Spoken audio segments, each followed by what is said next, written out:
Hi guys, welcome to game 2 in Beard Productions. We've got Bri, who's just popped out to have a quick cigarette. We've got Brian versus Mark Farnsworth here at Buzzers in lovely South Shields. We should be starting in about 8 minutes, so about 20 to 7. Race to 25 and pot to be confirmed, which I'll shall reveal more about very shortly. So bear with us and we'll be off and running very shortly. See you soon.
Right then, Beer Production followers, we are lagging for the break. So, I'm sure most of you like me are super excited to what we're about to see. Looks like Mark for the break. So I'm going to be joined in a minute by Chris when he decides he wants to come over. So we'll get him all linked up and get him in.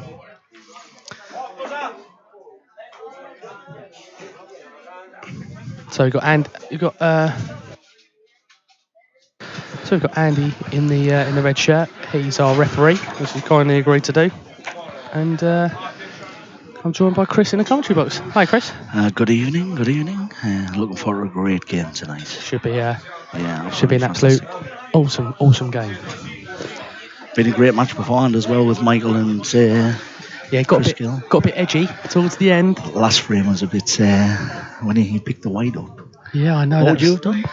Oh, I don't know. In the spirit of the game, I don't know. It's difficult. Unless you put yourself in a position. Yeah, a rule's a rule, but Michael obviously let Chris play, and obviously the way it actually came out, it ended up the right result anyway, so it didn't cost Michael or his backers. I think that's a big thing for backers. Yeah. If you make that decision as a personal person, like playing in the game, but then obviously lads have got money on you as well. Of course, yeah. So it's a bit of a dilemma, but Michael's a great kid as well. But I think, unless you're in the position, I think it's hard to comment. But yeah, in the spirit of the game, I think Michael made the right decision. But rules are rules. And Gilly playing at the level Gilly's played, it should know better. I totally agree with that. White middle pocket. So I'm sure some of the followers will want to know about the 10k pot. And you being the man in the hot seat. Yeah, the man in the hot seat. Would you like to explain it? Yeah, basically, obviously, it's a great game. Two great players, Brian and Mark. Initially, was only going for £1,000.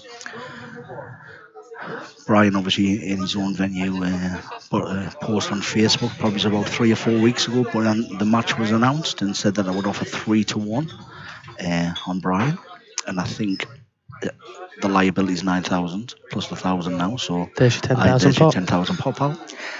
So yeah, the liability is quite heavy. Yeah. But I think obviously Mark is favourite on paper, no doubt. Oh, massively.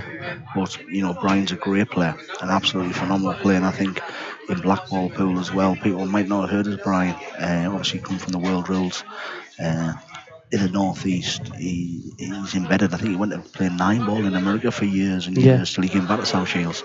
I think that's what the in reference to the T-shirt he's wearing with Fred the Beard. I think that's he told that story earlier on. So I think the listeners, if they were viewing in the first game, I think they know about his trips over in the was it the IPA in America? Is that right? Yeah, I think it was, wasn't it? It was 8-ball played on a 9-ball table. That's right. Yeah. So but thanks for joining me in the commentary box to say your little to say your bit and get involved. It's much appreciated. No, you're welcome, Adam. I'm just looking forward to the game. See how it unravels, and I'm sure loads of viewers will be watching at home. Obviously, probably it's the first time you see Mark on stream for a money match for many years. I think the last one was maybe Tom Cousins. I think that's quite possibly right. I don't know if we streamed it here at Beard Productions. I'm not. Maybe because it was at Stoke. It was at Gaz Potts' place.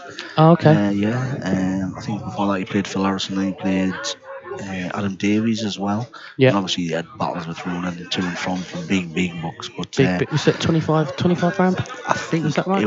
One of the pots went to 74,000 pot. Wow. Yeah, and Ronan won. But obviously they're good mates now, best mates on tour. They dig together. Yeah. So I think them games are never going to come off again. But no. Nice to see when they do, though. Oh, sensational.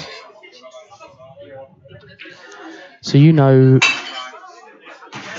Mark quite well. Yeah, very well. Obviously we practice together. My club practice every day. And generally, obviously leading up to the tours or any events or anything he's got going on, he comes over every afternoon. And we have some good knocks. And obviously he's on the IP. He came back to the IP about 2 years ago, didn't he? Yeah. I think for the World Championship was the first one. And still yet to get that title. But we've got that coming in 2 weeks' time. Oh, Brian. Just slightly run out of position there. Yeah, just wanted to sort of rest into the red at the top, didn't he? There, yeah. But he's still got cushion first, I think, hasn't he? Just to drop it in. I think he's not got to do a lot with the yellow in the middle. No, that's it. I mean, if he just drops a cushion first, dead weight, he's definitely got the option of the yellow in the middle or the yellow in the top. Yeah, I mean, arguably you'd say the yellow in the top, and then come back round for the yellow in the top left or top right to make the black an easier positional shot. Yeah, certainly. And he's nailed it. That's a great shot. Yeah, lovely shot. He's definitely got a slight advantage, Brian, obviously being a home venue, got massive support. Yeah, huge support here. It's been a great day as well for the match before and this match. And, obviously Brian will have been practicing quite heavily on this table before. It plays lovely. Apparently Mark came up here yesterday.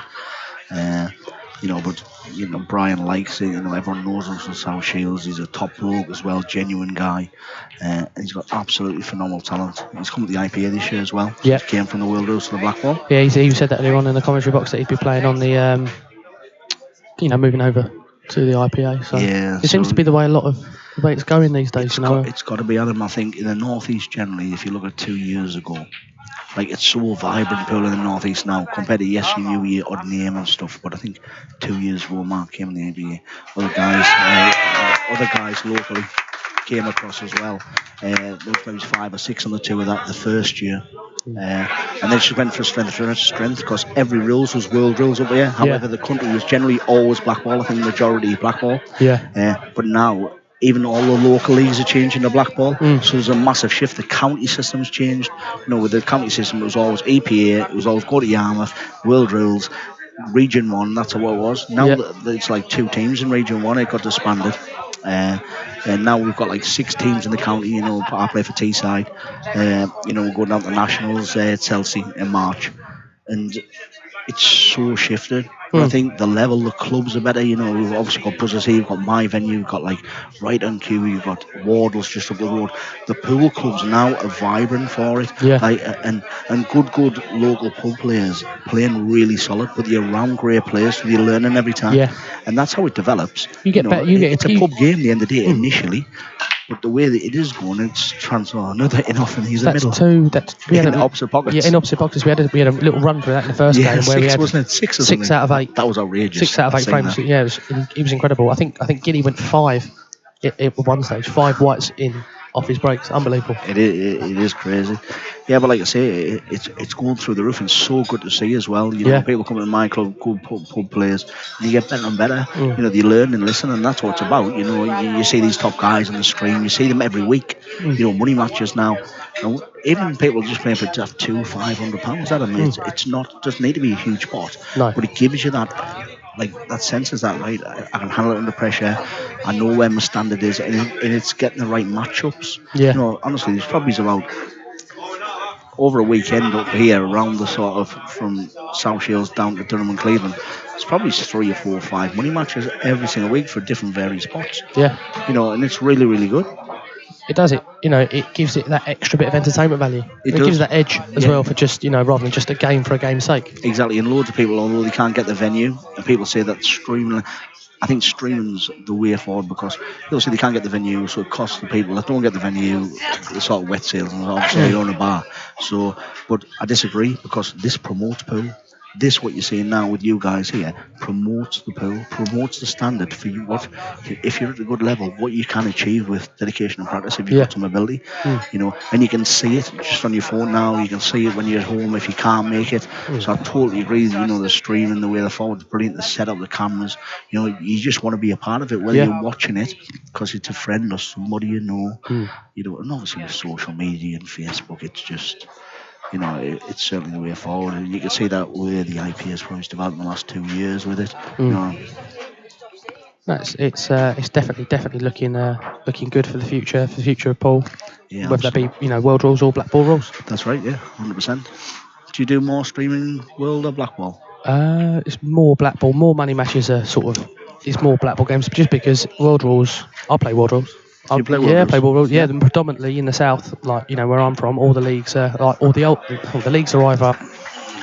Not all shot 2 carry on, are they? Running behind the ball. Yeah, although they play on a Tuesday, they play the old pub rules. Oh, I know. Yeah, and then on a Thursday. Long nights then. Yeah, and then on a Thursday it's world rules, which you can fudge and cover pockets and etc. And that's why it's more designed at more designed. I think the money games are all 99% of the time are blackball rules because it's more open.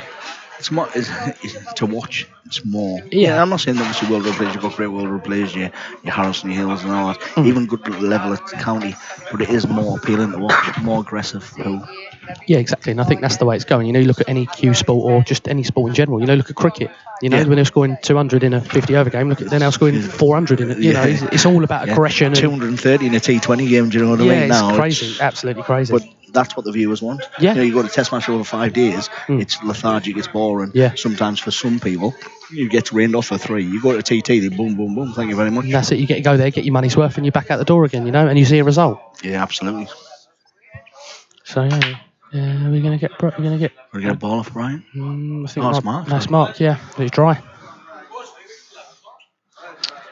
Both obviously, we had a dry break and then a dish, and now 2 and off. and then we had 2 and off, and a dry break and we had another dish. So I don't think there'll be many missed today. I can't see many balls being missed today. I think the only thing that, if anything, will let them down is the white ball. I think that's going to be the only case when they're going to be struggling. But I can't see. I think the much white ball will going be so strong. I think the break dominates, and I think if you go a bit scrappy, I think there's the difference for me. If a few balls go on the rails, where Brian has to QQ them, that's maybe the struggle. But Brian's so cute with the white. He's so clever. Such a clever player. Or just talking in the commentary box with him for last sort of, he's in the commentary box concentrating on Gilly and Peely. Yeah. Just what I learnt off him, just, and probably what the our listeners have sort of learnt in the last sort of couple of hours listening to him. It just, And that's what it's about, Adam. It's about, you see these top guys or listen to the top guys, you take your pointers off them. They are at that high level that you listen to them. You might not agree with everything, but if you can take certain things out of what you hear or see, it's only going to improve your game. Yeah. It's simple as that. That's it. And that's, we're all trying to get better.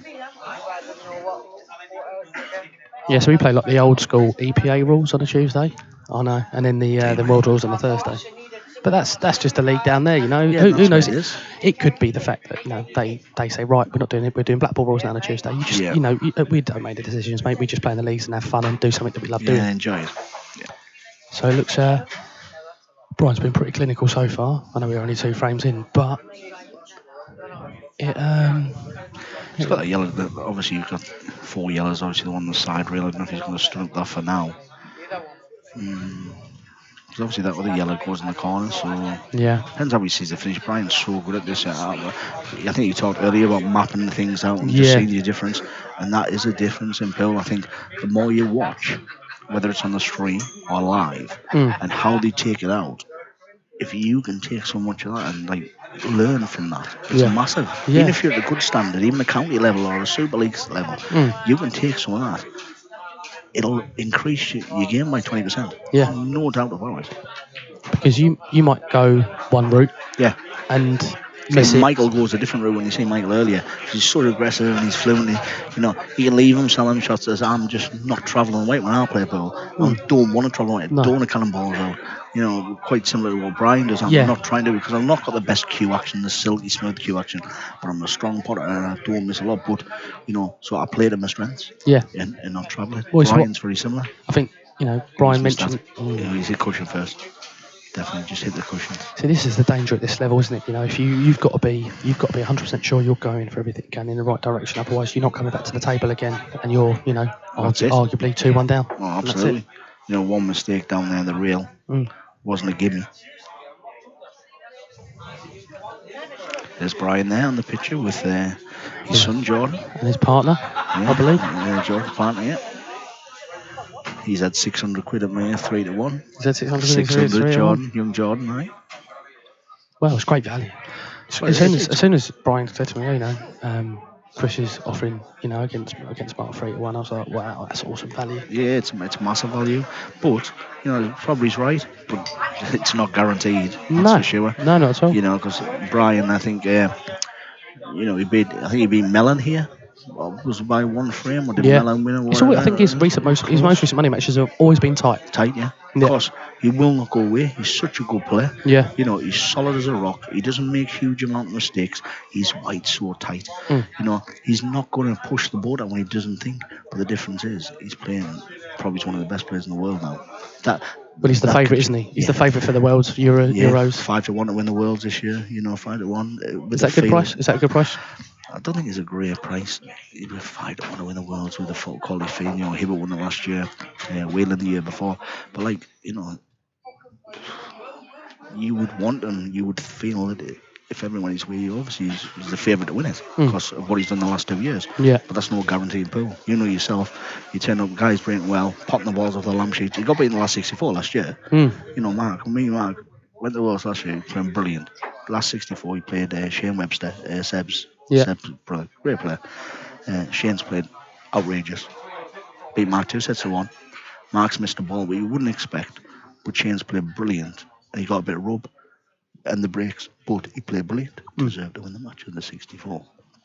Mark's out the door. That's it. Me and Mark's playing the doubles. Well, he's on a bender, isn't he? Do you know what I mean? Don't care now, that's it. Yeah, that's it. Juiced, we goes to funny. So we win our first match in the doubles. He's had 12 bottles in about 2 hours, proper bender. And it's a great shot. Just running for this cornerback. So he's on the bender 2 hours playing Croxton and Stevie Wall. Right, I think the last 32 or something. Goes to a black ball decider, 6 apiece. He's not bothered, his jarders out. And I knew that anyway, because he'd be sore at 64. He wants to win it once a year, Sometimes it's sometimes it's all right. It's better getting beaten in the 64 than getting beaten in the final. Yeah. But you got to think about the money there. Yeah, the money's always a nice advantage. That's a lovely shot. Great shot, man. And so 6-all black ball shootout. Everyone gets around you there. So I goes, Mark, you go on first, I go second. So Mark pots. Their pot, our pot. Mark misses.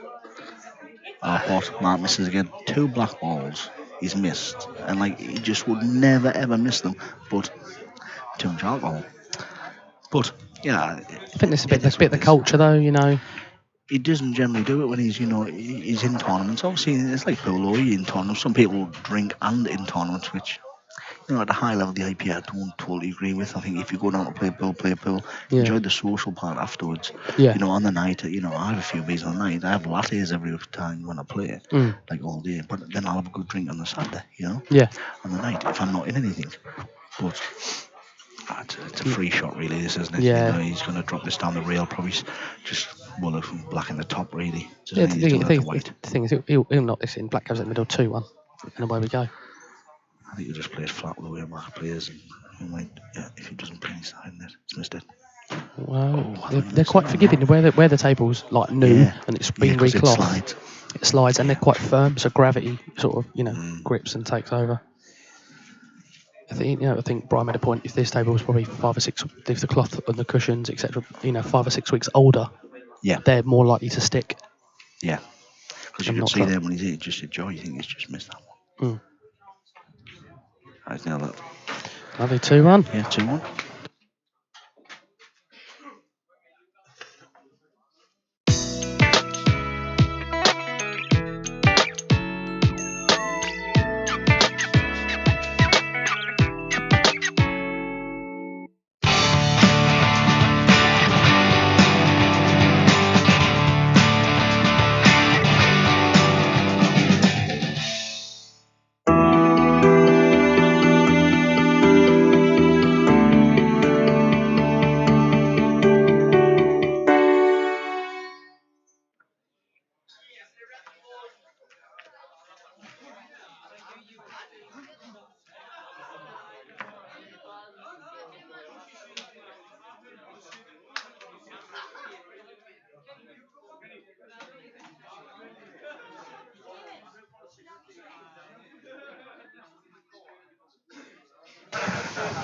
So 2-1 to Mark, with Brian to break. Brian's break.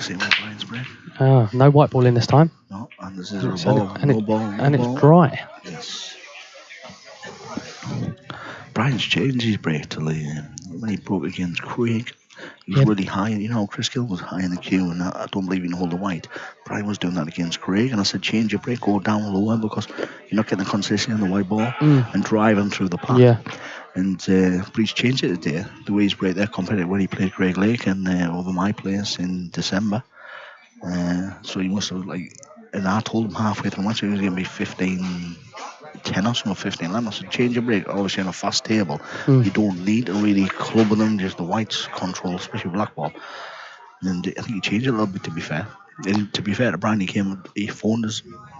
I think it was the next day of the day, says, oh, thanks for the advice, kind of thing, because he's a gentleman, so and obviously got over the line against Craig. Yeah, he did say he had quite a few in-offs off the break. And a lot of he was getting a lot of dry breaks and a lot of in-offs. But he was this far off the queue. So although he's hitting it and timing it quite well for being this far the queue, I don't believe he can have a consistency to the white. No. I practice on the break a lot. We use like that slow motion replay when I break. Yeah. So we set it up. And so if you imagine where the top head ball is, you've got like a V going into two corner pockets. Yeah. I try to hit it just above the white. Try to, and I'm not saying it works every time because obviously if you had to break pots of ball every time, you'd be laughing. Yeah. But try to drag it where it's just gently coming back to the top rail. Yeah. But you're exploding it as well at the same time because you're eliminating enough. Yes, you can get kicks. You're not guaranteed to get a ball. But if you lifting up and you hitting it, I'm sorry. Look, if you looked at the first match and look at the breaks, how the white Phil Harrison's a great breaker. He really gets it and he's got good white with it. But if you look at some when you're high up on it, you're the white's going in the middle of that one, going that left side. Well, that can't be consistent. If you cue the ball like that, you're all over the shop. Yeah. There's no, you're not queuing it straight. Yeah, exactly. So you're not going to time it properly every time. Obviously, it's about driving into the cloth as well. Yeah. As some players decelerate, so they lift the cue up. Like practice loads because obviously, Mark's renowned for not having one probably the best breaks at all. But that's 2 shots, I think, to Mark. Yeah, Mark played a little cagey one there, and well, I think that was the way. I think that was probably the shot that was on. To be fair, I don't think it was there. No, definitely not. Especially with this red tied up on the left hand cushion. I think that's what you'll see with Mark today. Is he will not push the board out. He's right in the mode for this game. Obviously respects Brian highly. They go back a long time. Long time. In 16-year-old, they're playing for 10 grand a week or something stupid. You're talking what? I mean, is that 23 years ago? In a pub, then going to their pub the week after their pub, and you're thinking, Jesus wept. So there is a huge mutual respect between two players. Yeah. And both nice blokes as well, on and off the table. So well, I've had the pleasure of meeting Brian and spending a good few hours in his company over the last sort of few hours, and he's a true gentleman, isn't he? He's top bloke. Really, he's got loads of great stories. And he's very intelligent, extremely. You've got so many good young players around Buzzers and South Shields that he's brought through. You've got obviously, George over there. Obviously, Dave Commentator pro last year had a great year in the IPA. Michael Peel, probably one of the most. Michael Peel's probably one of the most talented players in the northeast. Yeah. But he doesn't have time with family and commitments and work like a lot of people to practice as much as he used to years ago. But he could have been a world beater. There's not much about it. But yourself, Adam, you have other priorities, kind of thing. Indeed, unfortunately, we'd all have to give up work and just practice 8 hours a day and get on the tour and make it pro and go and go and beat the world. But it doesn't happen, doesn't it? Sometimes, but not in the ideal world. No, unfortunately, you got to pay for that roof over your head and the bills, etc. Certainly. Unfortunately. We all love the game. Yeah, we enjoy playing it. We enjoy watching it as well. Especially at this level. Because it's just a joy to watch. But I'll learn from this level, even watching it now. You'll learn from it. And I think this is the guys that are watching at home, whether in local pubs or local leagues or whether it's Super League, they should be watching how these guys map them and take them out. Yeah. Because they make them look simple. They're not generally simple. No. But the way they play it, yes, obviously they cue the ball like a dream and they play on left and right hand side. But how he finishes here, when you watch the full match, is they do that, they play them simple. I think it's a perfect match between Brian and Mark to show that. Yeah. Definitely. So Mark's Mark's currently favourite for the Worlds. Is the draw been done yet? Or? It got done today. Okay, so who's Mark got in the first round? Well, obviously he's seeded number 1. Right, yeah. So he doesn't come in the last 64. Right. So it was last year, I think, because it was his first year in the tour and it was 2 years ranking points. Right. He was seeded 14th, so he still came in the last 64, but obviously so he's seeded number 1 at the top of the draw. I think, obviously, he plays whoever qualifies through. So you've got 32 seeds. Gotcha. Top 16 gets seeded 1 to 16, and the other 17 to 32 just gets hied in. Right. The way it's worked is that obviously Mark will play somebody that gets through from the earlier rounds of the Worlds. Right. But then the next game will be Jack Whelan in the last 32. That's the way it's drawn. Right. If Whelan wins. So basically, if Whelan and Mark wins their 64, and obviously, how can happen because there's so many good players down there. Yeah. But, they will clash in the 32. The way it's worked, obviously Mark being seeded number 1. I think Jack, obviously, I think he missed a tour last year. I think Jack, because he went to China or something at one point. I think he was some Welsh, I think. A lot of the Welsh boys missed it, I think. Yeah.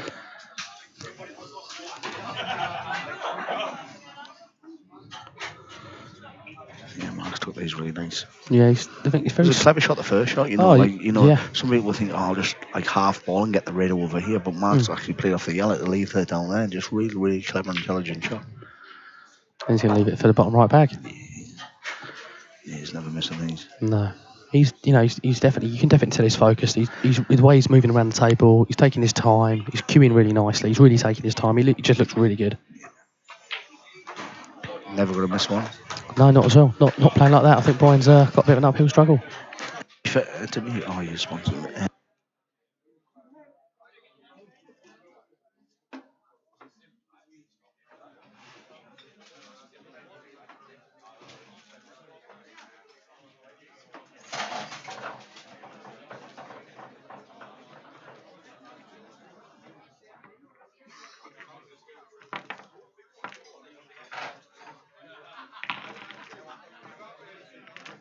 So yeah, sorry about that. Going back to what we were saying, I think I sort of was saying that Brian had a bit of an uphill struggle, but me and Chris have, he's not done anything wrong really. He had a tough snooker to get out of, which was really tough, and he was probably going to, even if he hit it, he was probably way behind in the frame anyway. And again, Mark played that shot. Yeah, exactly. Put Brian in that situation, so it's clever. He's not pushing the ball out. No. Some of the players might think, I'll put this into this, but Mark just simple. It's a nice split. I don't think we've had a break. I think it's all been dried or whites in. I don't think we've had a ball off the break yet. 2 in-offs. Yeah, I think so. It's between the dries. 4 breaks, 4 dries. But you look at yellows here. They look great. Just got them on a side cushion, hasn't he? Yeah. But I think if Brian gets on one of these yellows into the corner, he can kick that out. Yeah. He was doing it earlier for me. Because obviously, I think does that top yellow, the 2, go into the corner? Because if he can get that on that early and go into the side cushion, he leaves the yellow into the corner. Yeah. So be aggressive. We'll soon see in a minute. We'll see now. Yeah, I think the top one goes. So I think Brian, you can play the middle. Yeah. But then you play it with more pace. If you just play this in the corner, if it went, or the bottom one, you're just kicking that out, you're guaranteed to be on a ball. That's it. And you're playing your percentages. Yeah, absolutely. Good players do that early as well. You don't think about it a bit later and stuff. Well, because I definitely think you look at videos on YouTube, you look at the players live, you talk to them, they always say get rid of that awkward ball first. And absolutely. Get it out of the way, get it in the open, get it out of the way nice and early. Some players might just try to take the one in the middle and with the side and kick it out, but I don't like that. I'm playing the shot that Brian's doing. Yeah. Just nicely put it, just kind of out on one ball. And it opens them 2 yellows up anyway, doesn't it? Yeah, plumb. He just played a bit too heavy-handed. I think he hit the other side of the jaw, to be fair. But again, he's still got opportunities because he's got the one in the middle, he goes up. He's probably got another poke out. If he plays this with the bit of bottom and he's got it on again. He's got it again. Well, the only other he's got no the other option if he wants to. I know it's more of a tougher shot and probably an alternate way of doing it, but if he so he can't be playing the door, right? Look at it. Yes, he's got it. Great shot. Great shot. It's a big bag, to be fair, because you see the way the yellows are obviously from the different camera angle. If he hit it too tight, he's clicking off it. So that's it. Clever shot again. And very great clever. Shot. But pretty much join him up now. Join the dots and 3-2 with a break. Well, you'd think he'd. I think that yellow goes into the top left-hand pocket. If it doesn't, he should refuse it. I don't think it goes. I don't think he'd refuse it. Now, wouldn't he? Yeah, definitely would have taken it now. That would definitely be an ideal shot. Go on the top left. Oh, it's tight. You don't need to be fair, because you can just roll this bottom this through.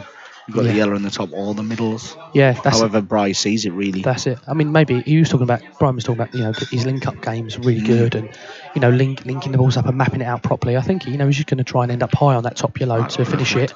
He's perfect. Yeah. And all he's got to do is roll it in, and he's on the black. A bit straight. No, I think he just stun this up, can't he? Yeah. Or worst case, he can screw actually back into the red. Yeah. He's got the red. And he's got it in the top pocket. Yeah. And screw back, and then you've got the black in the middle. So. And on this, it's probably just wide the angle to make sure you hit the red, because if you hit the red with thin or full ball, you're perfect. You don't want to sort of be cushion first and clip it across.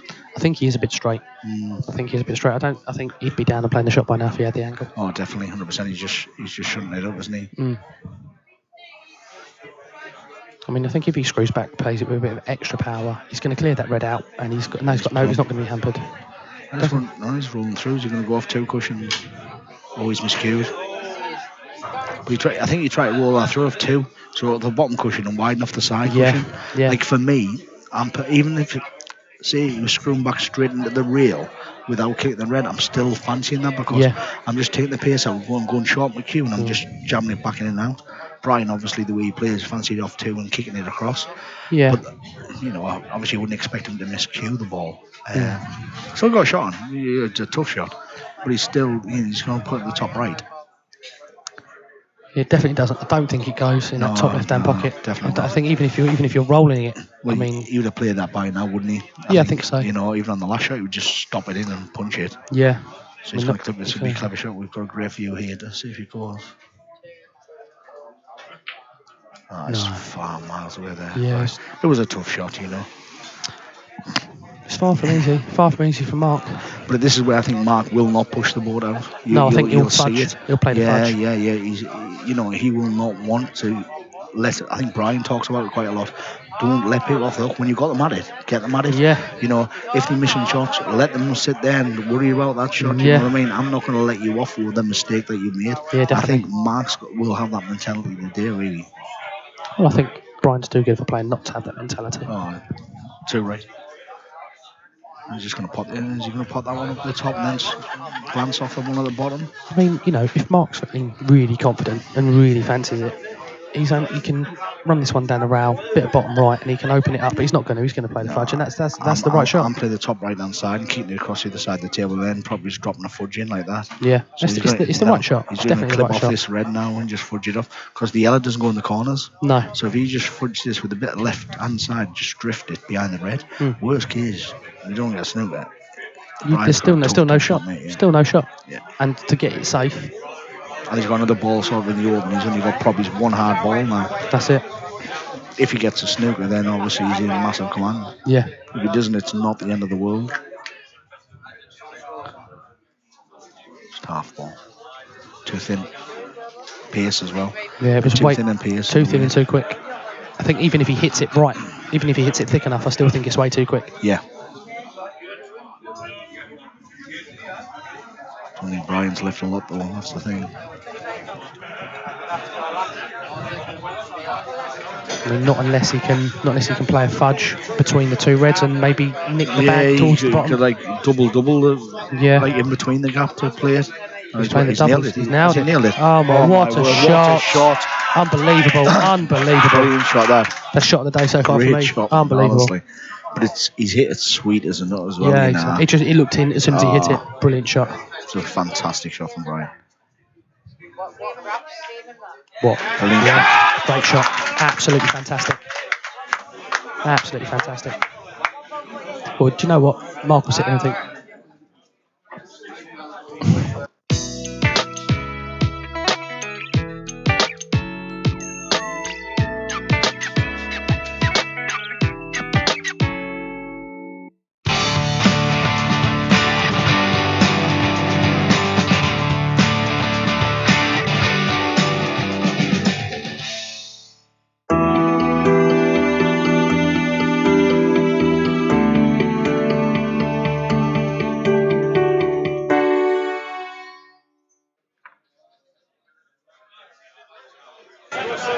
So it's 3-2 to Mark, and Brian's got the break. Yeah, that was a big shot. Yeah, that. Well, I mean, 3-2s, a lot better than 3-2s, a lot better than 4-1.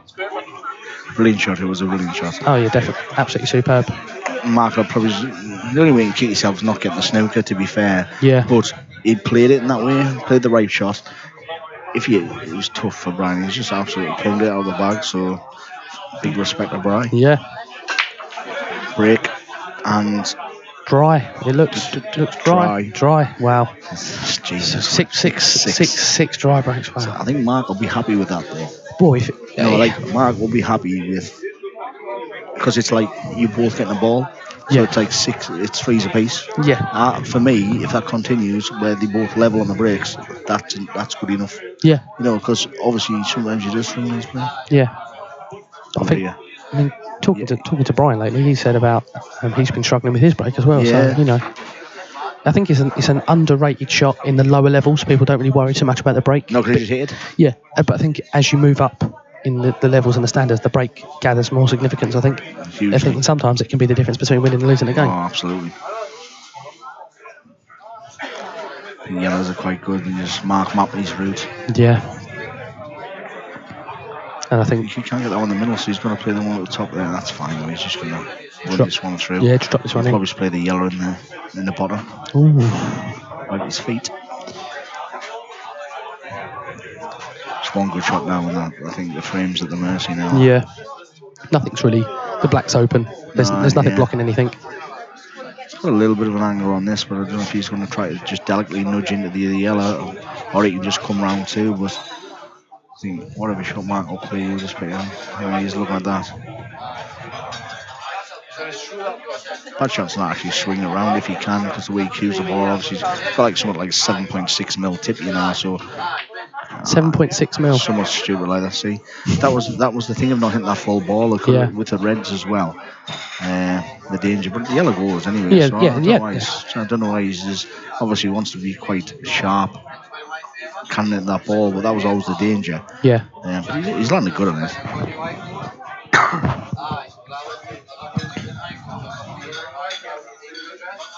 So to be fair, just roll this in playing at the red. Red's a big ball.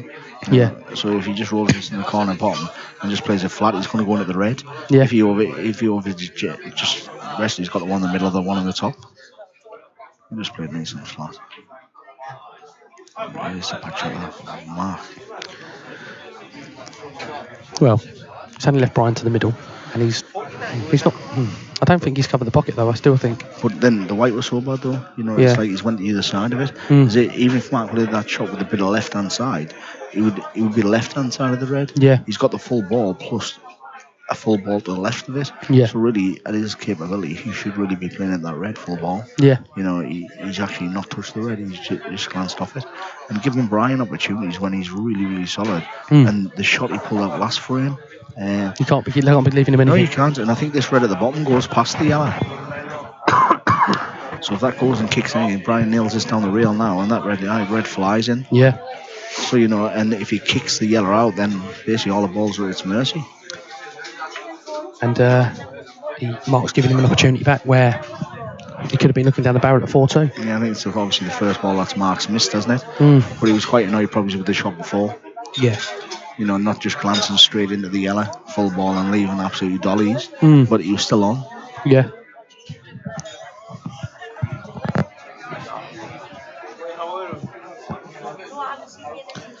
So, Chris, obviously you're going to the Worlds as well. Yeah. Whereabouts are you going to be? Are you seeded or? No, I ranked 41 on the tour last year. Right. It was my second year. So obviously I got pro status and second in the amateur. So I come in like everyone else, the first rounds. I think I got a bye through from the first game. Came out this morning. I'm playing Simon Webb. Simon Webb, yeah. You know Simon? Yeah, I've seen Simon. Simon, good player. Good player.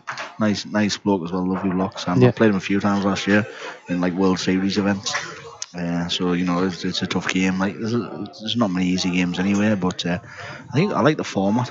Obviously they've changed it this year. I think last year it was first to 5. Yeah. Best of 3 sets.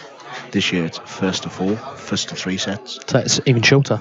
It's shorter in sets, but you've got more. Sorry, shorter in obviously games, but you've got more sets because it's first to 3. Yeah, rather than best of 3. Yeah. So you lose 5-1, 5-0. 5-1 one set. You've only got one more set. Yeah. The first year I played in the Worlds, the year before I played Marshy. Yeah. In the last 64, I beat them the first set 5-1, and then I get dusted 2 sets to 1. But I think then I was 3-1 up in the next set. So now you've got first to 3 sets. So I think it gives if you think you go 4-2, 4-2 in every set times 5 sets, that's 30 frames a bill. Yeah.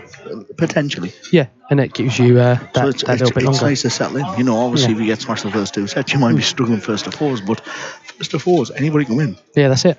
That's 3-3 now. Back on break. Level terms. Dry break. The 7th frame. Are we going to get? We're going to get a ball off the break. Whose break is it? Ginger's. Yes. Yes. we're not guaranteed. So is that a term of endearment, is it? Spog standard.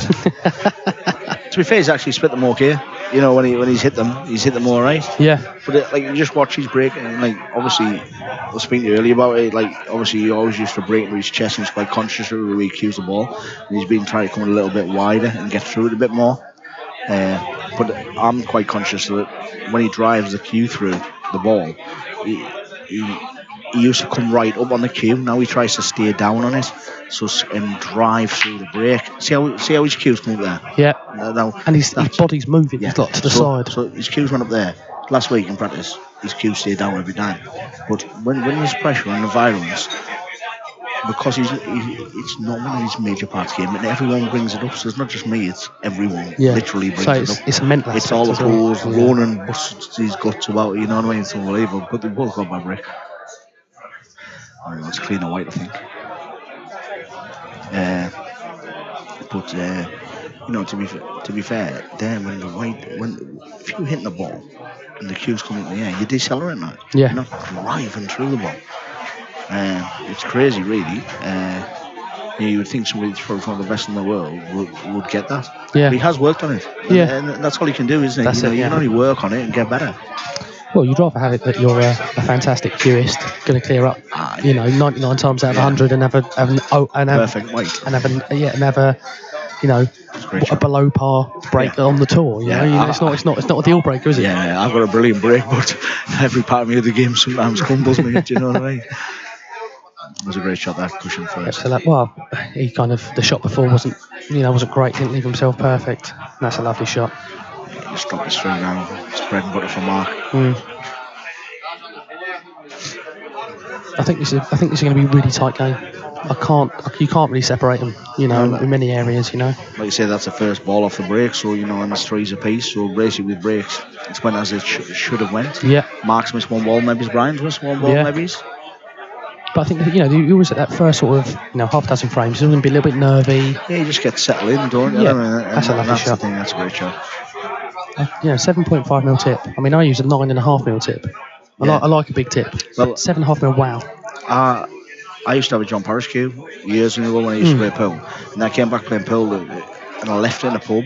One of my friends put me burned in the background, so I went for a cue, and I got somewhat similar weighted, so more like a sort of snooker cue weighted, similar to Paris. I bought one from Stewie Green's at Green Beers in Thornaby, so I got one, and mine was 9.7. I got to 9.5 because it was quite similar. Yeah. But the more I found is that I'm really good at striking the ball through it, but I've changed my cue this year. First, obviously, I went down to 8.65. Yeah. Because you can do so much more with a light with less effort. Yeah. So them drag shots that Mark plays or he rolls, he's like when you go on that, you're like nothing comes through the ball and everything just takes. As with a bigger tip, you've got to sort of get into it early. Yeah. There we go. 4-3 for Mark. 4-3 for Mark.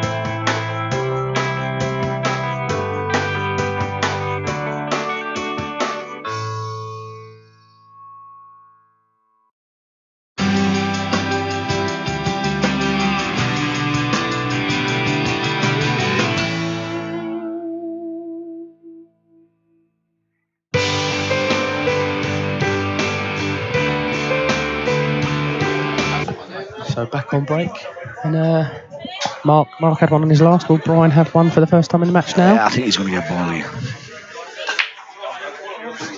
Yellow. Yeah, very nice. Reds. You'd have to look at Reds here, wouldn't you? You'd Yeah, have to look at Reds. he's got the shot straight away, hasn't he? He put this one in the corner and just kicked the other one out. And I think he won't be like Brian doesn't want to hit this out. The other players would. He'll just nudge it out and leave himself the red in the corner. Yeah, and it's the right shot. Put other players around, he get out and like probably force into it. But also, then as soon as you start forcing balls around the table, you don't know where they're going. You don't know where they're going, and 9 times out of 10 you're gonna miss. You're gonna set yourself up. You're not gonna set yourself up on your next shot, or you're gonna put that ball safe. Yeah, definitely. He's just gonna nudge this one out.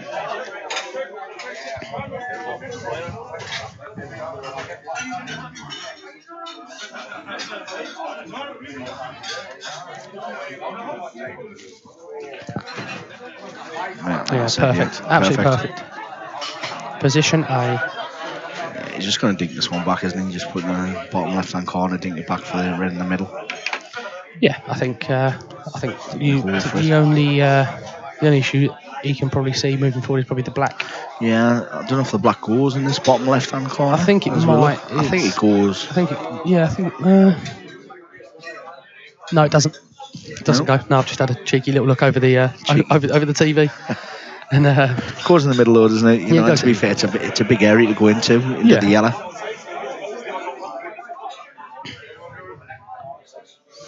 You can tell that they're both like super focused on what they're doing. It's a big game for both of them. I know it's like initially, for themselves a big pot, but both well-renowned players in this area.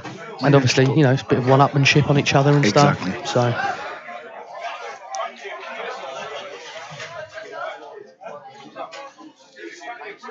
Because obviously Bri put the notice out on Facebook about a money game. When Mark saw that, but he jumped at the chance, didn't he?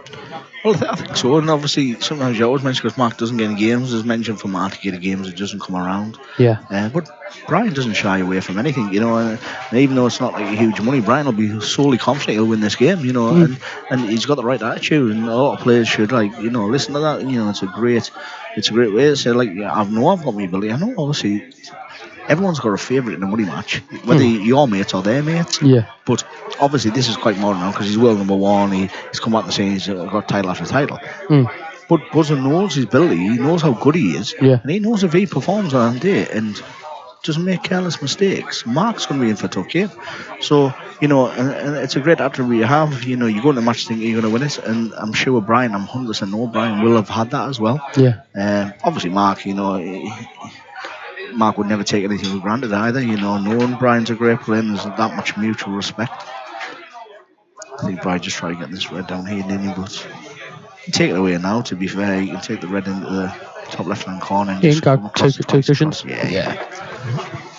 So you said Brian's coming over to the IPA? Yeah, this year. He was on the EPA, he was on the UK tour. I think with another lad, Willow, that plays in his club. Yeah. Played for the last few years. He's done really well in the UK too. In the amateur, he's won an amateur event, I think. Got highly ranked. But I think the way the Blackwall's going, and Brian's probably been playing about 6 months now, Blackwall. Yeah. If the majority of players are playing it, you've got to make that decision. There's a lot of good players are staying into the UK tour up here or into the world rule setup. But the way it's going, it's just so fast. He's fine. Right. Yeah. Great shot. So can we expect big things, do you think, from Brian on the tour? It'd be tough to beat. You go into obviously going to go straight in the amateur ranks. That amateur's a minefield in the IPA. Last year was a minefield. This year it's going to even be worse. There's a lot of players coming up from the UK tour. There was things about Mellon coming up. I don't know if that's correct or not. Obviously we haven't got the sort of list of all the two. He's playing a double Brian here, isn't he? He was practicing his doubles before the game. He didn't miss one. No. So I've got full confidence he'll knock this in. Yeah, he's so good at the dots, isn't he? But so and he should do some damage, real damage. Do you think he'll come straight out of the amateurs and into the pros? Because he's missed it. He's missed it. Game on. It's not easy, but if Mark maps this out, you would expect him to. And these are the big frames, where Mark's sort of fudge up and buzzers play that brilliant double. This is the one he nicks back. That's a niggle. And if he doesn't nip this one, that's another little nickel. Do you know what I mean? And it's still quite close. But yeah, I think obviously it's a 2-year cycle in the IPA for the rank and points. Right. So I think Mark obviously did phenomenal in the first year. Got ranked 14, but he won 2 events or something. He's played a shot to nothing there. Obviously, I tell you what, Brian won't be far away. Playing this cushion first and pop the back in the middle. No, definitely not. But he has played it to shot and nothing there, Yeah. Mark. But He'd be annoyed with himself that he missed it. yeah, because he has the yellow in the bottom to kick the other out if he wanted. But Mark doesn't need to kick any out because he would just drop them all in. But this will be close, mine, I'm telling you. I actually fancy the guys.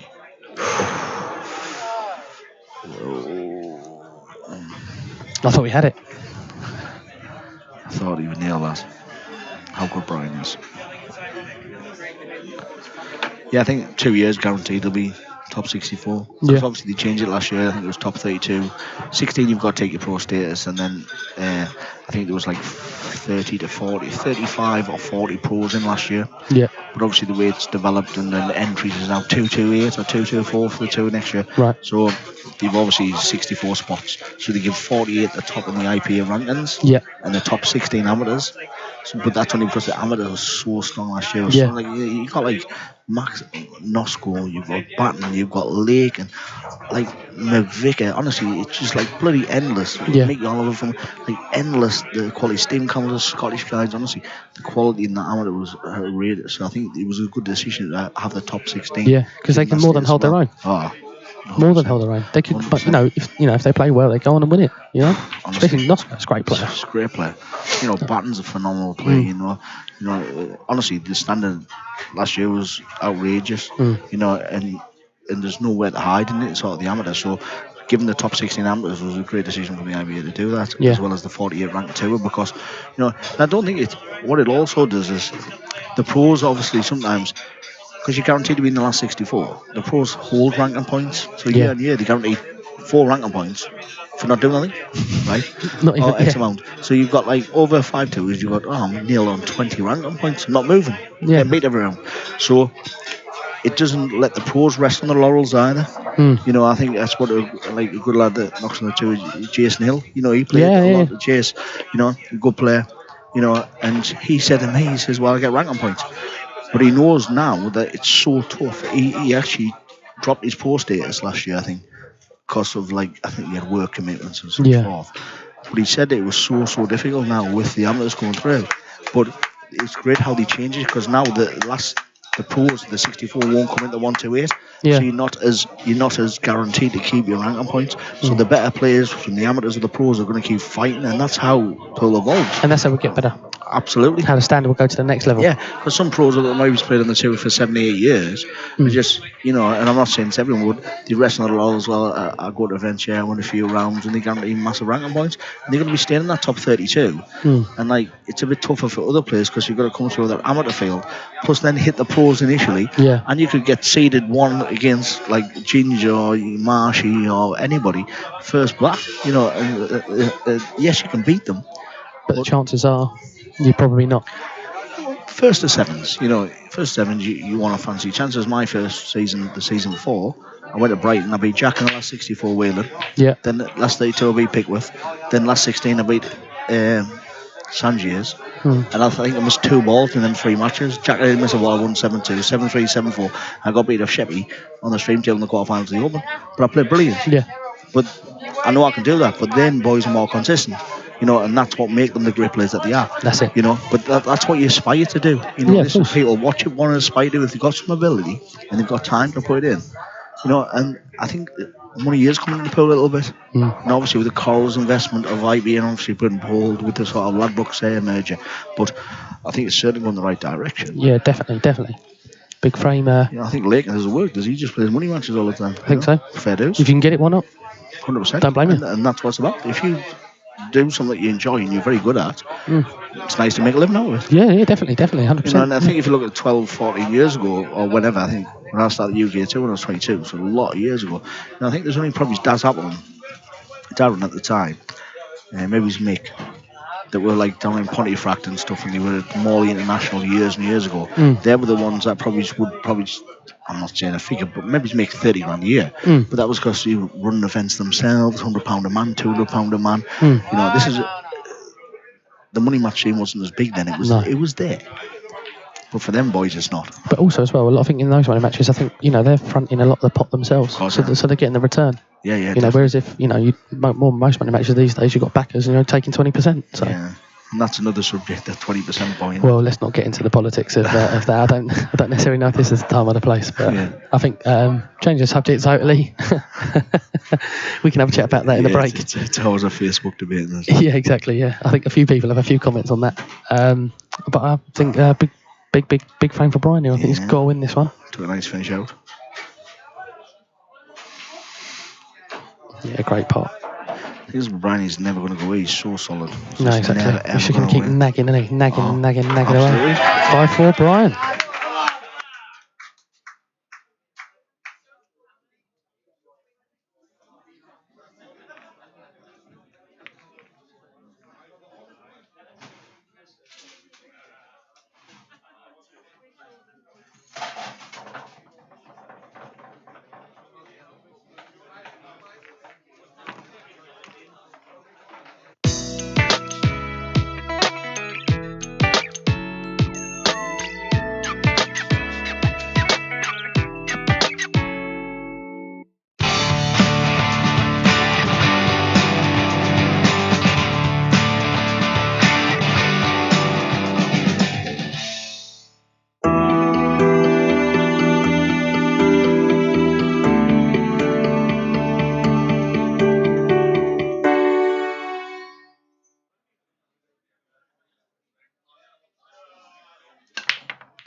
So back on break, and Brian is finally off the mark with a ball from the break. Yeah, he gets a ball off the break now.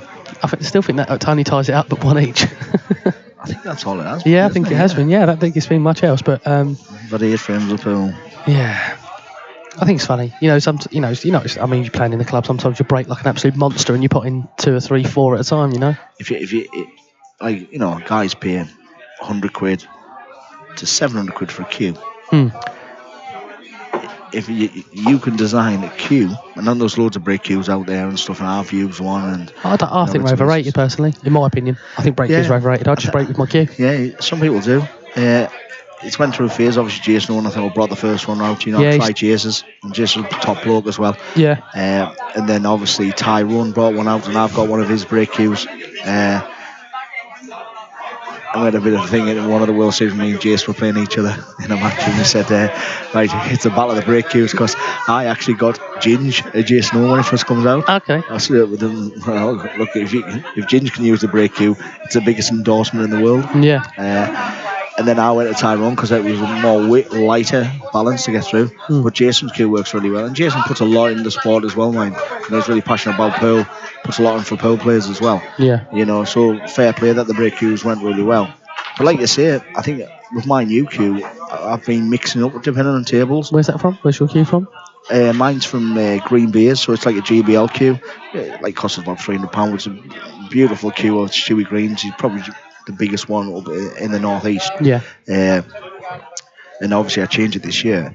But then I had a break cue. I got off Tyrone and Martin, sponsors for the break cue, which I always put on my shirt and stuff. Yeah.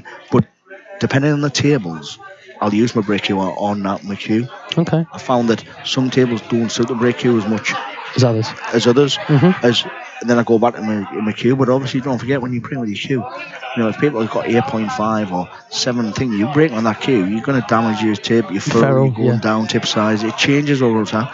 And I found that if you break with your cue on some tables that your break cue doesn't work with, but honestly, it like hammers your break, it hammers your tip. Yeah. It's no good for your tip, to be fair. Not when I've got a really strong break, so and I'm driving through it. So the break cues are good for that. There's various amounts out there. I think everyone's bringing their own out, even for 60s and 80 quid now, and obviously GS is about 140 or something, I think, for the one piece. Yeah, I think so. I think it's 135 and then £15 for the postage. Little plug there for you, Jason. Yeah. But bit of a bad shot there from Brian. He's not really, he's left into a bit of trouble. I think that's a clever shot. I don't think he's left him very much at all. Yeah, he played that yard at the top though. Yeah, he'll take it on, won't he? Like for me, in practice, I'm never leaving mark that shot. I just don't, because that yellow goes down the rail half ball off the red, you know. Yeah. So like that, the yellow at the side on the right hand side goes cushion first, red it kicked in. Yeah. I wouldn't, in practice, I'm never ever doing that because I know how much of a horrible individual he is. Yeah. You know, honestly. I'm not saying he will nail it now, but he's missed it. Yeah, it's wide. But once again, he's played the percentages and left nothing on. Yeah, Clever he shot. that clever shot. Yeah. We were talking about this last night. We were having a, you know, me and the beer production boys were having a little knock on the table. Oh, and, yeah. And every single time we come to the table, the gaffer sitting to the right of me currently was leaving nothing. Nothing at all. Nothing at all. Proper clever. Yeah, really, really clever player. And then you'd miss and he dished. And you're like, Can Bryce throw this? Just jab it through. And like, it's a big bag. Yeah, I think so. If I you think can just get a. I don't know if you can get to the right hand side. Oh, it's a great shot. Great shot. He's pulled a few out, hasn't he? A few rabbits. He's so clever. That's the thing. I think if you leave any of these boys a sniff, They're not going to be far away. you're not going to. You know, the chances are you're not getting back. Yeah, definitely.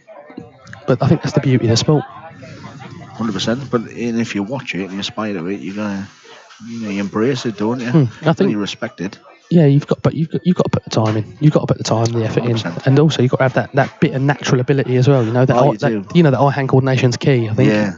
You've got to have that. You know, and as you say, some people are just gifted, like cue wise. You know, they're just it's just so smooth and it's bad, isn't it? Peely. My God, he's unbelievable. He's like a dream, didn't he? Oh, machine as well. Oh, just had a few people posting on the stream. We spoke about the pot earlier on. A few people are asking about, it's pot, not 5K man or whatever. No. Obviously, they've joined the stream not late necessarily, but they've joined us, before, after that you've explained it. Would you mind? Yeah, going over it again? No worries, mate. Obviously, Brian's probably just going to finish this frame off to make it fives apiece. But basically, obviously, I've laid 3-1 for Brian against Mark. So basically, probably £3,000 to lay 9,000 plus the 1,000 that's in the pot. So that's 10,000 in total pot.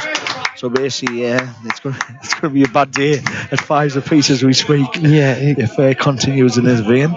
Possibly. But yeah, that's well. At least you haven't taken 10 grand. No. Would you going to have a cap on it or? Yeah, 10 grand liability. I think that was a liability, about 3 was sent towards. Gotcha. So 10 grand. So 5 all. It's still a long way to go. Still 39 frames of pool to play. Oh, don't say that. There is. We could be here to the small hours. And you've got a long drive. And I've got a long drive home. Yeah, that's fine. Couldn't do it in stages. An hour and a half here. Easy drive the night as well, isn't it? Yeah. Get the old cruise control on. Turn the tunes on. As long as I've got Red Bull, should be fine.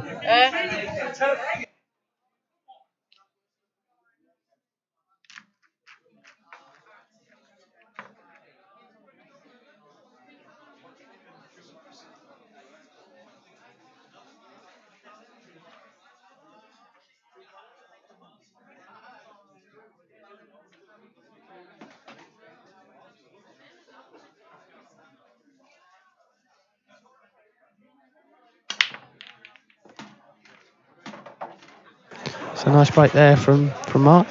Couple in.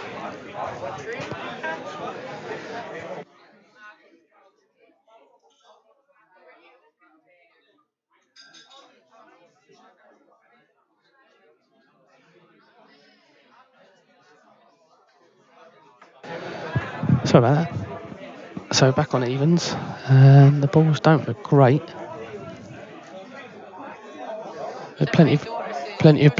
Plenty of opportunities here though for Mark. You would say be looking at yellows. He's only got one tied up. I think these guys, as me and Chris have both alluded to, he's been, both players are super focused. If they're not there and the percentage isn't there, I don't think they're going to go for it.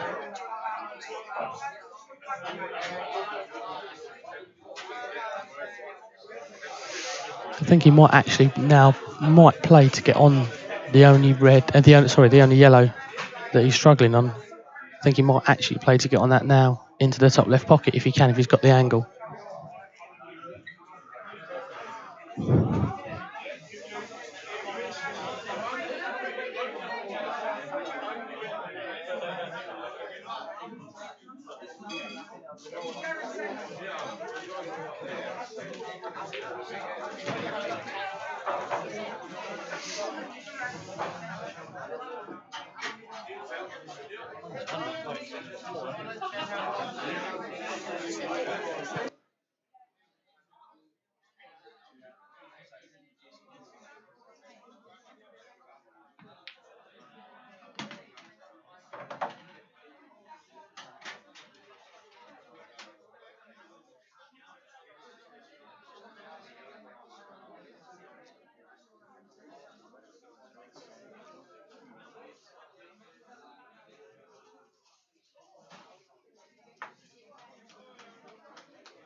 So he's probably going to look to knock this one down now to the bottom right bag. Then come across for that one just behind the black. Oh, he's overplayed for that one. Well overdone that. And that was a bit of an error. Yeah, I could speak to him afterwards and he goes, oh no, I was looking to leave that shot, but I think he's overplayed that by his reaction. I think he has as well.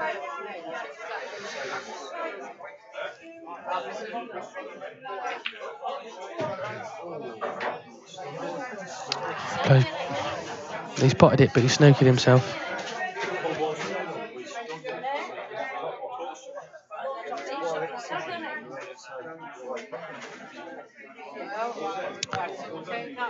So next week, guys, we're over in Nottingham, and we've got Clint Ierson versus Mark Boyle, spot on in Nottingham, and it's potentially a 20k pot.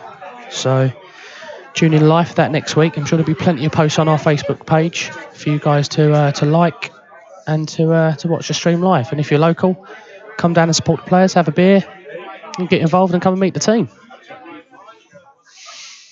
Yeah, tough shot here for Mark. I think he messed up the shot before this one to leave himself in trouble. I think that's that was the key shot there. This is a great opportunity for Brian if this shot goes awry, because he can get up 6-5 with the break. So feel free to comment on the stream on our page. Any shout outs you want, any questions you've got, be more than happy to answer and shout you live on the stream.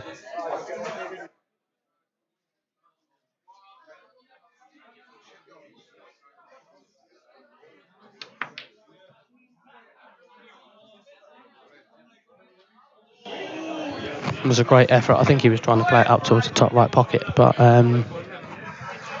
if you were listening to the first game with Brian, I'm thinking that quite possibly he heard talking a lot about the fudge and the tuck up, and when a man's down, keeping him down, I quite possibly think he might end up doing the same thing here. However, the balls do look great, so I think he might actually play to run them out. The only one that's not ideal is obviously the red in the top right.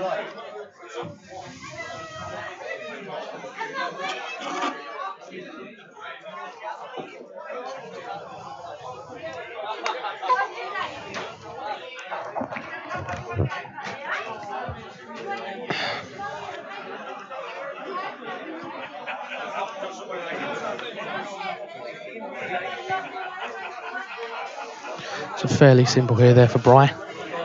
He's got masses to do. Yeah, that's a great shot.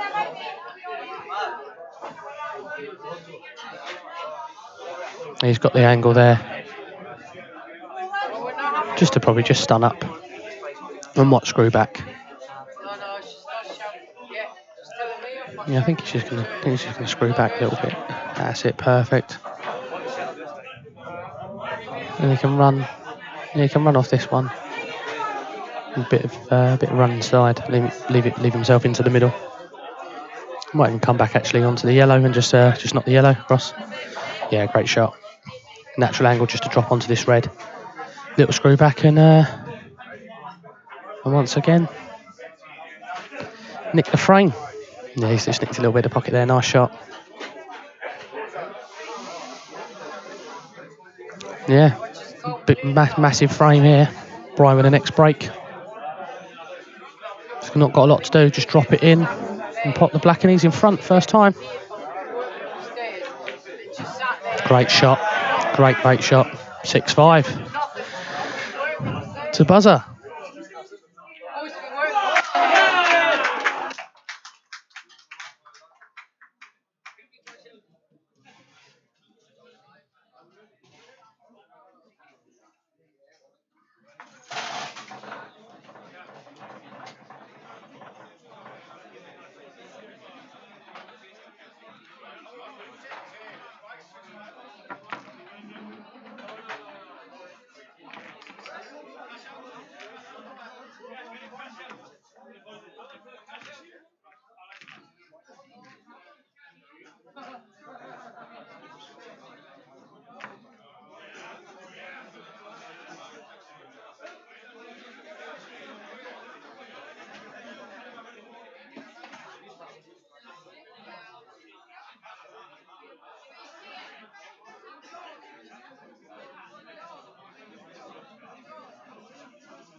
So Sorry about the break there, ladies and gents.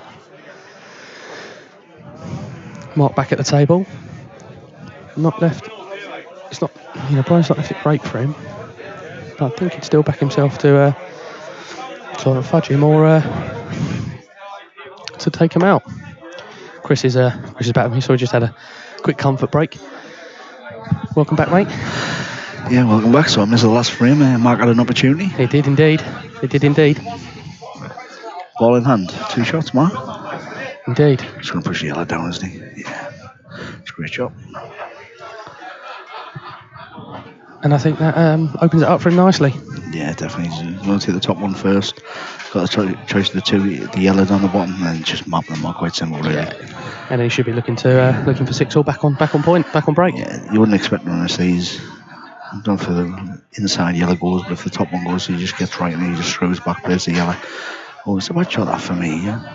No. Would you played it a little bit firmer, yeah? Actually, I thought he did softer there when it first came off the cushion, but then it seemed to come down. He's just going to stun this back, play the same yellow again, the other yellow. Yeah, just going to drop this one in. Drop the yellow in the bottom corner, yellow in the middle, yellow in the other middle, and black in the corner. Job done. It's that easy. We make it sound so simple, don't we, mate? It is, yeah. For those of you listening who obviously don't recognise myself, I would struggle probably to knock these in. The level, I would probably knock them in, but not on a regular basis like these boys. Yeah. But watching helps, as we said, guys, take this 100%. in, absorb it. Yeah, Mark, I'll drop this through. You can roll through a bit and just jump it and play the black in the middle again if he wants to. Whereas you can roll through in the corner. Well, you never know. He might just screw it back and play it in the same pocket. But we talked about it earlier. Yeah, I think he is. I think he's going to screw it back and play it in the same pocket. Yeah. I think that was the shot. I think he had the angle to do that. But mapping that around from the thing is quite obvious and quite easy to do. But you still got to play the shot. You still got to hold the white ball.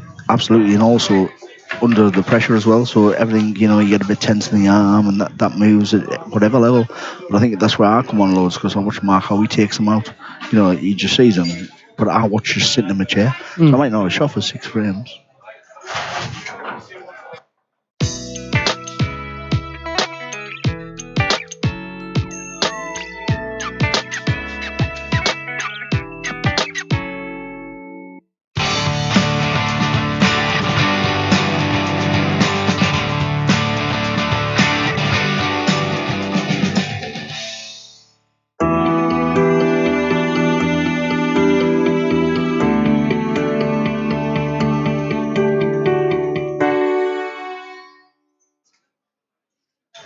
Yeah, sorry about that. You were saying, Chris? Yeah, like I mentioned, I might not have a shot for 6 frames. He breaks and dishes 3. I go dry through him 6 in a reply, but I'm actually watching what he does every time. Yeah. And obviously you're waiting for your opportunity, but I'm watching how he takes them out. I think it's a really important part of pool. I think it's massively overrated.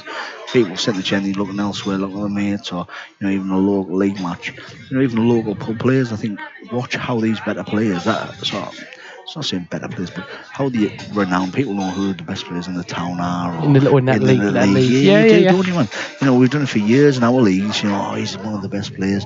You get an advantage, to be fair. Lads break, they struggle, they get nervous, at that level. And if you just watch the frames, instead of saying, I played my frame and I want to sit and have a drink, watch the frames, learn how these better players go about there. So, Max want to play double, he hates playing doubles. It's not like he's not really good at them, he just doesn't want to play them. No, it's like, why play a difficult shot if you don't have to, but that's the shot that's on, but it's a great shot.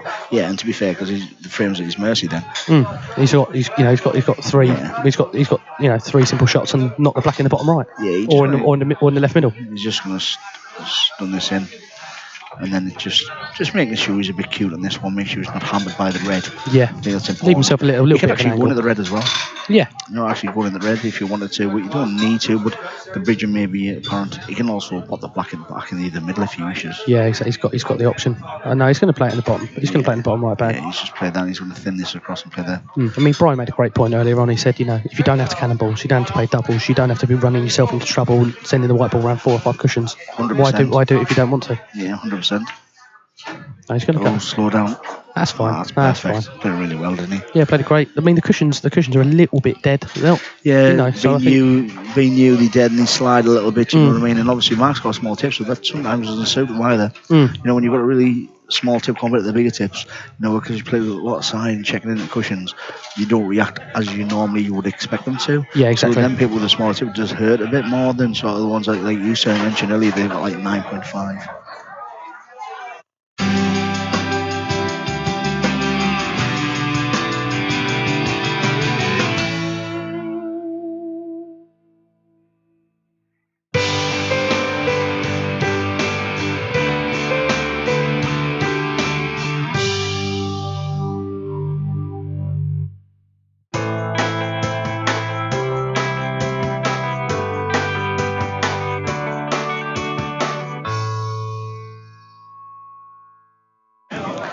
So yeah, once again, back on break. Back on break. Mark leading buzzer 7-6. So going, but you were saying about small tips and using a lot of slide and the cushions and stuff. What size tip do you reckon that break cue is? I think it's 11. 11. It looks like a 9-ball tip. Yeah, I think it is. I tried one of them a few years ago. To be fair, obviously they were very heavily weighted.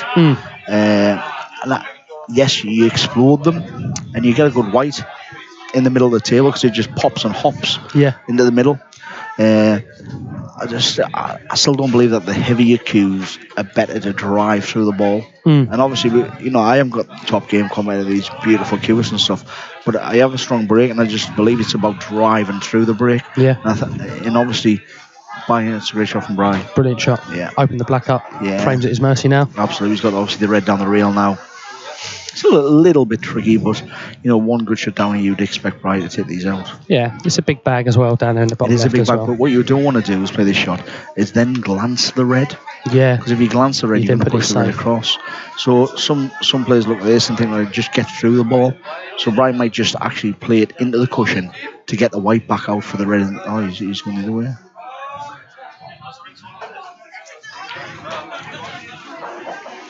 So I maybe would have just sort of punched this out to be then on that red at the top. Personally. But again, I'm certainly not going to I just think that then linking this to get back onto that angle will be tougher. You don't want to be. You can pop this ball now and then pop the one in the corner, go into the red, but you're not guaranteed to be back out and play. So I'd have maybe punched down at the side cushion and being out and play. You had the red at the top as your safe ball, I would say. The only other shot. Well, he could actually. Well, I suppose if he pots the inside, the red nearest to the cushion now, runs across to the middle, and leaves the white ball sort of where he's pointing there. Yeah. He's got the opportunity there to do it that way. Tougher shot. It is. I don't know. What is it? Is he going to drop this in? Because I think he's going to hit the bottom yellow, isn't he? He could kind of hit the yellow, but I think he was going to hit the bottom. He's gone through the gap. Yeah. Just the angle that's perceived, that's why I probably would have punched in the cushion, because the red would have went across, guaranteed. But you were on a red, and wherever that red went, because Brian had 3 reds to his mercy, he still had massive opportunities. That's me personally. Yeah, it's once again playing the percentages, isn't it? Yeah. But, I mean, Brian over here, everything you said made perfect sense. It does. It makes, it makes perfect sense, and you take that onto the table, and you're looking great. But once again, it's totally different sitting here to actually playing the game. 100%. You play in practice, you play like a worldie one day, and you're thinking, God, I'm a world champion. You break like this, I'm a world champ. And then next day you're thinking, I'm a chump. Yeah, you've got no hope. Yeah, it's crazy. Shouldn't even be in the same company as these people. Yeah. Now Brian's in a little bit of a predicament. What I tell you what I don't mind is a shot if he's thinking, if he puts this around the corner and he doesn't want to he could clash into the red, but he can leave it where he's looking at the top rail. Yeah. For the simple reason is if you just drop this and leave the top rail, you're guaranteed to run it through for the black. You're guaranteed if you miss to get the bag. And if they are quite susceptible up the rails, Brian said, I don't think that's a bad shot. 9-ball players are playing this all day long. Oh yeah, of course, yeah. Well, the pockets are huge, aren't they? Certainly. That's how I got into pool. All right, through that. Yeah, for being a teenager, it was. Yeah, I mean, originally, I don't know how many listeners we've got. Remember Bromley Q Sports in Bromley? It's now a travel lodge. But yeah, they used to run a tournament there every Wednesday, and as a young lad, I used to play pool. With my dad, and said to my dad one Wednesday, I was about 12, Dad, I really want to play in the pool tournament. Come on, Dad, come on. So he said, all right then. I went up there and I won it. Did you? Yeah, they used to have a handicap system. Yeah. Like a knock Makes system. it fair, a knock system, make it fair, and I went up there and I won it and fell in love with it. I was always in love with the game, and I just fell in love with it. But as I got older, when that place closed, and then the 9-ball sort of scene around my neck of the woods, the shot, Absolute shot. Oh, he snooped He himself, left, wasn't sniffed he? himself, fudged it.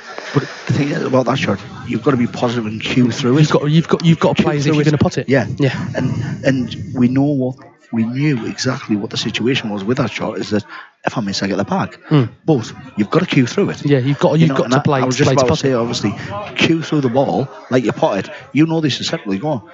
That was careless. Yeah, right. It was. And he'd be disappointed in that, but he still could nail it.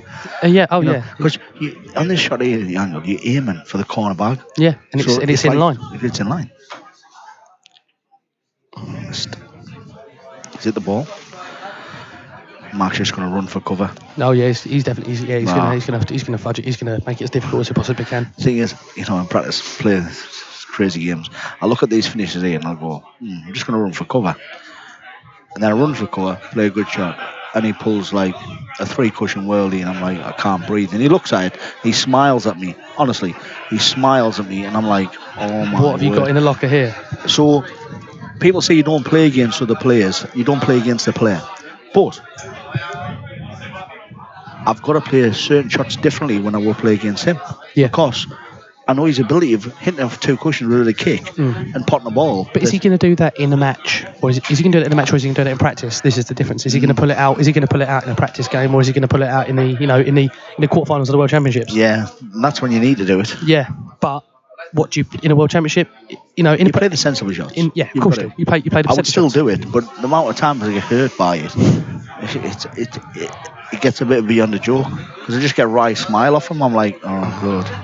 The right smile before he's even played the shot. I'm like, you're a millionaire. And honestly, it's crazy. Knocking an absolute worldie. Like, and it's not even a pot, it's not on. And like, the things he can do. And you just think, oh my word. This is great watching the top levels like Brian and Mark. They can do that. Yeah. You've seen that frame where Brian, I just lashed at that one, I think of it. When Brian's obviously played that double, he played it, not to blast it. He played the angle, lovely. Half ball double, off. boom, yeah, perfect. Great. Fantastic. Left the black in the middle, lovely. These are what these guys do. We've just been outside there. The boys are going, it might be a sore night for you. I've got a girl here bringing all the food in. He brought me any chips or anything there? Any chips? And he goes, oh, you got them KFC boys? Any good, these chips? Yeah. I'll have a few. Chris is soaking up the alcohol. It could be a long night. A very long night at this rate, man.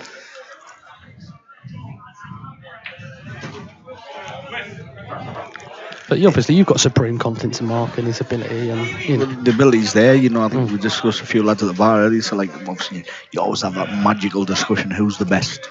Because there's 2 rule sets, and obviously so many good players, and everyone will have their own opinion, whether it's on social media or in these kind of environments. Yeah. And it's great to listen. It's great to banter. It's great that people have their different opinion. And hand on table, I think Mark is the best. Obviously, people say Hill, Harrison, so many good in the IPA and stuff. You'll all have your opinion based on what you see day to day. So if you hang around sort of Mick and see him not just at the tours, but how he plays and how he practices in tournaments, you'll think, nobody's beating him. No one's beating it. Nobody's beating him. I think it's a lottery to a certain extent when you get up there. Especially to, races to 7, 11. Break's massive. Yeah, I think it becomes a bit of a lottery. I think the one thing Mick Hill probably has got over Mark is the break. 100%. And his break, I think he's a monster. Overall, because of his break, it probably is justified why people say he is probably the best air ball. But there's so many missing great air ball players as well. Obviously, you look at obviously Daz has went over the 9 ball too. He was a great air ball player. Daz that one, he was brilliant. And that's 8-6. Daz Potts doing well, 8-6.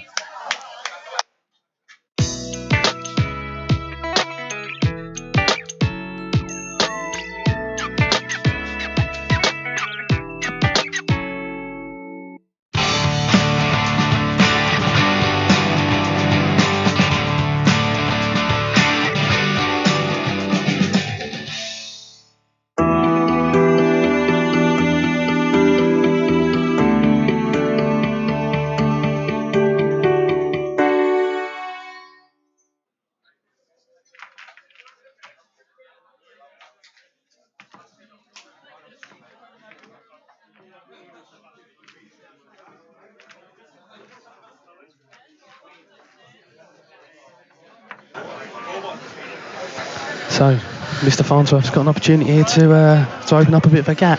Yeah, 8-6. Which you're sitting pretty, you're like, oi. Well, I'm happy if he gets the next 5 without reply. I can't see that happening. Break. Don't pull your cube. No, See? yeah, point straight up. Honestly. He's potted. One's gone in. It's not dry. The reds look great. You're happy. Oh, you see that break? You're happy. You're doing in your head. You're doing cartwheels, aren't you? You're looking at them. The viewers at home, you look at them balls, right? You look at where the black is. These 3 reds in a triangle at the bottom. These last 3 balls. He's probably going to take the one over the bag, third of last, the one over the corner, then the middle. That you working back. Yeah, you working from one to the other. You know where that red goes in the middle. You've got the black in the corner. So basically, I want to put these balls now. These 3 balls in the left on the table. I want to play the one over the bag, one over this bag, one in the middle. Can't fail. Job done. Yeah. Well, people might think, maybe leave that red to last or second off last and then get out. You don't need to do that. No. He stabs. I think he's going to play that black now. He's going to play that red now over the pocket, which you suggested leaving to last, didn't you? Yeah, but he can put the one in the middle, then play the red in the middle. It's not the end of the world, is it? Because he's still got a straight black. Yeah. Yeah, so he's just going to clip it in the middle, and then he can roll through, play the red in the middle or the red at the top. This once again, he's playing the options. It's leaving the white ball in an area where you're safe, and you can have options and opportunities to sort of. And he's never missing these. No, not at all. He's over the runner white a little bit there, but just a bit sort of lower would have been perfect, but can't see being an issue either. No, I think he can just sort of drop this one in, drop it through, middle pocket, top pocket, and he's left the black. About an inch or something, As long as he leaves the black, as long as he leaves that red, as long as he's sort of high on it or straight, then he's fine. He doesn't want to be running it. I think he dropped this one dead away, can't he? No, I think he's going to run through. Oh, that's perfect. He's all right. Oh, well, yeah. Because you can go wide, you can just roll it off 2 cushions. So, like, some people might stun this up and down, but just let it run inside. Run inside. Yeah. Which is exactly what he's doing. He's going to widen the angle. Oh no, he's just going to drop it. Yeah. It's quite straight, actually. But it's difficult sometimes sitting here. Because you don't see all the angles. Obviously, you do, because you've got some great setups with the cameras. So, yes, that's Mark leading 9 frames to 6.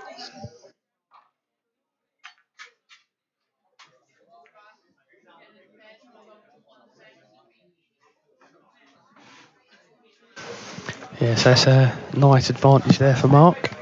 Brian's got a little bit of work to do now to get himself back level, but I'm sure plenty of frames, isn't it? There's a lot of pool left to be played. I mean, with the break hasn't been a fantastic shot for either of these. Either two played well publicised as well. So, but if Brian can break dish, dry dish, break dish, it's all level again. No, exactly. This level. Within 10-15 minutes, it could be level again. I said, I think if I'm not right, I'm sure Mark played Harrison. And it was something like, was he 24-12 down to race to 30 or something? Oh, yeah, miles behind. It was like donkeys, and he's won the next session, something like 18-2 or something like that. Yeah. To win the match. Yeah. The money match. Mental. Crazy. But I think that whatever standard you get to, it's there. It's a great break. I think whatever standard you get to, whether it's in tournament, whether it's money match, whatever. I think as soon as you start getting towards that end where you're winning and think I should go on and win to this. The old tension comes in, a bit of adrenaline, etc. Oh, absolutely. Start overrunning shots, making life difficult for yourself, and you're also susceptible to missing pots. Right, I'm looking at these yellows. Obviously, the balls, aren't they? But he's got one tough one. See, some players will probably play the yellow at the top and try to kid into that. Yeah. But then you're not guaranteed if you pop the yellow in the corner and pop the yellow in the middle. What you want? Yeah, obviously you hit it thin, the red or cushion first, your plum. But Brian is thinking about that already, you can tell, because some players just go ahead and do it. Yeah.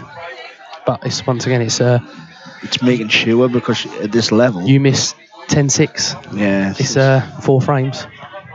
Yellow's the ball. I think he probably has to play that shot, really, the way that yellow's lying in the middle of the table. The only other way, the only other way he could go is if he pots this yellow into the bottom left pocket, and then maybe tries to get straight in that top pocket and screw back. Yeah. Maybe save that for later.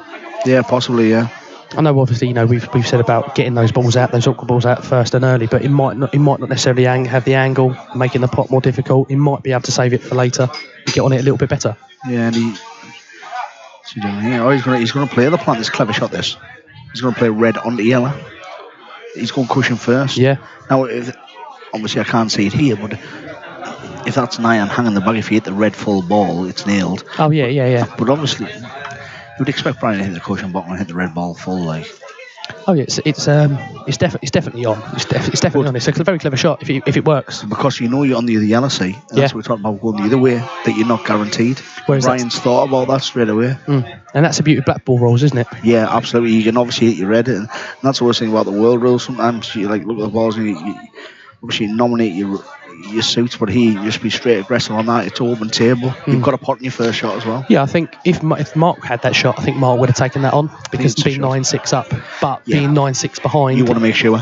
Exactly, and you think you want to give yourself even further opportunities. Yeah. I still think you take that on. It's the right shot, but in practice, maybe. In practice, it's the right shot, But percentages wise, I think save it, because if he. He's gassing up. Brian loves this. He's left Mark a little bit of an opportunity, though. I think he can play the plant, because it's a big bag off the yellow. Yeah. Obviously, if you undercut the yellow, the second yellow, you're actually canning the other yellow out now if you play that shot. That's it. So I think he will look at the shot, and if he fancies it could be a big bag. Well, I think that red, the not the red that's touching the yellow, the other red that's sort of open, I think it goes in the top left pocket. I think that's what Mark's looking at now.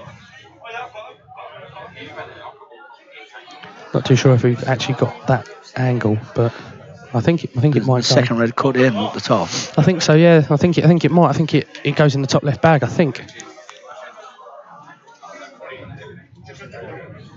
Yeah, there is plenty of skew. You must be looking. They must go in the top left round bag to be on that. Yeah, I think that's. And to be fair, the red doubles, you don't need to do nothing about it. No, because the other reds will be your mercy, really. That's it. One big shot. I think it's what he's frame ball really. Yeah. Well, the only other. You've got balls maybe go into it, but possibly the way that yellow's lying, you probably wouldn't risk it.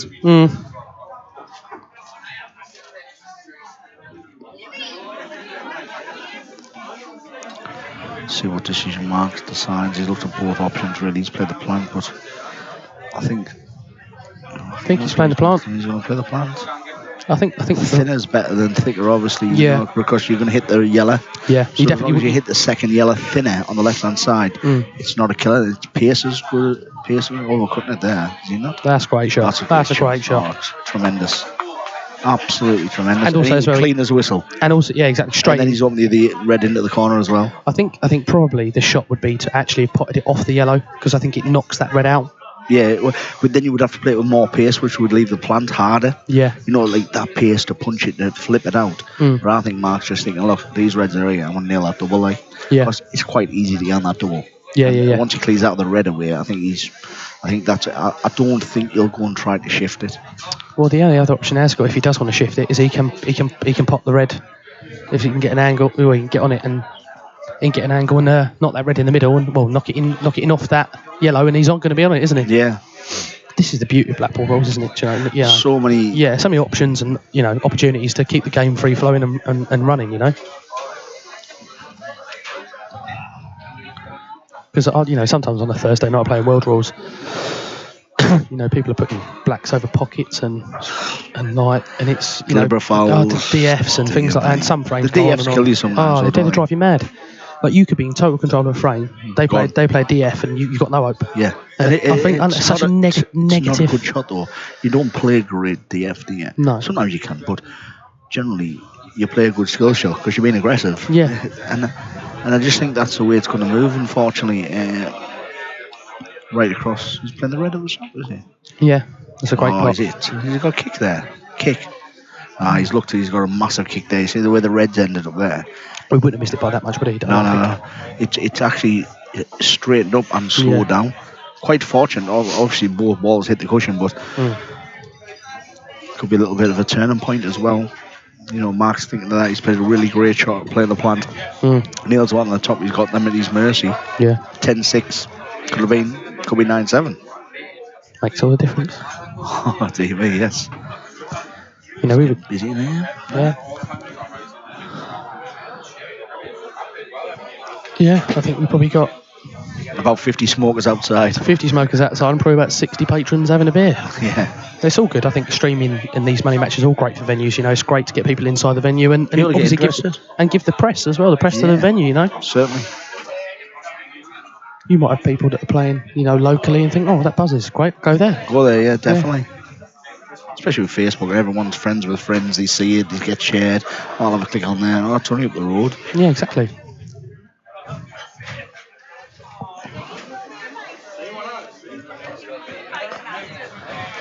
So Bry's just got that one difficult. Yeah, he's just got that. Yellow, He's just got that one yellow, isn't he? But I think this, you know, he'll work it out. He'll definitely work it out. My path here is play the yellow down the rail. Yeah. To go across. To play the yellow back in the same pocket to stun up. And try to get an angle on this yellow, where the sort of brown spot is, into the top left-hand corner to like then cannon in, because you then got the other yellow in the middle of the table, where the black is. So I'm trying to map it to go up there now into the side cushion, miss the middle pocket. We can stun up with Connie. Yeah, stun up with running. Stun up. So like he's looking at that in the corner, which is not a bad shot either. I'm more looking at probably trying to stun it further and then getting the yellow. Yeah, definitely. And I think as long as you can play it, as long as you're playing it with a bit of, you're playing it. If you're gonna sort of come across, and you're long play a bit of check side, and if the cube balls come up and away, just across, then you're just playing half ball, aren't you? Yeah. But if you're going at the red, it doesn't matter because you're on the other yellow. Brian might be playing it a bit short here and trying to go into it off the other yellow, which he's done. I think he's all right. No, he's not. He's too. Well, you can do it off. You can do it off this bottom yellow. Yeah, I think that's what he played for, Brian. So like, I'm thinking the top one, Brian. This shot can scream in off though if you misjudge it. That's the only problem. You're never going to go in off if you're playing off the top yellow. No, exactly. You want to be probably a bit low here, Brian, because he has to then stun it more across. Which, if he doesn't connect perfectly, you might go wrong. But he's played. Say, it's the other way. From here, this is perfect. This is perfect. He's absolutely landed where. Probably he should have played. Might have been like to the right for that shot, but then you had the yellow next to the black. You don't have that now. No. So Brian hopes he pots two will be left on the black here, because this can go wrong or could go perfectly. Perfectly. But before you'd have had that yellow next to the black. Yeah, I still fancy playing it into the top right bag and screwing back. Yeah. Because if you're playing the red half ball or four ball, you're going to leave yourself on, or half ball, you're going to leave yourself exactly this way. Yeah. The percentages would probably be that. Was probably the right shot you played. Great clearance. Superb, Brian. 9-7.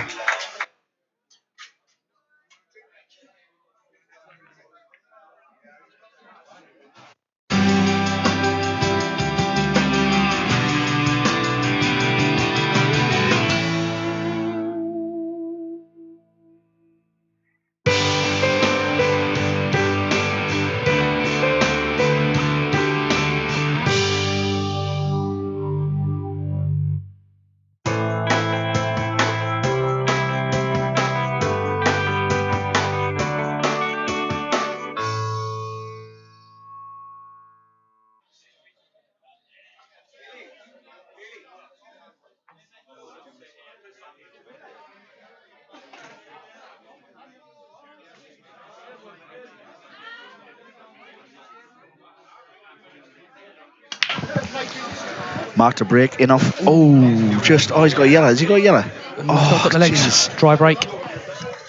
This is what I said. He gets the break dish, which he got. Dish dry. Could be another dish. Yeah, exactly. Could be back looking on break. Yellows, reds, eh? I think you'd have to be looking. I think you. Obviously, if you play yellows, you've got to go yellow onto red, haven't you?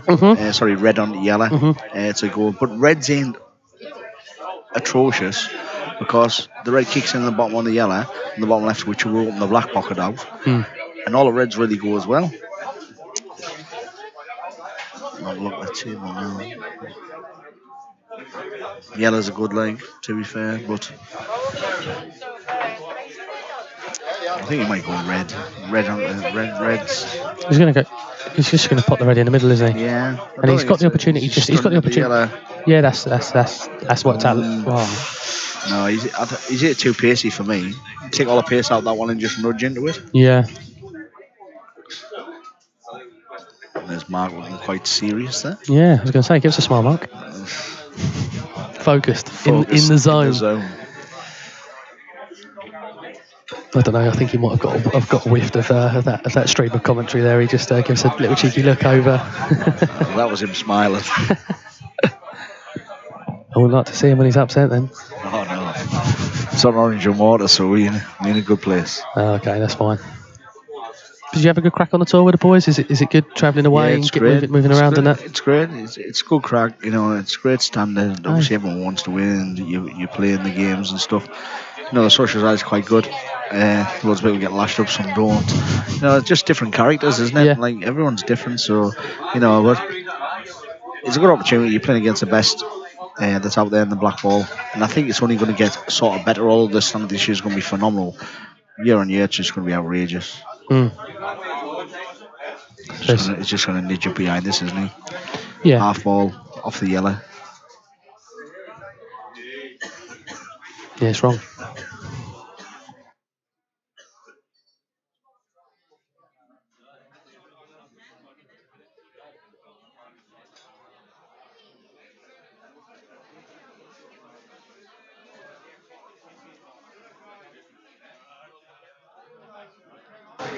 Don't know what's happened there. Yeah, sorry about that, ladies and gents. I think there's a little technical issue there, so we're just going to move to another screen.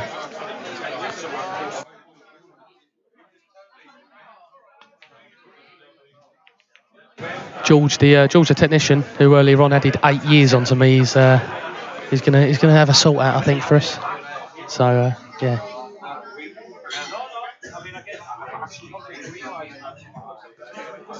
Yeah, be in the break. So after 25 frames, we're going to have a 15-20 minute interval. So we'll get the GoPro sorted then. Yellows, Mark? I think so. Obviously, I seen it frozen on the screen, so Mark must have played this new Bosom was a game and crashed some balls to be in this situation with the yellows. Yeah, lost me. Yeah, we missed one there, to be fair. But yellow's looking good. Yellow's looking great. Just going to play the plant here and nudge the red away, I think. That's a shot, isn't it? You play the dead weight plant. Yeah. Kick the red. Depends if you want to come cushion first, kick the red, or you can hit the full ball. If you hit the full ball, it's perfect. Just make sure that, obviously, if you do play the plant, keep the yellow there over the pocket. You don't want to slide and push near the red.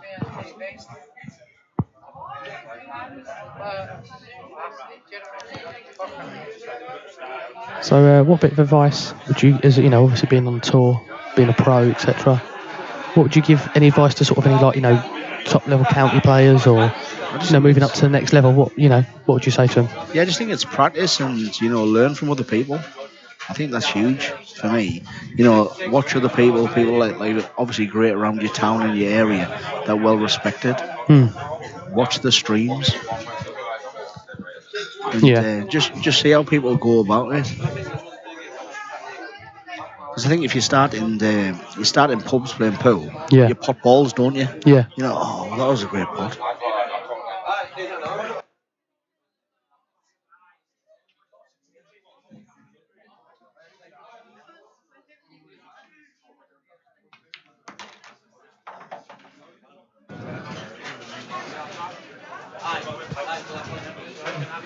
Yeah, so you're just watching what others are doing, and watch others do, practice, and learn. Obviously, if there's great players, sometimes you're not a great cuer, so you have to learn them things.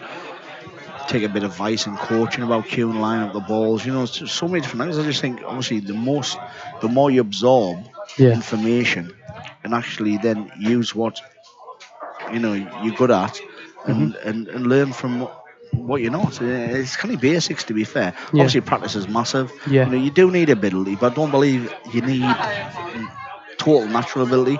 I think you can work at the game if you're a good player, a good standard. I think when I was like 16, 17-year-old in a pub playing for like a B-side of like a team that was third off bottom in the league, I was a great potter. I was the best in the team then. But like, I was just head the ball, and like I pop balls, but I was all over the shop. Probably still am, to be fair. But the more you get on that, I had a bit of a natural there. Not the greatest cue action, but natural. You know, if you've got that, go to your local club. You know, maybe playing teams and leagues, local leagues. So that is the foundation. Yeah, grassroots. Yeah, grassroots. It's the foundation. It's where we all started playing pool. Whether it was a youth club, there's none of them at pool anymore. Is there youth clubs? No. You know, to be fair, not loads. You know, some people start youth clubs, but now it's generally pubs. Pool halls. Now pool halls so dominant now. So like lads at 12 can go in pool halls. Yeah. As years ago it was more youth clubs kind of thing.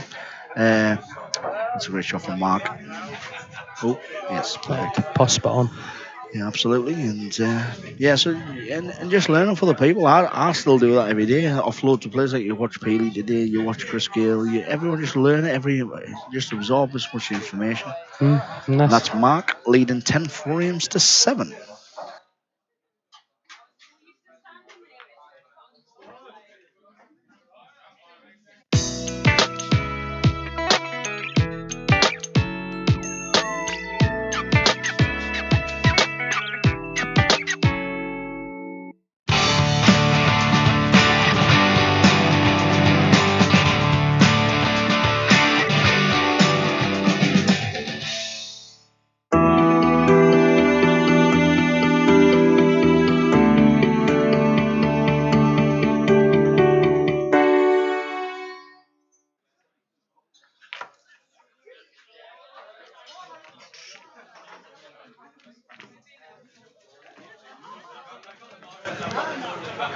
So keep your comments coming in, guys, on Facebook, and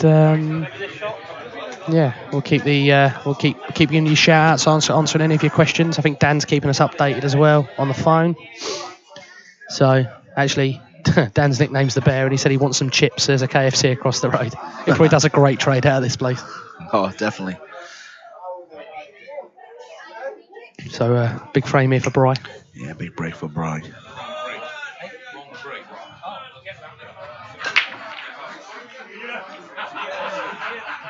Try.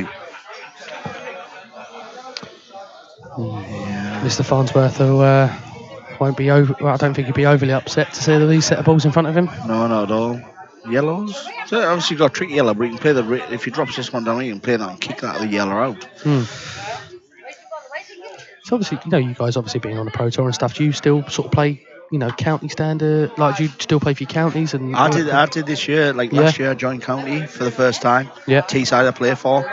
And then it's our second county season this year. We went to Nationals at Selby last year. Yeah. Got to be in the quarterfinals, 14-13 of Warwickshire. And then we qualified first, top points in the full of UK this year. Cool. And won the Super Sevens as well. So down in, I think it was in Scarborough. No. No? No. Okay. Don't ask that one. All right. No, don't ask it. Don't ask that one. Okay. All right. We'll save that one for off air then. It's Watershed. Okay. Fine. It's two route for streaming. Yeah. Two route for streaming. That'll be Raz or something like that. Okay, mate. Cool. We'll leave that one. Yeah. I've heard that name mentioned a little bit around here. Raz. Yeah. The Raz is a machine. I've heard. Yeah. Razzing all over the world. Fun. Oh, that literally, I think I was in it for about 20 minutes. I think the name got brought up, and I was thinking, oh, hello. Hello. But yeah, we'll have a chat about that one off air. Yeah, anyway. So we get lots of posts and stuff on Facebook and stuff asking about getting money matches set up for people and things like that. And I think it's great for the sport. Yeah. The exposure and stuff like that, And there's loads going about at all different levels. That's the beauty, As before, you was always like one of your best players in the area or areas and that. Yeah. Now it's abundant at every single level, whether it's for £1,000 or 200 grand, honestly. Or 200 quid or 200 quid. Honestly, we did like money match shit. I wasn't with like games. We had 24 sessions of 20 games. And then 2 stream tables downstairs. There was 20 games upstairs for between 100 and 1,000 quid each game. In a 2-hour session. Yeah. At a race to tens, and they were just betting against a similar standard. It's great for them guys, Yeah. Like good pub players, and they're playing against. It's not like mugging people off. It's the right levels, and you learn from that. Yeah, and you're matching them up and stuff. Absolutely. And it gives them that experience in money matches without playing someone of an awesome standard and going, oh, I want 7 frames in a race to 10, and then it's just ridiculous. Yeah. means So- you just pop this red in the bottom and then just leave the half ball red Yeah. for the black in the middle. That's it. Job's a good one. 11-7. Looking at 11-7, yeah. Mm. Brian brought them really well there. Split really nice. You can't do a lot if you're breaking dry, though. No. And you're leaving them. And it has hurt them. To be fair, Mark hasn't had loads either, to be fair. Probably a few, maybe one or two more than Brian, I'm not sure. One or two more, I would say, one or yeah. so. I mean, you know, talking about money matches and stuff, you don't really get a lot down in the south. I mean, our cameraman Dan, who you can't see, he's hiding around there. Oh, I see him around the corner, keep popping out and that. Yeah, he's keep him in a cupboard. He's got a money match coming up. Is he? Yeah, against a fella called Will Tweed. And yeah, he's race to 23, and he's getting a 6 start. They're playing for a grand a man. Steady way though, isn't it? Yeah. Everyone has a bit of a bet, have a drink. That's it, and that's at our local club, Eltham Terrace. Little shout out for the boys. Yeah, that's 11. And that's 7 to 11-7. Mark.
Yeah, so they all chat about us. Yeah, we get a load of ribbing, and then we can't hear what they're saying. Yeah, just off commentary there, we were just saying that we've got like fantastic crew here from Beard Productions, and obviously different camera angles and such.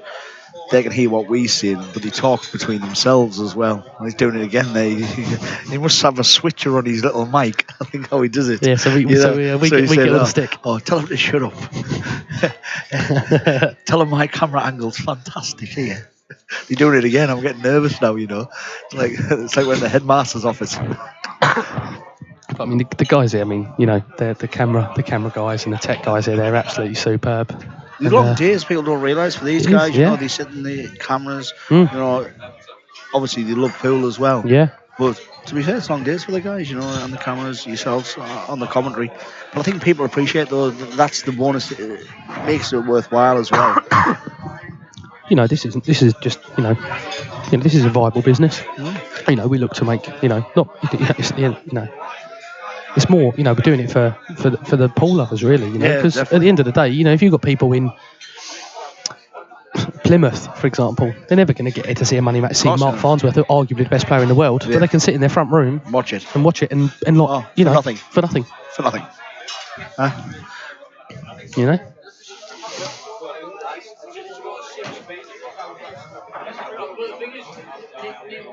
So I'm getting texts and stuff. We're getting feedback through from Facebook and stuff. And would you play a money match soon? And any opponents you wanna put out there? I've actually retired. You've retired from money matches. I've at the grand old age of. I've got one more game. Yeah. Playing Jeff Allen. Okay. In February. Right. Whereabouts? I was supposed to play John Sullivan in December. Right. But John had changed his cue, his tip or something, and he was goosed. So he had to pull out. That's when Buzzer played Lakin. Right. Yeah. And then, to be honest with you, I like watching them. I like arranging them, and I enjoy that. And then I just want to play Jeff, and that's my last match. Yeah. I'm not I was all for them, and then I've just went sort of I'd rather watch other lads play and enjoy that sort of aspect of the game. There's quite a few names I might go out of retirement for, but if anyone come on, give us some names then, Chris. Come on. No, I'm not going to do it online. No way. I think Jeff Campbell wants a game. Oh, there's Miller lad and Davy Ball. Oh, you'd be firing all. You're getting the eyes now. Yeah, getting the eyes. They'll be all watching and that. So where's this game with Jeff then? Played at my place. Okay. I played him away. He beat us 25-18. Played terrible. Jeff deserved a win. It's a great play. Jeff was a lovely bloke as well. So you know what you need to do? Give Beer Productions a shout. Get it streamed live. Yeah, it's from your venue. Honestly, it'll be a fantastic game. I'm looking forward as well. Didn't play like I could the first game, so I'm just looking forward to the rematch back at home. So Yeah. and the West Yorkshire boys are spot on. Obviously went to that venue down there. It wasn't great, the atmosphere.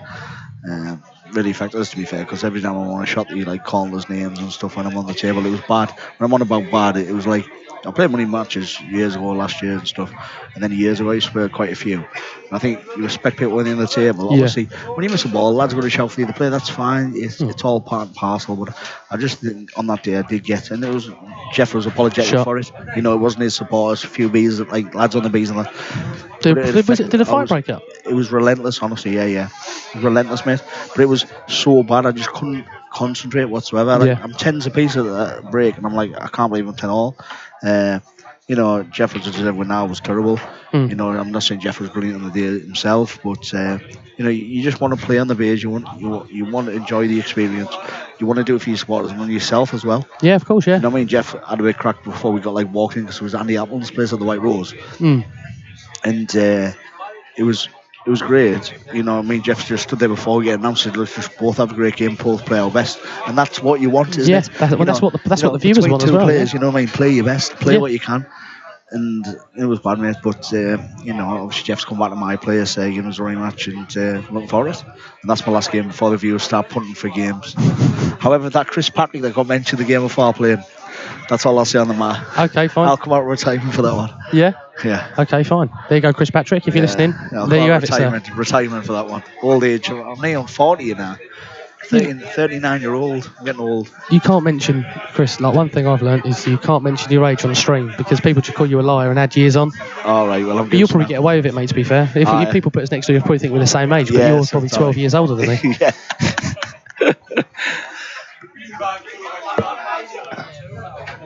But yeah, 12-7. Brian's got a bit of an uphill battle here. Yeah, Mark's kicking on now. He's sort of gone up again. The break as well, though. Yeah, the breaks. Brian went dry. The frame before, and then Mark's going to stood him out. Brian will still be confident. Don't think he's overly worried yet. You don't. I think if you get into the 1910s and stuff, then it's different. I think 12-7. There's so much time to go. Yeah. Brian can look at the frames. If he turns them breaks around, he could be 12-7 up. Yeah, exactly. Yeah. Brian hasn't made a huge amount of mistakes in the match. He played really, really solid. There we go. It's a good ball. Yeah. Red. He's gone back to the break where he's off the cue as well. Have you noticed? He's come up high. He's not down on it as much as he was. Tough though for Reds. Yeah, you wouldn't go yellows here, would you? No. You've got too many tough spots. Spot the red in the middle. Yeah, and then come down. One in the left or the right bag, depending on the weight. Yeah, black goes. I think black goes. There's good views in here as well. Oh, mate, there's some great views in here as well. Fantastic. Oh, big fan. Big fan. Big fan. Sorry, viewers, we have to discuss that another time at the moment. It's not really the time or the place. So.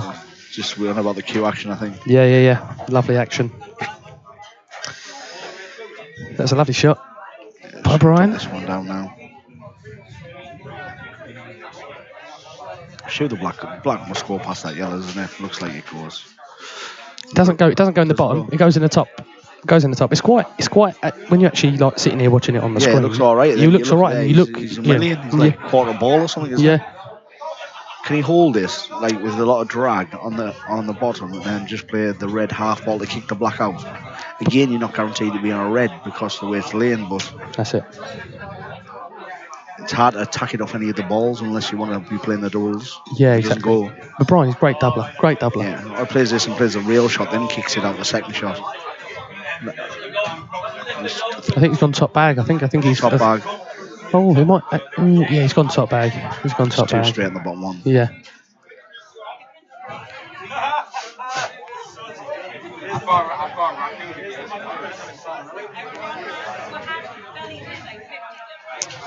Tough.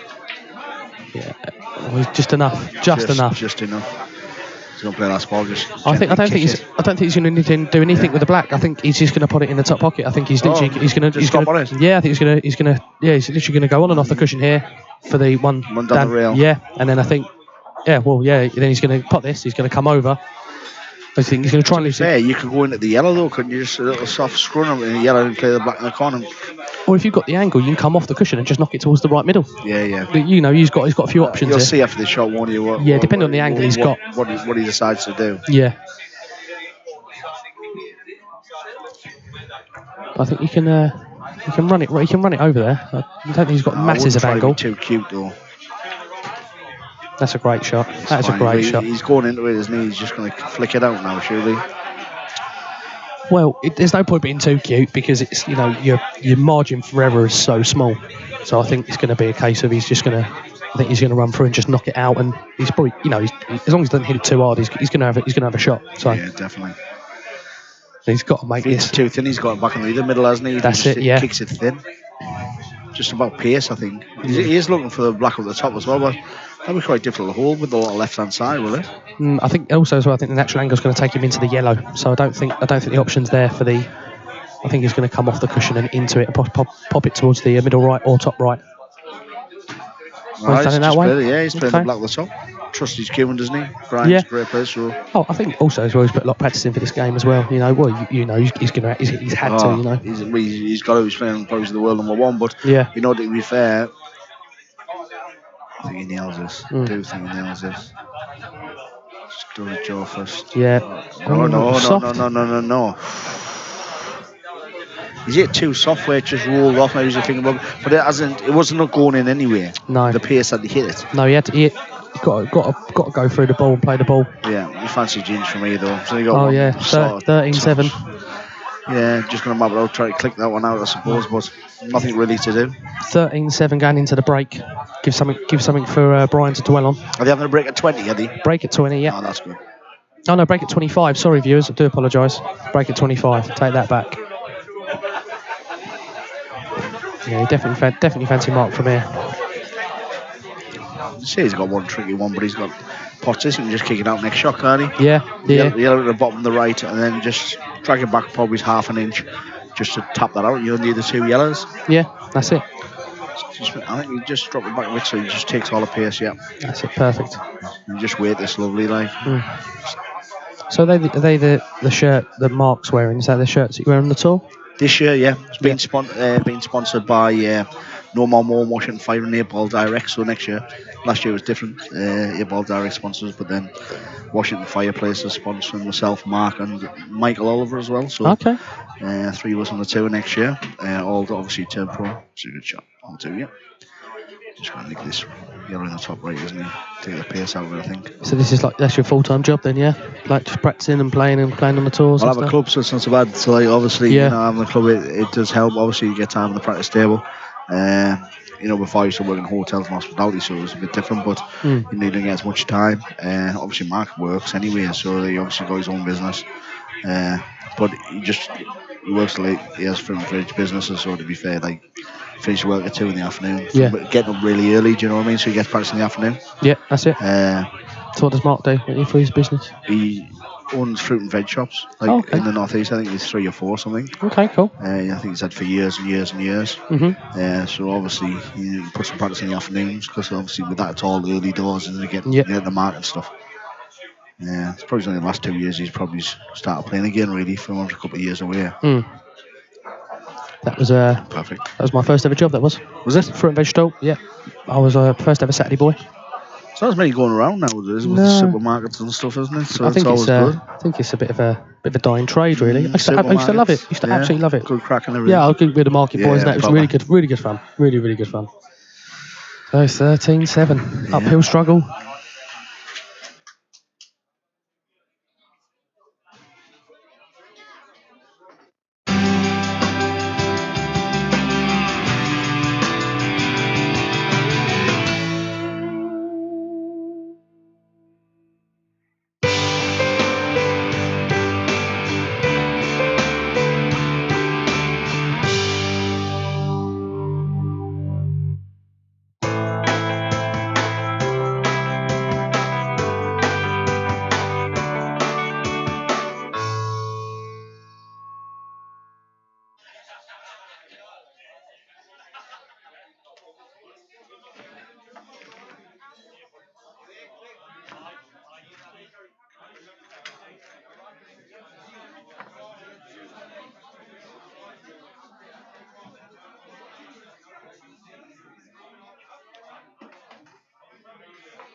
So I don't think 13-7.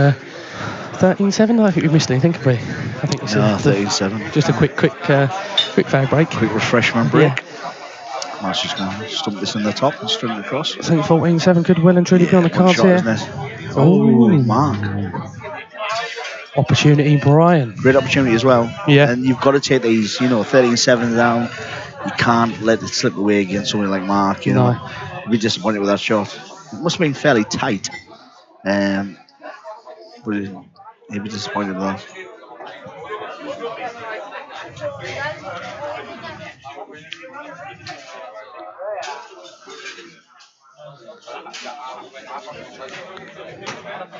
You'd back Brian here to take these out. Yeah, definitely.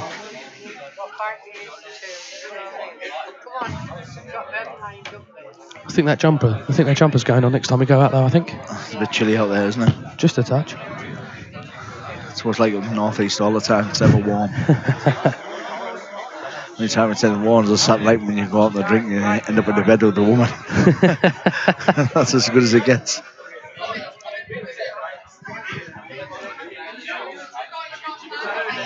Just stump this one. He's going to come across the one in the middle? No, I think he's just going to play these three, one in the middle and one in the bottom. That's what angle he's got here. He's got an angle to run it across. I don't know if he has an angle to run it across back for the other two. Yeah. He's a little bit short for the first red. And obviously you can play this red at the bottom last. If not, if he doesn't fancy it, you can go the other way, but he's got to avoid obviously the yellow and the black. I think he's going to be looking to he's been looking to play this one and then screw across the table for the other two and then play the black in the bottom left bag. I think that's what he's looking to do, I think.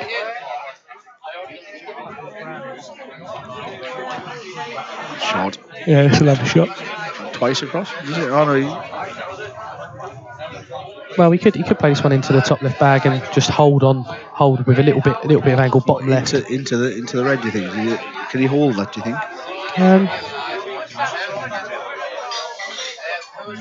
No, I don't know if he's a bit tight on this one. He's not played these great. To be fair. He's got another inch and a half across his perfect. So he's got to take the bottom one now.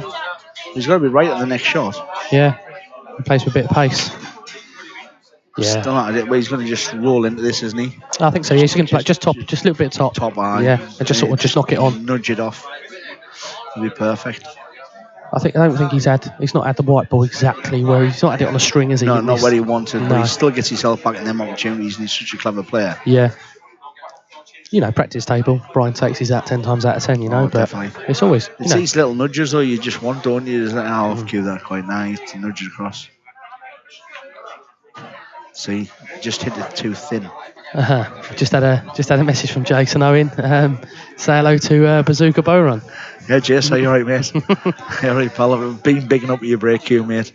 Don't worry about that. So that's actually the builders a queue. Yeah. I supported Jason. I think it was a 2 when they changed. We were on about tip sizes and moving up from local leagues to 9.5s. I think at a pub level, having a solid tip like you said, you were on 9.5 mil tip. Yeah. And some pub players, because other players that are better, go down the tip size too much because people say, I should have a smaller tip because it's not a pool tip. Yeah. But I believe you should have your foundation around then until you get to a certain level. Yeah. I think I supported Jason as well about it. And obviously Jason's fantastic. Honestly, the cues he produces are amazing. Just the aesthetics when you look on Facebook and his website, they're just different gravy, aren't they? Just beautiful, brilliant. Yeah. And I said to Jason, I wouldn't be changing my cue. I'm going to go down a bit to 8.65, and then I was quite struggling with it, like I mentioned earlier.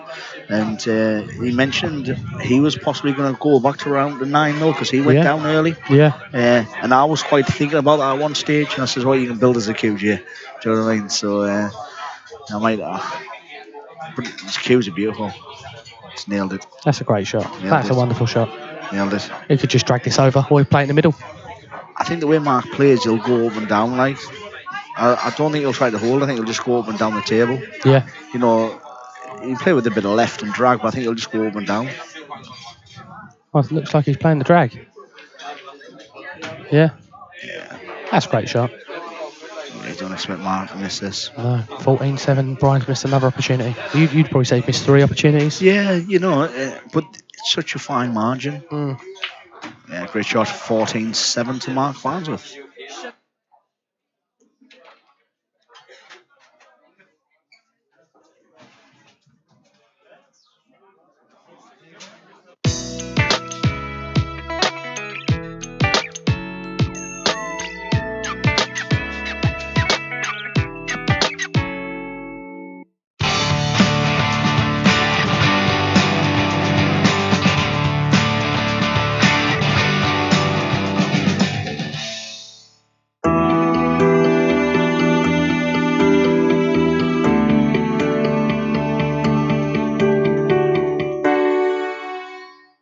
lad. A few familiar faces, Chris, for you tonight? Loads of familiar Davy Balls over there from No More More and Washington Fireplaces. Yeah. He's sponsoring Mark and myself and Ollie actually on the tour.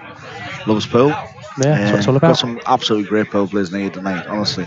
Obviously got George, Stevie Thompson tour, IPA tour, IPA tour, Jeff Campbell, one of the best in the Northeast, Anth Miller over there, Moose playing the IPA tour, Darren Argle.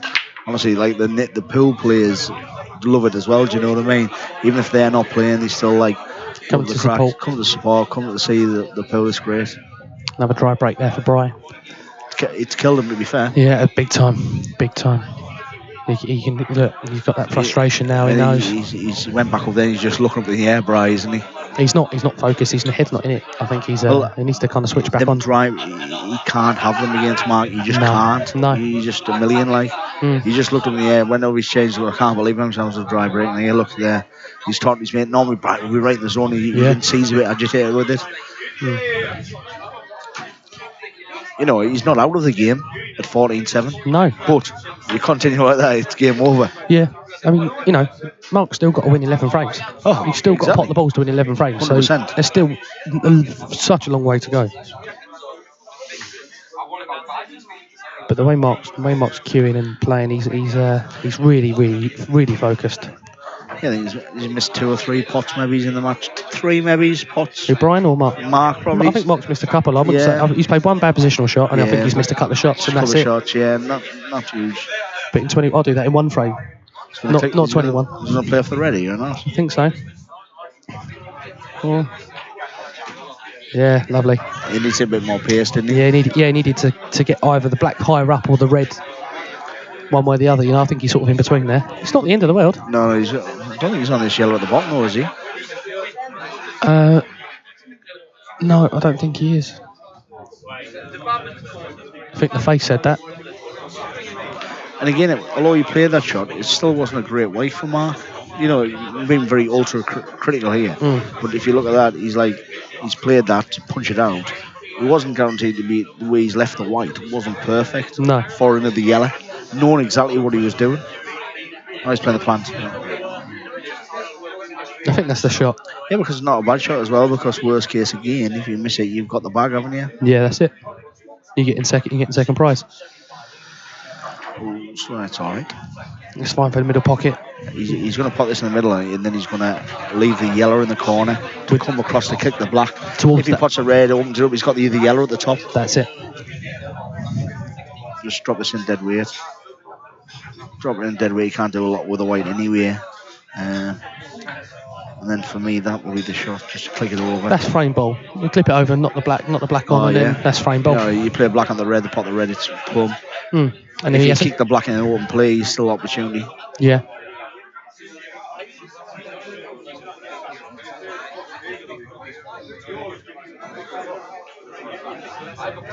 Yep. That's perfect.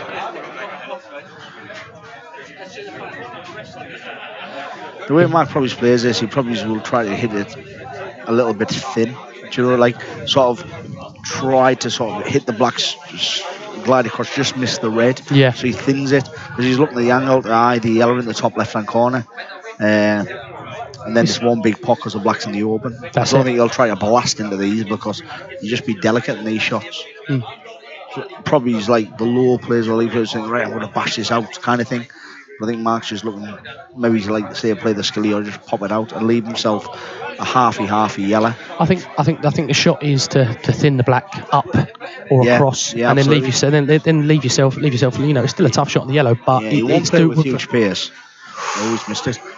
He got the right. The black went anyway off the rail side case, but he's missed the part that you don't do, isn't it? That's the thing, though. You know, you hear like snooker commentators all the time. Oh, he missed it because he was concentrating on the position. Yeah. And that's that you take your eye off it, don't you? Because that was so easy for a pub player. Never mind somebody of Mark's level.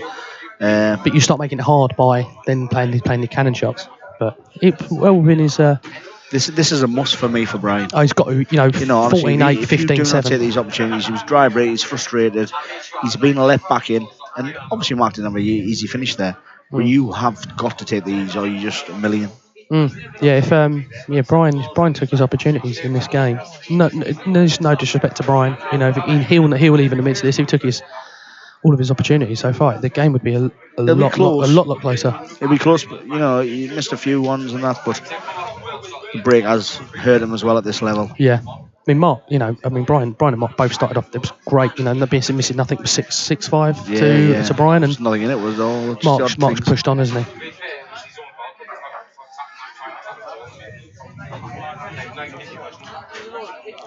Brian should 100% take these out. No problem whatsoever. Yeah, he's got them onto the middle. He sort of stun across, screw across. Just that yellow. He pushed that yellow out. I don't think he needed to do that. Really, he didn't need, because that's it caused him a few issues now. Just gonna stun it across. Yeah. That's perfect. Yeah, and I think he can just sort of follow through and knock this other red. Well, I'm taking the one on the left and getting back out for the middle and leave the white a bit further to the right, and then play the red in the corner. So getting back out for this. Then playing the second red. He's hit it short there though. So I'd been tempted just to drop that in the play in the middle, and then just hold and then go across, and then the red and then the black in the bottom right. I'd have been tempted, because he could have done that. He could have just dropped it in. Could have held for that. Could have held for it. He took that thing of being wrong side of this red out of the equation. But I think this is okay. I think he can nudge. He can just nudge this red. Bit of side. Yeah, just nudge this red towards. That's perfect. Yeah, great. It's just natural angle now, isn't it? Just come off one rail and you're on the red. Or just screw down, a little bit screw down, and then off one rail on for the black in the bottom. Job done. 14 years looking like. Yeah. I didn't realise it was that fine. Nah, it's fine. That's fine, yeah. They just screw back now. Screw back up towards the yellow in the middle of the table, and then just have to do nothing, just pass the pink, yeah. Perfect. Look like we're on 14-8. Yeah. Dropping for Brian. Lovely. You can do that. We're done with that.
So marks a break. Who gets 2 yellows? Great break.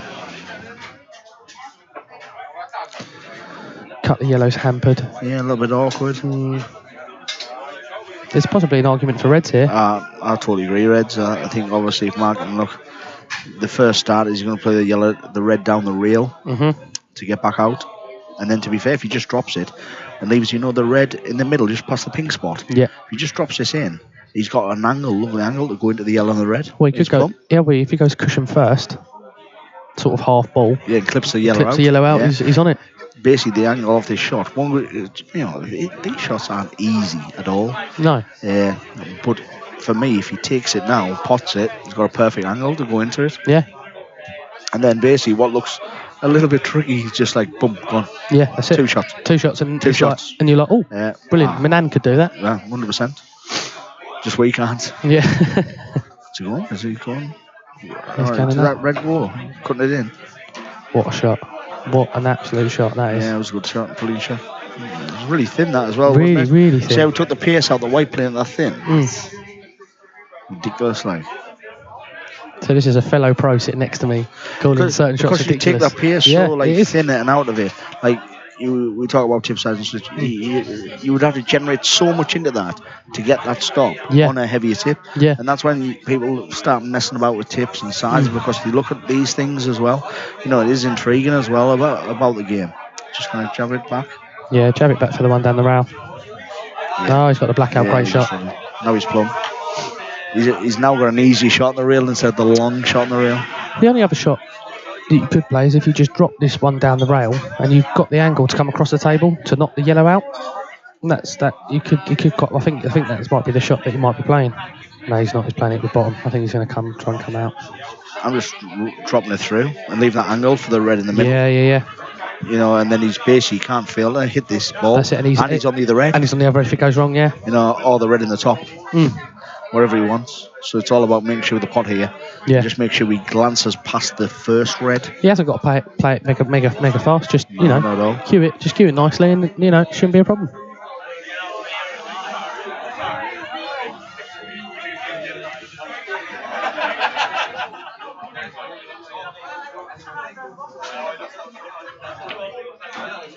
Great shot. Fantastic. I think the red goes past the yellow now, doesn't it? In the bottom corner, so... I don't think that red goes, actually. I think it goes past... I don't think the red goes past that yellow.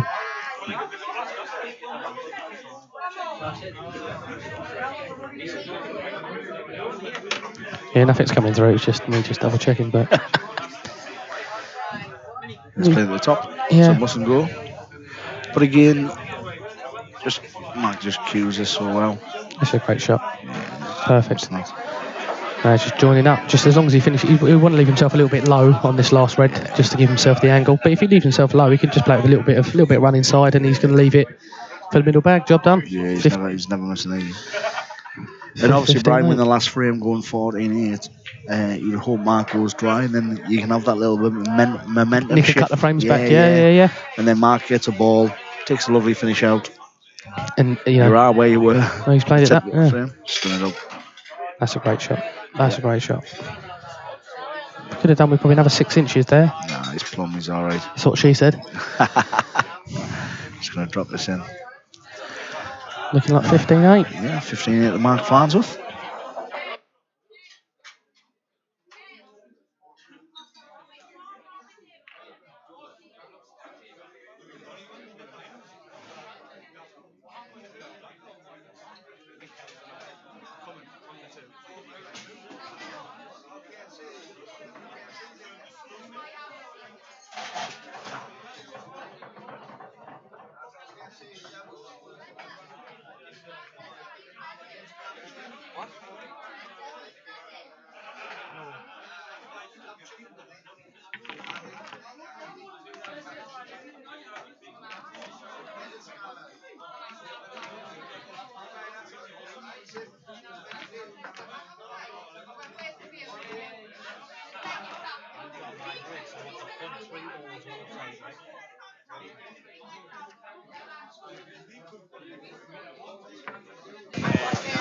So yeah, 15-8.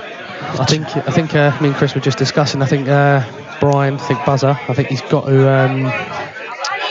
win the next two to have half a chance going into the break. Next two. You know, obviously, if they share it at 16-9 going in the break, Brian's not broke very well, and he's gutted about that. Brian's like puts his hand in his heart, he plays with passion. Yeah, he loves the sport. Oh, yeah, loves it. You know, and but he needs this ball. He needs a ball hugely here. Don't know if he's going to get one. No. See how the Brooks there? He got to go wide. He held, but like there's no explosion. But see how they went. But that's all he did. They didn't go. Yeah. Like you get double bounces. You say the big boys, he boom, boom, boom, and they like hit the first time. We got a chance, but then when they come back again, you've got another chance to get again. So you got double bubble, and he's just looking. He can't get it. He's just breaks. But he's stunning the ball. So what you're doing is you decelerate to get the ball there. The way he's driving through it, his cues ending up. When I was playing last night, I played like a donkey last night. I played awful, but the break. 2 or 3 balls every single time. Breaking like an absolute monster. But could I put a ball? No. Oh, we all have them days. I have them generally most. That's a great shot. Oh, slow down. That's a great shot. That's fine. I think I'd be tempted maybe to knock the one in the middle and nudge off one of the reds. I think I'd be tempted. I think that's. I know he's going to go. Is he going to play? I was going to try jabbing into the the far left thread of these. Yeah, it's a great shot. That's a wonderful shot. He's got Just a bit overdone it, like, to be fair. Yeah. You know, if he left it where it is, he's plumb on the yellow in the corner, isn't he? Yeah. You can probably just shift this round too, though, because can't play the plants, too risky. Is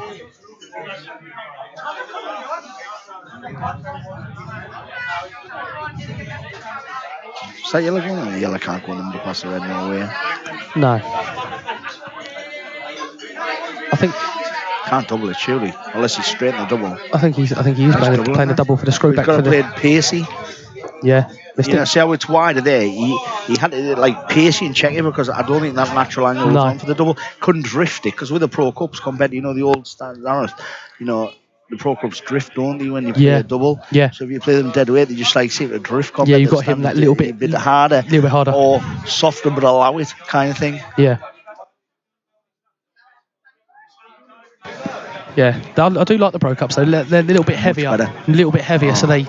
Yeah, but you can do so much more with them. You can. You can manipulate the white so much more. So much more. Yeah. Like we call them all balls now, ping pong balls compared to the Pro Cups. Because they're so light. They're so light. So light. You go back them in the pub league and that you play at certain venues, and we're quite fortunate. We've got some great teams that all their pubs now change to Pro Cups for the games. Yeah, but the thing is though, you put Pro Cups on a speed cloth, like. We had it the other day. Well, I had game last Tuesday. Big up the Crayford Rugrats. we had to play on a speed cloth with old balls, right? Oh, so we won 6. Like sick, horrible, like never been washed balls. Oh, awful! Yeah, we won 6-3, which was nice. We're second in our league. So we should, with the team we got, we should go on and win. You know, we should go on and win. And then on the Wednesday night, we played on speed cloth with Pro Cups, and it was awful. The thing is, you play on a speed cloth, the angles are changed, balls slide. It's just awful. And then on top of that, you'd probably want to, no drag, nothing at all. You have everything. You got stun or little screw shots. You can't play anything running. Because it just goes and goes and goes and goes. That's why I much prefer on a nap cloth. Much prefer. I do, but we just got one of the new Simonez cloths in my club. The blue with the blue, yeah. The blue just got it in last week. They're quick, but they're nice. Like obviously, is it the 6811? I might be wrong. Somebody will tell us cloth. Obviously, the Simonez were obviously massive for 9-ball tables, weren't they? Yeah, huge. And obviously they built that for the World Series in the IPA last year. And although it's got no nap, it sort of plays like a speed cup. It has got it built in. It's lovely to play on, honestly. Obviously, again, it's one of those things. The more you play it, the better you get it. But like, it's so nice, so responsive as well. And it doesn't run away like a speed cloth. Yeah, you know. So you can control it. Get real grip. And that's they're going to be in the World Championships, obviously, and for every IPA tour now. Yeah. With the new deal, so. Honestly, you're getting plenty of practice in on that table. Well, I've played a bit. I've played probably 3 sessions or something on it, because obviously we've been practicing for Mark's game downstairs on one of these cloths, obviously, because you don't want to be playing on that. So, but Stevie Thompson's been coming around my club who's on the tour, and we've been having a few practice sessions on that. But it's lovely. Players so nice. And honestly, for clubs out there, obviously all the IPA and the World Series events going to the World Championships, clubs will all shift to that blue. Yeah. It looks so good. It's so clear. You know, if you go into some clubs when they've got the 3 lights over a table, see how many shadows are on the balls and down the rails. When they put these lighting systems up, or in the newer clubs with the LED, and there's no shadows, but you put the blue cloth on, and it plays beautiful. I'm quite looking forward to playing on one. I'll be next time. Well, I'm just trying to think down south who would have one, but I don't know. Next time I'm definitely up this neck of the woods. I'll be looking you up, mate. Honestly, they're beautiful to play on. Beautiful, and for clubs, they last longer. Yeah. You know, normally you get like the Hainsworth or the Stratton, but the Hainsworth match or the precision cloths. What happens is you playing that every single day and quite relentless on the table. You get where the black ball, the top ball moves off the top, or where you break, you see all the marks. That blue cloth doesn't mark up. No, honestly, it doesn't mark up at all. It's got a bit of longevity. Massive longevity, and plays right. So, like for me, I think they've cracked it, and it looks the part, and it's got a bit of a sort of different. It's got to look the part, isn't it? Yeah. So we got Michael Wilson, all right, fella. Enjoying the game, and that's a great frame from Brian. We said he needed it to be 15-9 up.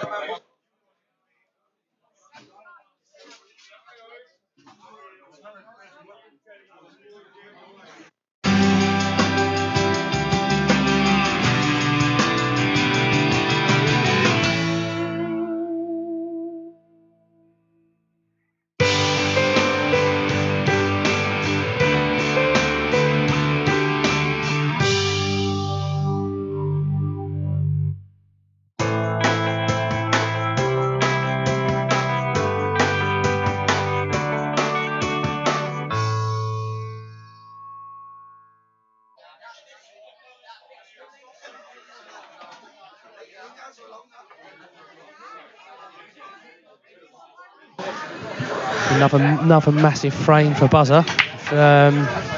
Mark gets a ball. He gets that. Yeah, he's got that yellow in the middle quite often, which is good. Got the middle bag. He's been shooting in, and yellows reds look great. Yellows, you probably go yellows. Could be yellows, doesn't it? Could be yellows. You've only got that one on the rail there, but although to be fair, reds ain't so bad if you can like put the one in the middle and just flick the other red off. Yeah. If you could get on it, but your first start and your link up's not great on the reds. No, that's the you're playing. You've got a tough shot on that red. Yeah, and you've got running to come round 3. But I think obviously the link up between the two reds, where you could just flick it off there, you guarantee really the reds. That's it. I'm sure whatever Mark decides, I'm sure he'll be not far away from it. Brian will be hoping and praying that he gets an opportunity. I did, yeah. Yeah, he's going to come round the 2. The one on the bottom. And I think if he rolls this one through, he's got the one in the corner. Yeah. But then he can play the flick shot. If he rolls through enough, he can play the flick shot first. Yeah. Like he's looking there where he's pointing his cue. Because he flicks it, he's on the other yellow. He probably would have. Other red. He's probably overrun this ever so slightly, I would imagine. I think he would have preferred to be dead straight on it or just off the other side. Just off the other side, definitely. Just make sure we concentrate on the pot in this situation. Yeah, definitely, yeah. But I think worst case scenario, if you just don't get perfect with that, you've got the other red to the left. Yeah, that's it. To then get a better angle. Yeah, great shot. It's plumb. I didn't play it off the red, yellow. He's just put his hand up, Mark.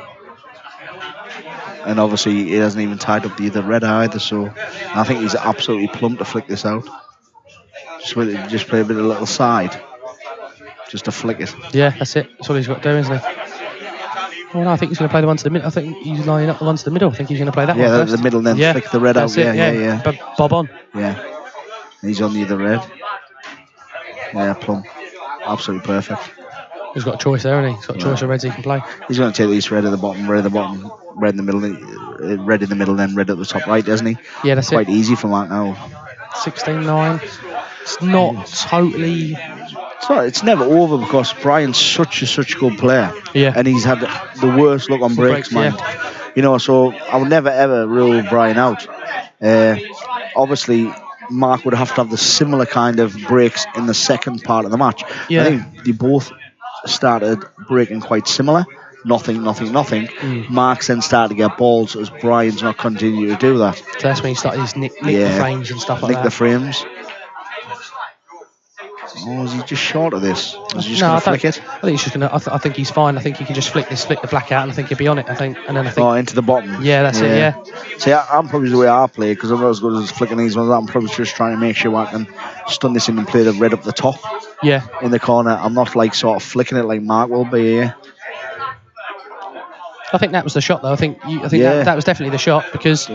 Plumb. All he's got to do now is he can just play this with a little bit of top and just come off the yellow, and he's got the black into that bag, or he can just stun in the gap.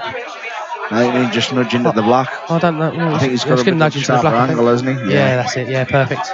Great shot. Well, once again, the options there were endless. Well, we're looking, guys. We're going to go into the break. Yes. Mark Farnsworth leading 16 frames to 9, and we'll be back with you shortly.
Break's killed him, innit? His break is Aye, killing him. trying to putting out off the break. Aye. Fucking hell, that's what's fucking him.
Are you not yelling? Take on. Just put it on though.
Hi guys, welcome back.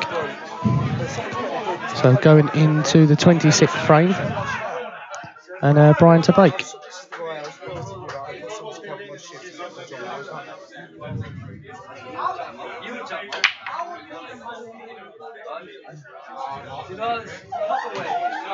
So I spoke to Brian in the break, and he's put his break cue away and said he's going to go with a smaller tip cue, and it seems to have given a bit a break, but he's dropped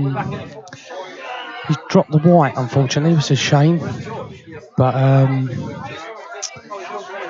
he's got to go for it now. He's got to go on the brakes. He can't keep dry braking, because if he keeps doing that, then against Mark, calibre of his player, he's just going to struggle. He's got to start, breaking and clearing and try nicking some frames, and hope Mark's makes some mistakes, get back into it and put him under a bit of pressure, because otherwise Mark's going to run out here, and it's going to be quite a convincing victory, to be fair.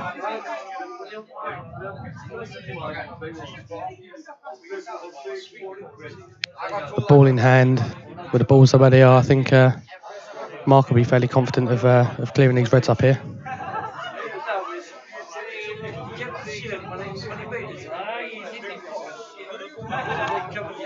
So Chris Bowrun is still in the building. I don't know where he is or where he's disappeared off to, but I'm sure he'll be back soon. That's a great shot. That's just opened everything right up. He's still got a tricky red on the rail, but the way Mark's playing, you'd expect him to sort of go for the gears here and make sure that he clears up, take a 17-19 lead.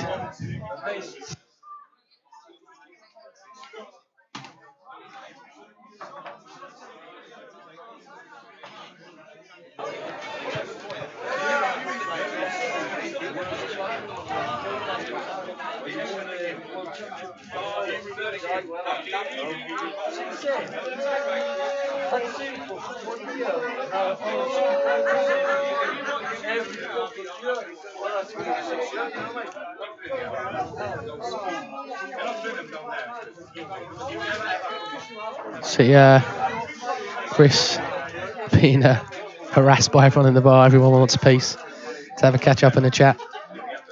So yeah, he's on his way back now. So normal service shall resume shortly, I think.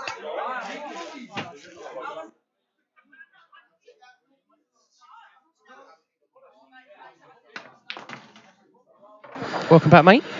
Yeah, welcome back, pal. All refreshed? All refreshed, pint, cigarette, and whose break was it there? Was it Mark's? No, it wasn't. It was Brian's break. Dry? Yeah, Brian's break went Again? dry. Yeah. Jesus wept. Oh, it was Mark's break, yeah? No, it wasn't. It was Brian's break and he went odds, dry. Dry, yeah, odds. Yeah. Yeah, odds. And Max got these yellows. Yeah. Looks like 17 But he broke dry, but the white also went in. Oh, did he go in after? So he had ball in hand, and he opened them up, and then went through. He's just gone through, and I thought he was going to go reds, to be fair, with the shot the way they were open, but the yellows were the easier ones.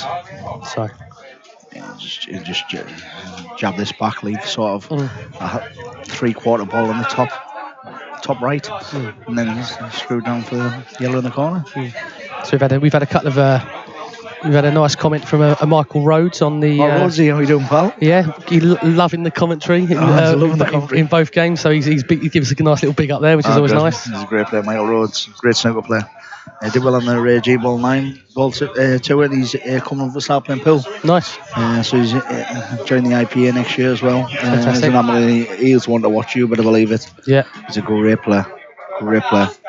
Local boy, or is he? Yeah, he's local, lives in Durham. Yeah. Been snooker pro for years and years and years.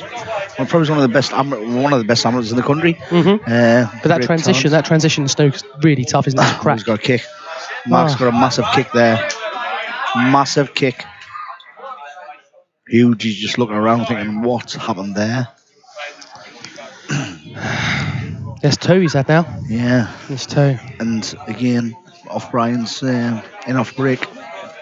You've got to take these opportunities now. 16-10. You know, you cannot let a man of Mark's caliber just run away with the match. No way. And he gets a kick, annoyed with himself. Well, not annoyed with himself because there's nothing you can do about it. Unfortunately, that's just what happens in the game. You can't in all stop cue it. sports, in isn't all, it? Yeah, in all cue sports, you can't. They've tried. They've looked at it. Yeah. It's great watching the snooker and stuff when they do a thing about the kicks and Davis and Parrott and that. With and the about, chalk on the chalk cushion. on the cushion and that. Ball. It's quite interesting, to be fair. But they can, I think they said if somebody designed something that could stop kicks, worth a bit of money. I think They if you did loads of surveys with top Oxford guys and stuff, haven't they? And all the top universities try to sort of stop it.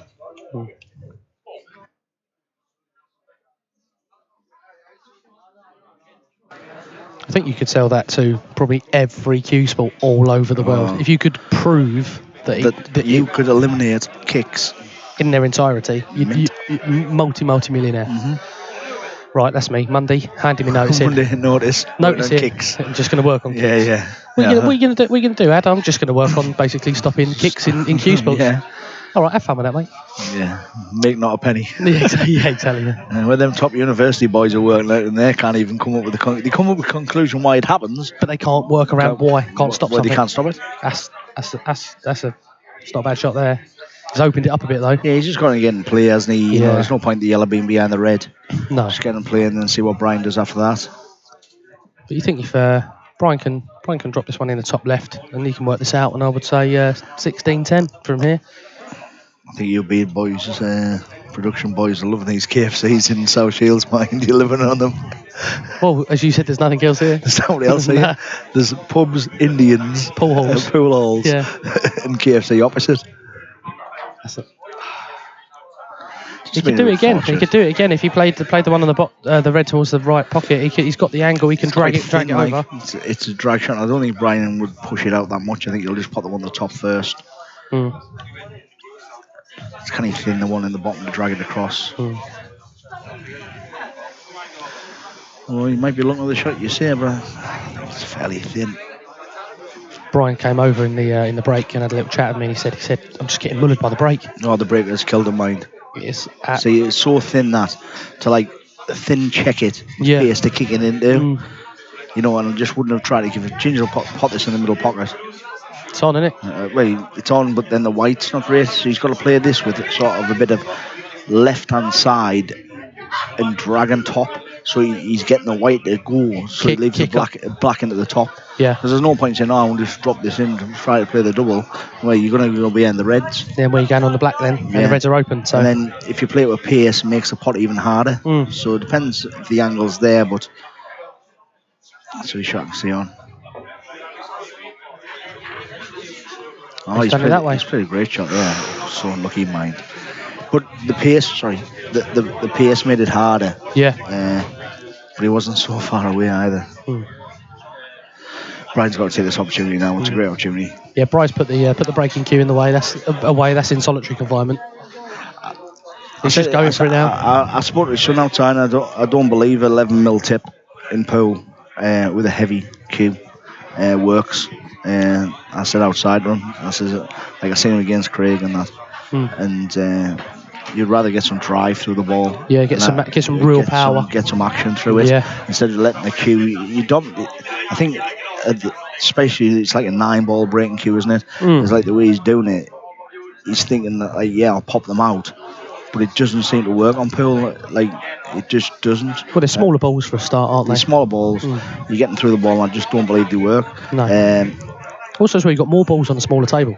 Of course you have, and it's smaller, isn't it? It's smaller. But the thing is, you've got more balls, so you've got less space per. Of course you have, yeah. But whereas, on a night, you've got a 9-foot American pool table. You've got 9 balls in the corners, haven't you? Yeah. And they know how to hit that break anyway on the 9 ball, because they hit in the middle bag all the time, and that's what they aim for, and they're clever doing it. And then they're trying to leave the white ball with bang smack in the centre, either looking for a plant, a decent push, or the run. So for this, you drive through and give yourself more opportunities when it breaks and breaks again. Yeah.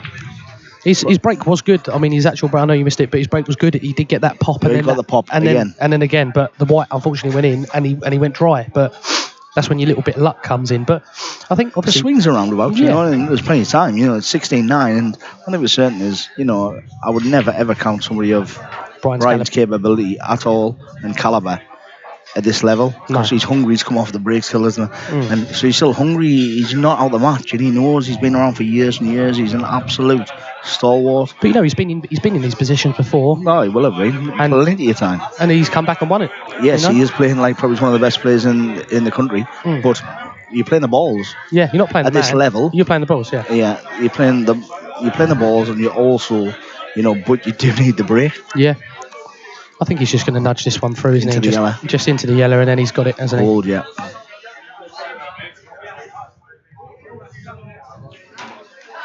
That's a lovely shot. Yeah. That's a lovely shot. That's beautiful. Great shot for Brian. 16-10.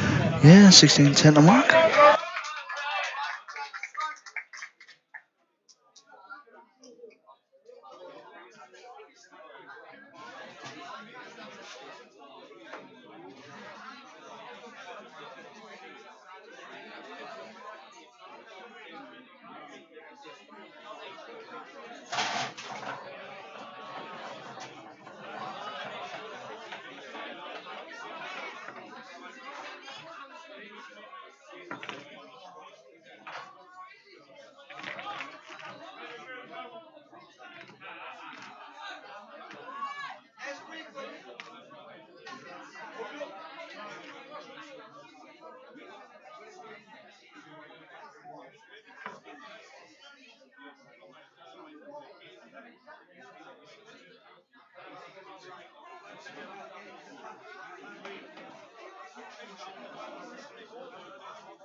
White enough the break. Oh, well, it could be changing around. I think we need to update the scores. It's 16-10 to Mark Farnsworth. Yeah, need to update the scores, 16-10. And these reds are looking very, very sexy.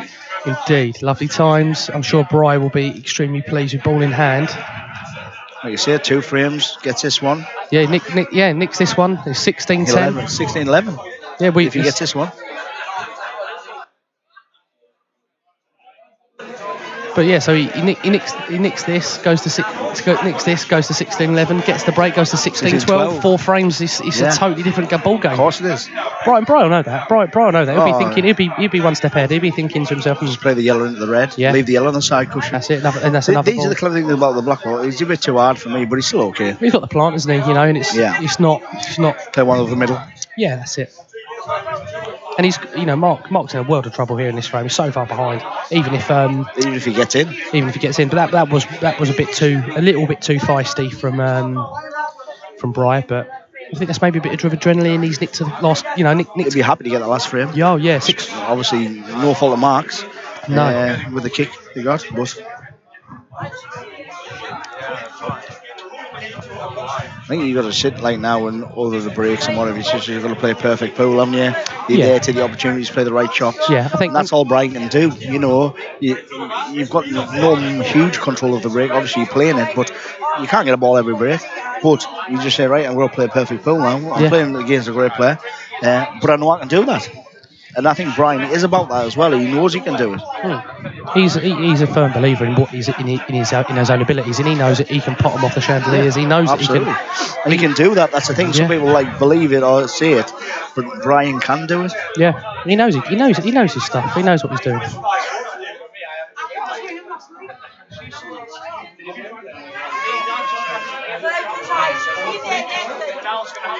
So just had big shout out Lindsay Brown getting behind buzzer.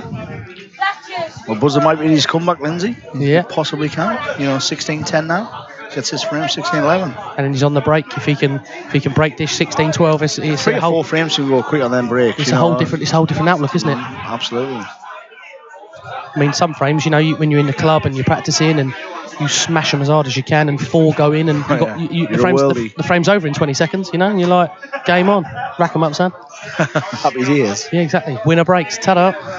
We've got a thing in the office where it's winner stays on. We've got a pool table in the office at work. Oh, yeah, that's all right. Yeah. My idea, believe it or not.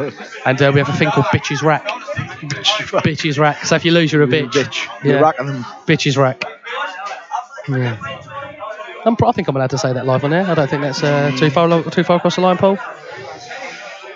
Sorry if I offended anyone by using that terminology. We are past watershed, though, I might add. So yeah, we are right. Past 9, isn't it? Yeah.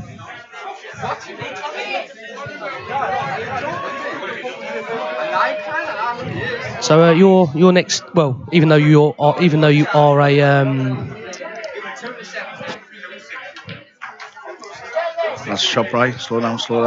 That is perfect. We'll drop this one and plant black.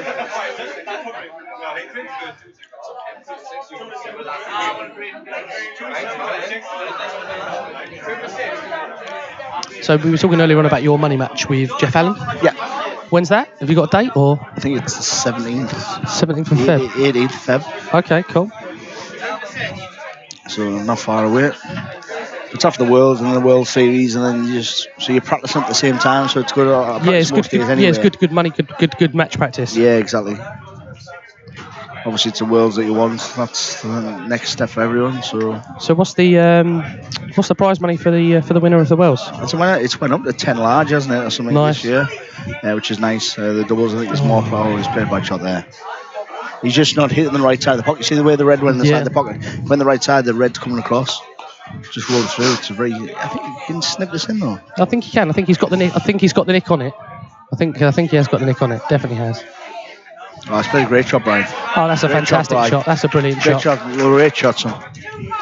That's a great shot. And that's 16-11.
Oh, that's a terrible break, honestly.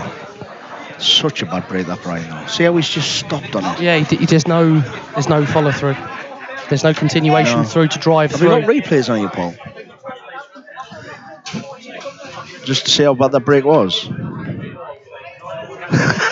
Sorry, one of the cameramen's telling us how bad it was. He's pointing. Yeah, so we've got about 600 across 2 streams at the moment following the games, That's which great. is massive It's good, audience. It's really good. And, you know, we're gonna get huge hits this year. Did you guys do Chelsea last year? It was not you guys did Chelsea.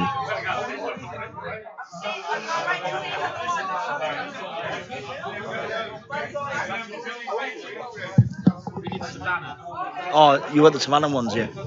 Yeah, you were, I thought you were at the Savannah one. That was a brilliant tournament. That fantastic. Really, and it's the they had double. 2 tables, doubles. That's great as well. Yeah, it's brilliant. Because it's great having the 1 table, but having the 2 with great standard was great. Yeah, I was at the Savannah tournament. It was brilliant. Yeah. Viv ran the tournament. It was a great tournament. Although my back arm went, I think I was got beat off Craig back in 11-10, and I was only about 8-2 up though. Like, I was like flying like a machine. And it all just went. Oh no, the back arm stopped. Oh dear. Seriously, it was mustard. By the chance in the last frame. Always the way though. Always the way. I don't blame myself. Mark's nice on these yellows, isn't he? Yeah, he's lovely on these. He's never missed these. Nope. Month of Sunders. 17-11 could have all been so different with a better break. Such a bad break though, you know. Like, honestly, everyone talks about how important the break is in these rules, more than the world's probably. But in the game in general, and like you can't keep doing what you do. I don't believe Brian breaks brilliant in practice. No, the way he breaks. No, definitely not. I'll agree with don't that. get me wrong, you get balls and you don't, but because you can't get them every time. But there's no way the way he drives through that ball he breaks. 100%. I watch some of the big boys like Marshy's got a massive break. Tom Cousins got a big break. I like Phil Harrison's break as well. I'm watching in that late one. I think the other Savannah, I think B did that as well. Yeah. And like Phil's got a lovely break. He powers it through, but he really takes the pace out of the way. He's great. He's overrun that. He's overrun that by a good couple of feet. I just like it. No. Is he going to spin it into the red to try to sort of like take the pace and just leave half ball? I think he might do. Or he's going to do it run side between the 2 balls. He's went into it. That's a great outrageous shot. That's absolutely outrageous, Farnsworth. Honestly. Who plays them shots in pool? Honestly. Not being funny, 16-11 up. The black goes in the corner. Tell you what I'm going to do. I'll play half ball, a bit of check side left, kicks it. Oh, I've got black men. Brilliant. See how he changes his cue action, it's great as well. See how he goes short in his hands here, these little tight shots. Like I watch, see how he goes tight there. Yeah, really tight. Yeah. Tight. See how he goes up with the shaft as well. Yeah. Has he nailed it? Yeah. Yes. He's done it. See how he changes for them short shots. Yeah. That's a brilliant frame. Obviously, Mark with him. Yeah, in 17-11.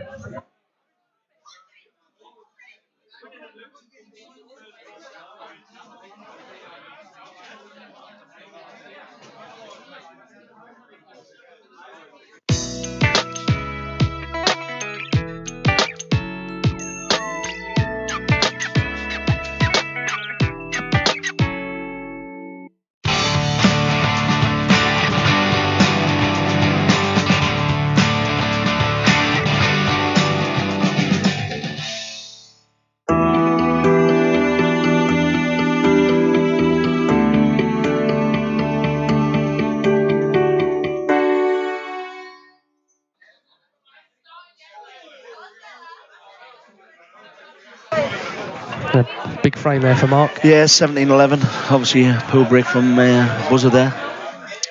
I'd be a bit sore, he knows his breaks. He's playing well though, Buzzer. He's not done a great deal wrong. Nice break from Mark. I don't think he's got a ball, though, has he? I think it's going to be dry. But he caught them well. Yeah, he did. He did catch them well. Just a little glance over to you.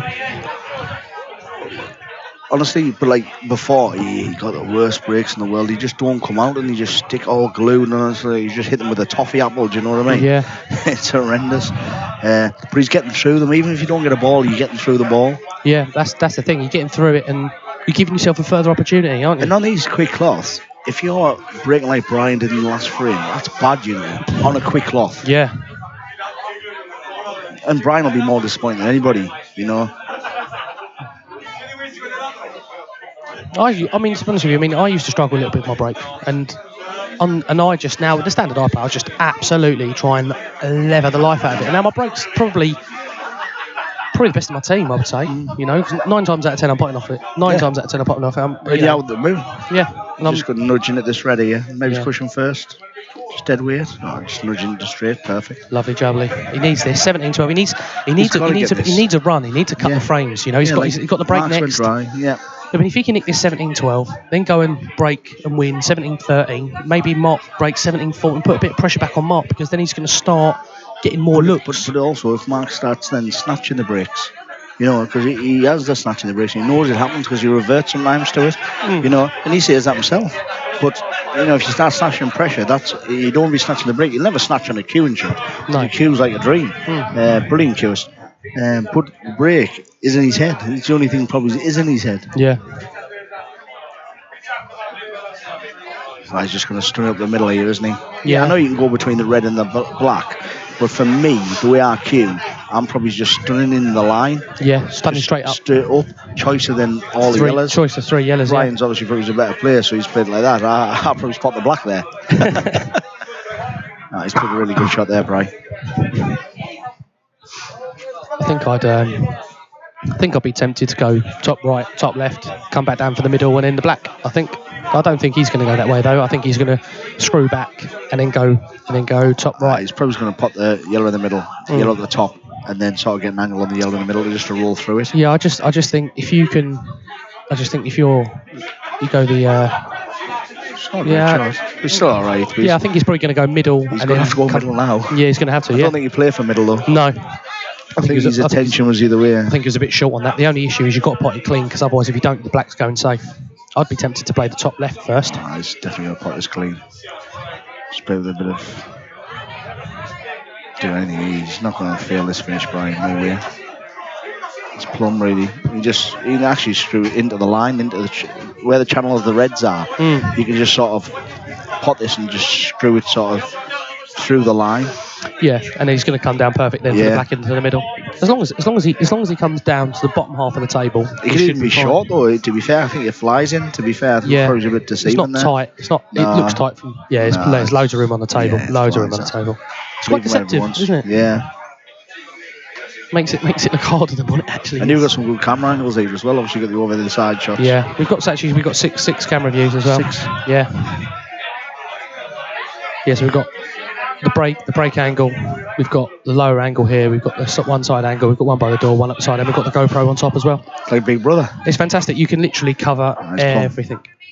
This is great.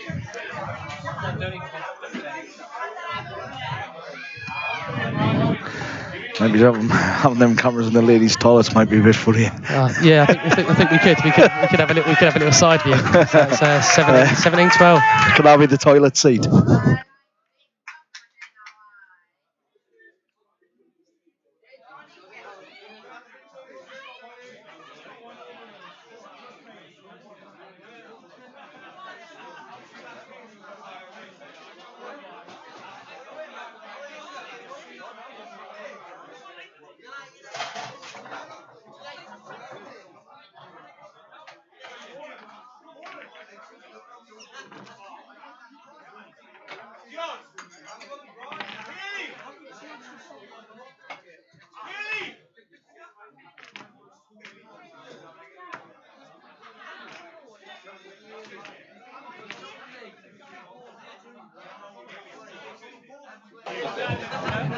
Right, so 30th frame, Brian to break. Let's hope he can have a little bit of a better break than what he did last time. I'd like to think he would think so too.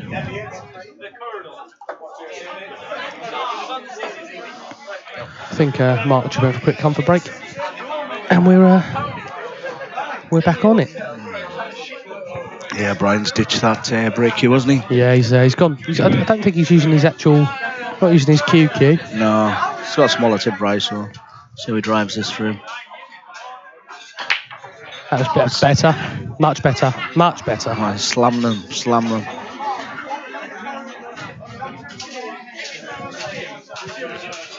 17-12, we've still got a game here, certainly have.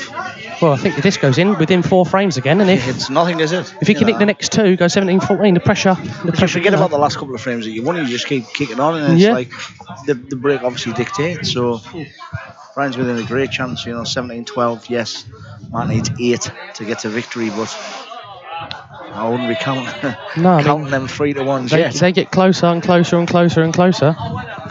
And Mark, Brian come and spoke to me in the break, and he's still in this. He firmly believes he's still in this. And he is. That was loose. Just trying to crash into that red to push the yellow, didn't he? But then you would never control the white. But he had to open it up, and it was awkward to link it to any of the walls. So he's got the plant He's got the plant in the top bag, hasn't he? I think you just play this dead weight, don't you, the plant, because then you've got the red, you've got the yellows into the corner. And then he's still got the angle to come off. So then and then the frame's at your mercy. You play one good shot here, you play the plant. And if you've got a shot onto the yellows, frame's at your mercy, it'll be 17-13. I think this could be frame shot, to be fair. That's a great shot. That is absolutely plumb. Yeah. Great shot from Buzzer. Well, he's basically done exactly what we said. Yeah, played a great shot. Just get a nice angle on this. You can obviously scuzz it up if you want. I think he's just got to look to play the yellow yellow next. Bottom. Yeah, I'm playing the yellow now there, and then just make sure on the bottom you might stun it last. That's ideal. That is perfect. Just played a good shot, to be fair. Yeah. Again, I would have played probably a different shot. But Brian obviously so good with the white. He knows he's hitting that red full ball and going to be a choice of 2 yellows. Yeah, exactly. The thing is, he's got an option. I would say he's going to go middle bag. Middle, go up the table. But this yellow goes bottom left, and then if he can get a decent enough angle, all he's got to do is he's on it, and then the black's into the black's in the middle. Just coming down here, isn't he? Yeah. Yellow in the middle, back the yellow in the middle. Perfect. There we go. That's it. Yeah, 17-13. definitely. He'll be buzzing. Back in the game, isn't he? Big time. 4 frames. Yeah, 4 frames is nothing. And then the pressure goes back on Mark's break. Mark's thinking he's playing well, he's queuing well. I've got a pot. If I go dry, could be within 3. He's winning session 4-1 now, wasn't he? This little mini session. Yeah. 4-1. 16-9. It's going to be 17-13. Oh, that's a bad shot, Brian. That is such a bad shot for Brian, mind. See there, he's just trying to pace it in the red, and I don't think you need to do it. No, he didn't. He didn't at all. But I think he's okay, though, because I think he's going to hit this red, this red. That's what he's looking at, into the red. Just doesn't want to catch the first red. I don't think he will, though, if he just glances it and probably plays in the right-hand side of the pocket. Should be on the black if he just misses the first red. Yes. Oh, he's all right. I think he still goes in the middle. He's fine. Yeah, middle. Flies. All day. It's skinny. Can we have a look at that? How skinny this black is? It's fairly skinny, but I think he's not got the in off. No, he's fine. That's a great pot. Yes, Brian. 17-13. Very nice. Very, very nice.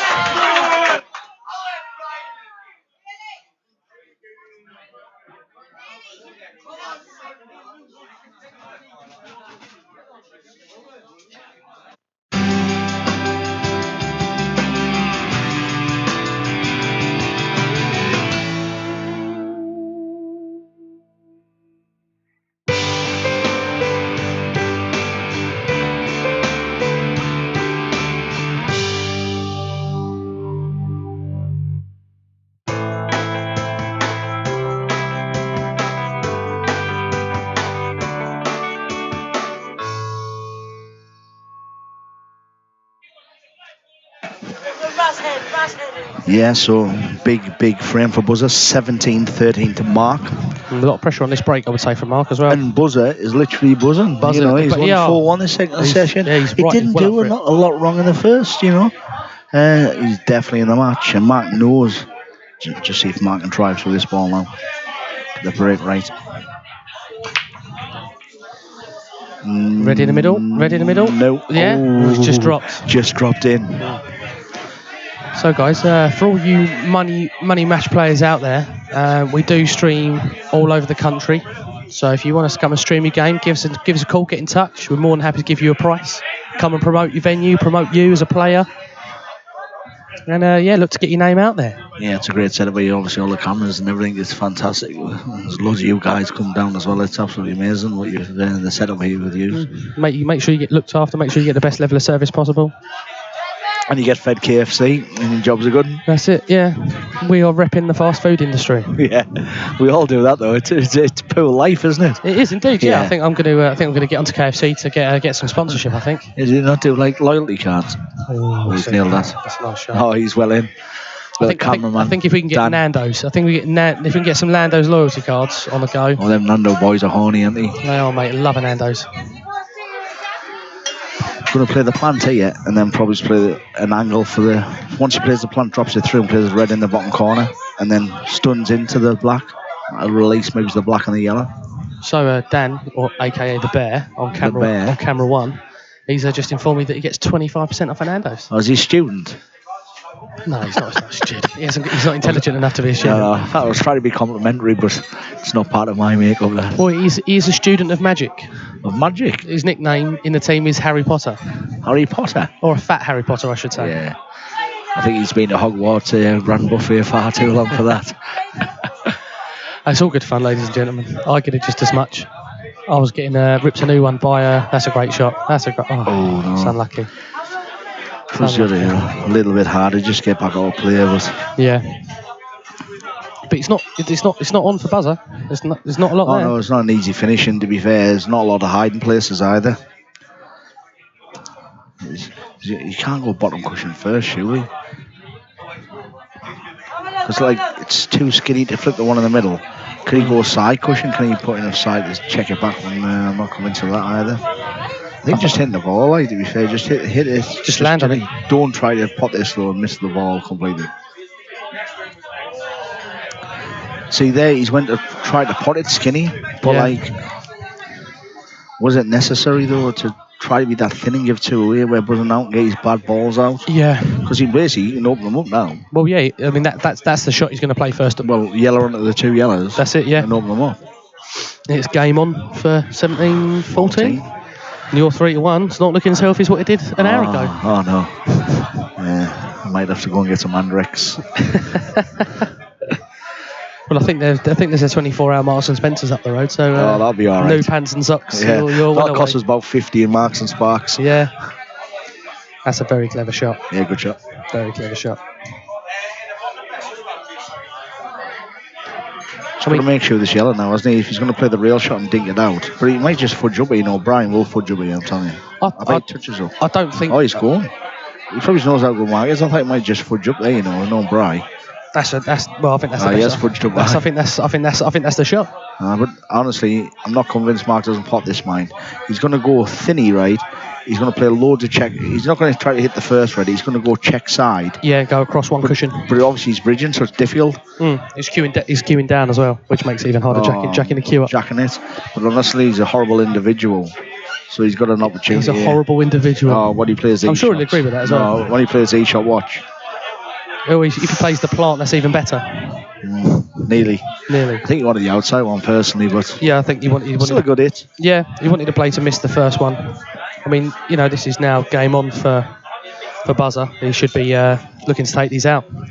Yeah, definitely. And half of South Shields that'll be watching this will be getting excited. I think Buzzer's bar. I think it will be there'll be uproar. I think, which Absolutely. is fantastic. But I'm a firm believer in. I know Mark's a fantastic player. Arguably best player in the world at the moment.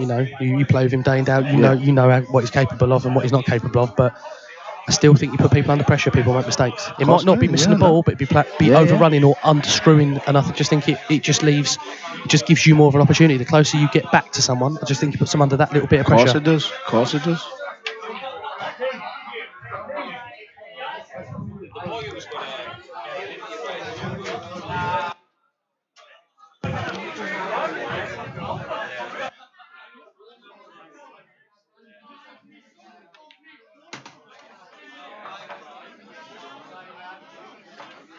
Sorry about the breaking commentary there. Our fantastic hosts here at Buzzers have just offered us a complimentary drink. Oh, you'll take that all day long, won't you? Oh, of course.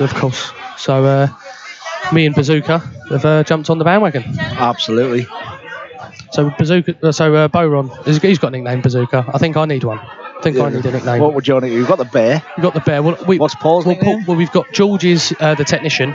We've got the man. The man. And because I do all the driving, I'm just known as the driver. The driver. The driver. Quite simple nicknames, aren't they? Yeah. It's, but they work. I said it was like something out of what was not Pulp Fiction, Reservoir Dogs, Mr. Pink, Mr. Blue, Mr. White, everything. Every nickname's got to start with the.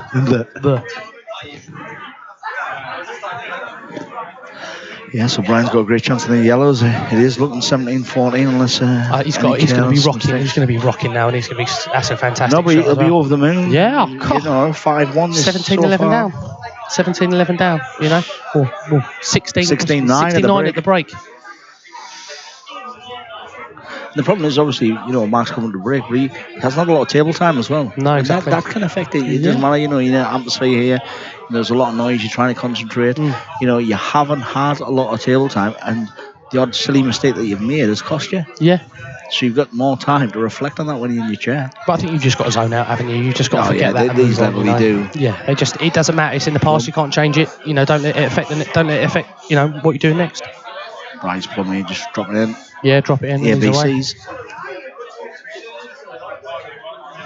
This is just like, staple clear out of, good pool player, isn't it? Really, this is, never missing them in the world. That's it. Just got to play the little stop shot, little screw back, maybe a couple of centimetres. Oh, he's just dropped it in. Lovely. Black in the corner. And he's on the break for himself as well. Looking good for 17-14.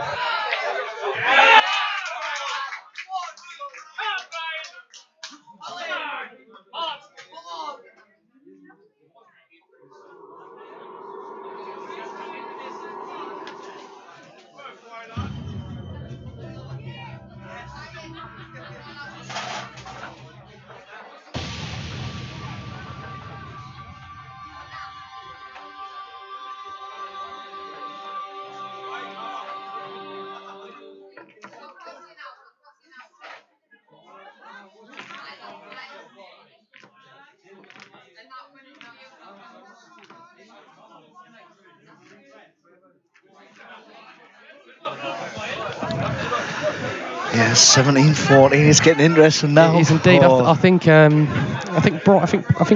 Bri pops here, and I've got a good feeling 17-15 might be on the cards. Oh dear me, could be a long night. I know Berserker. Hill. Oh, breaking dish. Ginge. Oh, we'll take that now, won't we? Oh no, I think it will go. I think it will go close. I think he's come back into it. He's always had that positive. But he never goes away. He's such a great player. Yeah, that's it. And he hasn't done a lot of mistakes in the first half. How much?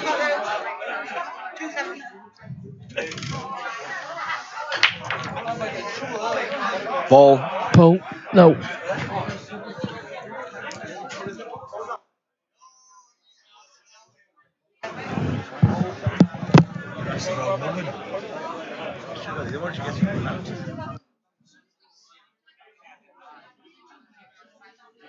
Sweet. So yeah, ball's in. I think Bry's going to be very confident with yellows. Yeah. That's got to be more than 5% head, isn't it? 5% head. You in South Shields, kid, you get loads of head here. Honestly. I'm moving. Honestly. I'm sold. Seriously. I'm sold. Honestly. You got a room? You got room to rent in the bar? Oh, well, it's like polishing. Can't fail. Good times, mate. Good times. That's what it's about, pal. I think Bryce looking good here for 17-15 with yellows. He's looking since the break. He come back a new man, hasn't he? Someone's definitely had a word of him. I don't think he went away. He must have always gone reds. Right. You can see, understand if he's got them two reds at the top. Me probably yellows, but me definitely yellows. Definitely like. Because of where the yellow is with the black. Like the black it's just there, isn't it? You haven't got. I know you might think that yellow didn't go up the top, but still. I'd have took yellows personally, but these are not hard either for someone who Brown's capability. If there's one good shot, he's frame over. That's it, yeah. 17-15, oh, it'll be tasty. 17-15, pressure back on Mr. Farnsworth.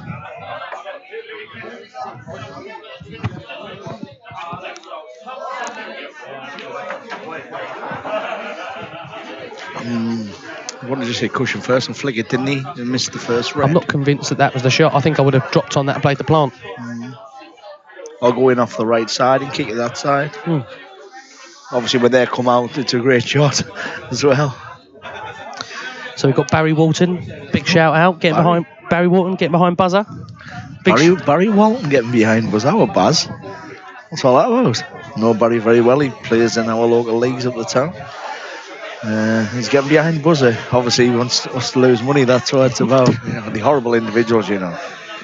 But at least he's sitting in on Saturday night. His missus must let him staying in while she's out with the milkman. Or the postman, or both. Oh, probably all, man. Spit roasting and everything. And Scott Chisholm as well, getting behind Buzzer. Big up, Scotty. Thanks for watching, mate. Yeah, Scotty's a big player as well, money player.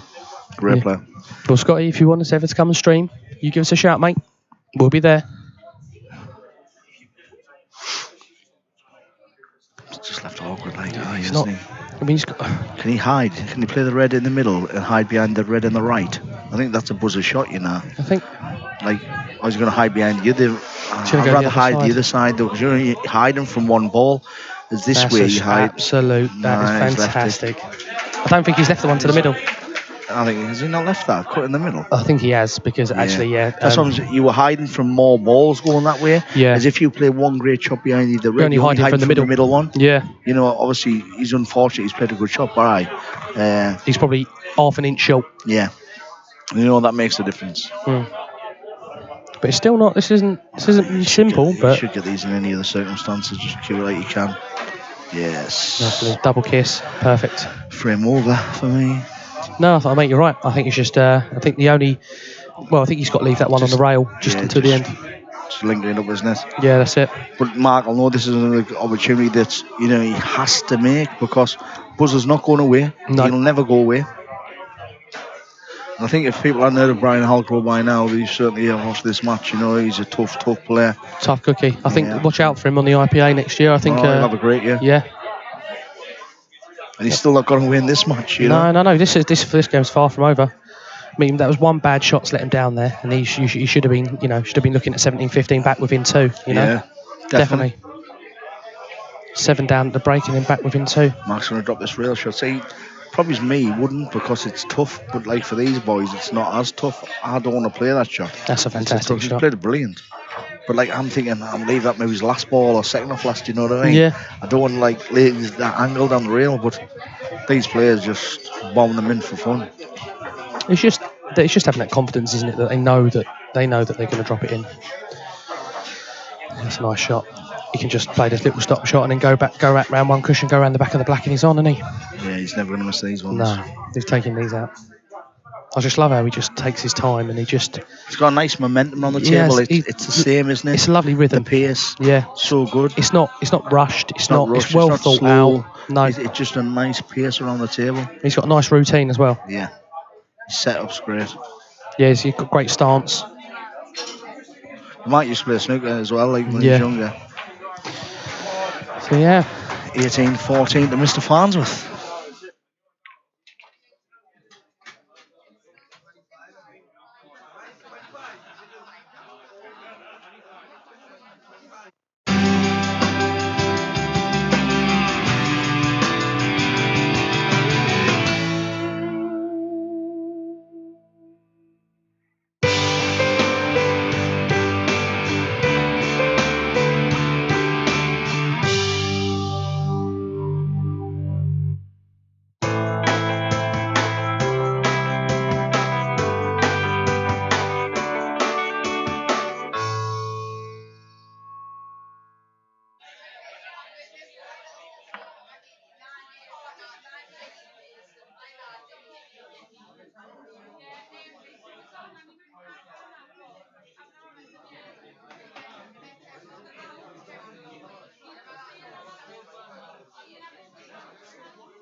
Yeah, so Mark breaks and Jesus wept. He gets a ball. Yeah. But he's left in no man's land.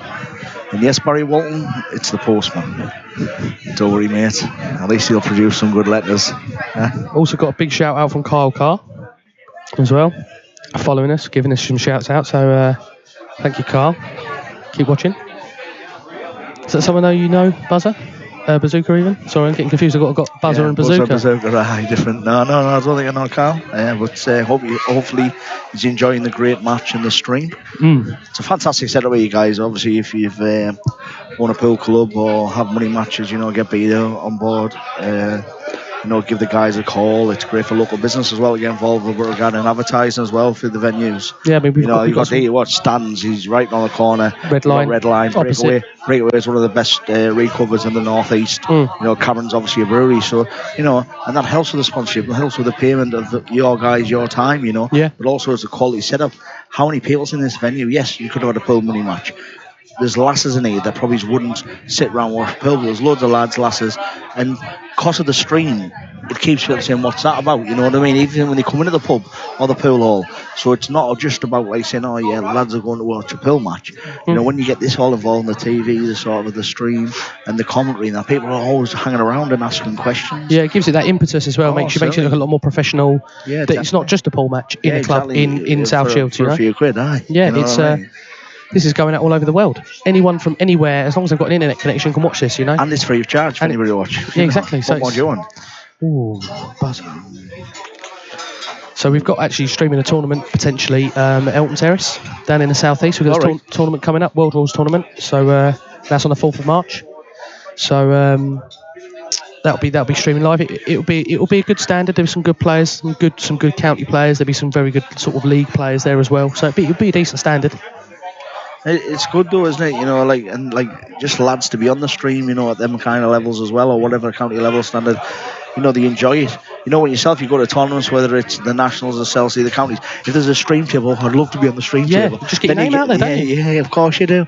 And if you actually play out your skin, you're thinking, oh, I can play a bit. You know what I mean? Yeah, exactly. So it's all good. Because other than the players in the hall or the family coming to watch a pool tournament, generally that's all it is, kind of thing. Yeah.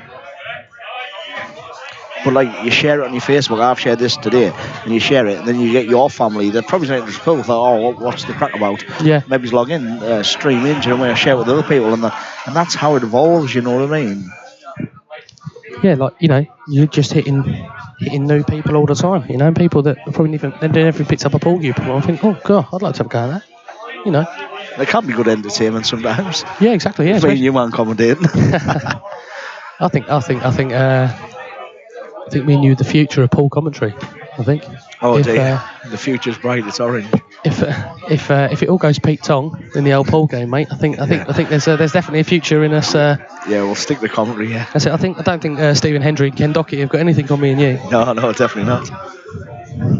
Did Ronnie win today? He did. He won 6-4 against Marco Fu. His tip went off, didn't it? 2-1 in the minute. I didn't watch it. Obviously, headed up here, but it was 2-1. He put a brand new tip on as well, didn't he? I think Parrott was saying in the commentary that if anybody can play with it, it's hard to play with a brand new tip. Normally, you have bedded old tips in, don't they, and change it. That's it. But that wasn't the case. So I thought he didn't struggle. I think he's overrun this.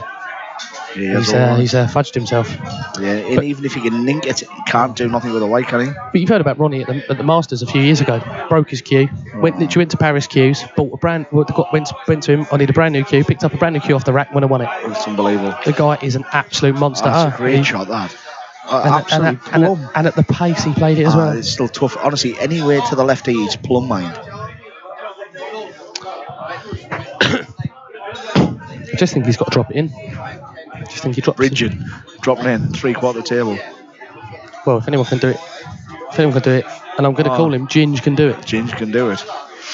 So, watch, he won't move on that shot here. He's got a lovely view. He's missed it.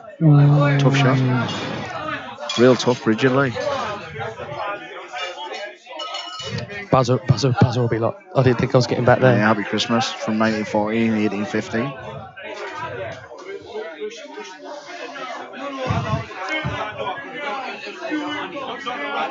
Pumpkinhead. Yeah, that's one of our best mates, Tony Biddle. Calls us Pumpkinhead for some bizarre reason. So he must have nothing better to do to listen to comedy. I thought he'd watch the match. Alright, Tone. Have a good night last night, mate. You were a bit well oiled. Proper well oiled he was as well. Fairly lubricated, yeah? Fairly lubricated. Lovely time. And not like his missus. Oi, oi. Oi, oi. What's up? Family show. It's past watershed, it'd be alright. Was that at your place, was it? Yeah, he came in last night. He was on the town countdown or something. Then he came in well down. I got a few drinks. Like steady away last night. When he was busy at night. You heading back there after? Yes, I was supposed to be getting picked up about. What time is it? It is half past 10. I don't even know where I put my phone.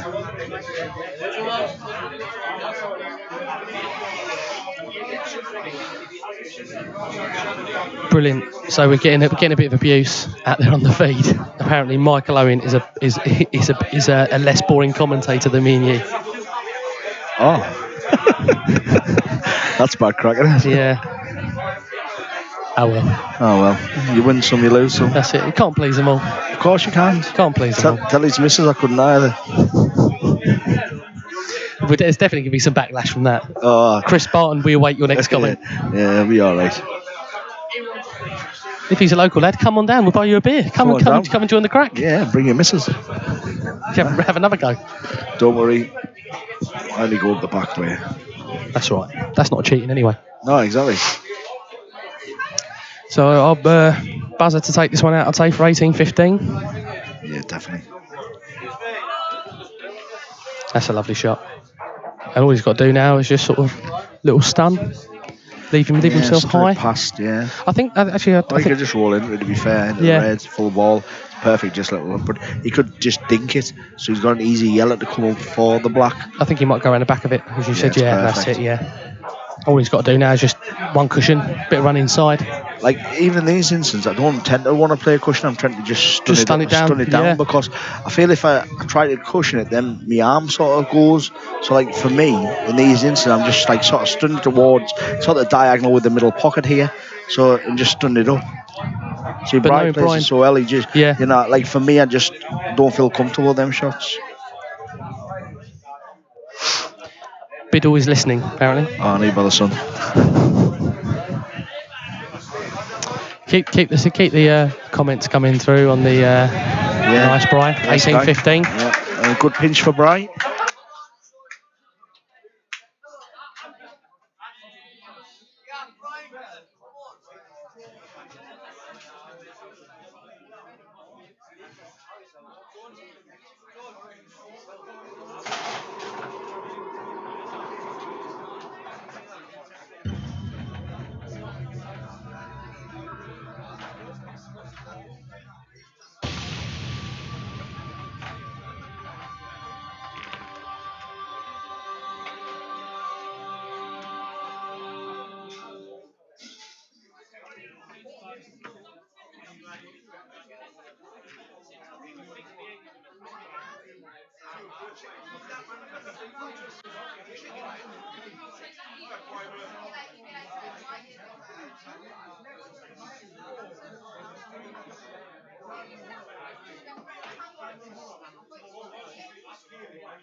Welcome back. Yes, welcome back. Sorry about that. Quick cigarette break. 18:15 to I think it's a bit of a tactical one, this one. Not that there's been very many. There hasn't actually been many in the game, has there? Just the odd shot here and there. Yeah, I think Mark's only actually played the one. So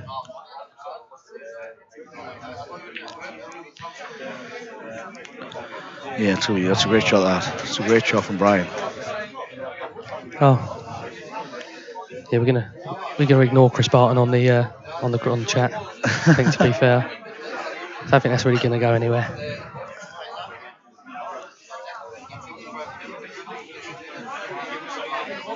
So we got a message from Lewis Cummins. Lewis. Yeah. So yourself or so who wins, Les or Biddler? Biddler. Biddler all day, yeah. Biddler all day long. Biddler all day. There you go, Lou. There's your answer, mate. There you go, Lou Pack. There's a lot of support for Biddler anyway. He's a good lad, and he's having a money game for £1,000 against Mark Dowson at a local club from mine. First to 21 score. What do you think? What's the score? Biddler wins 21-13. Cool. That's a prediction, but so far I'm 3-1 in this match, and it's not looking absolutely rosy at the moment, is it? No, but it's not. Unless it gets to sort of unless buzzer gets in front, I think you still, Obviously Mark's favours. Yeah, all day, yeah. But this frame, the yellows, he's got to play a clever shot here, Mark. See, such a good white there. He's just followed it through. He's cannon and trapped his red in. Yeah. But also left a good white, so buzzer can't do an awful lot with it. I think that's the difference when you get to this sort of level. People aren't, Mark's not just getting a great set of balls. He's also getting a great white as well. Yeah. Which is Buzzer's just tying that yellow up as well. Yeah, which is great. And I don't think from where the white is, I don't think Mark's got a lot of options from where he is really. No, not at all. Can he just nudge this to make it a little bit better? But does he need to? And then what if he pots it and overcomplicates it? That's it. Does he play cushion first? He's got to hit a cushion. Yeah, afterwards as well. So it's. I love that rule. I love that. It's a brilliant rule. Yeah. Stops that old. That's a great shot. That's a great shot from Mark. He doesn't like it because you try to cover. See how he tried to put the white behind the yellow as well. There. Yeah. See, because you looked at it afterwards and everyone said, "Oh, great shot." But Mark's disappointing because he wanted the white tight to the yellow. Yeah. So he's only got one so shot. He's got a bottom cushion to kick into the reds. Mm. Now Brian just wants to probably thinking, don't leave Mark the yellow up the top, which he's done. Yeah, he's just giving Mark more Because options. now, the way the ball's lied, there's no skillies on, No. right? There's no skilly option for Brian. And Mark's commanded the main pocket, Yeah. which is the bottom left. See now, in world rules, Oh, dear. you'd pot. The fudge off this again, and yeah. ball.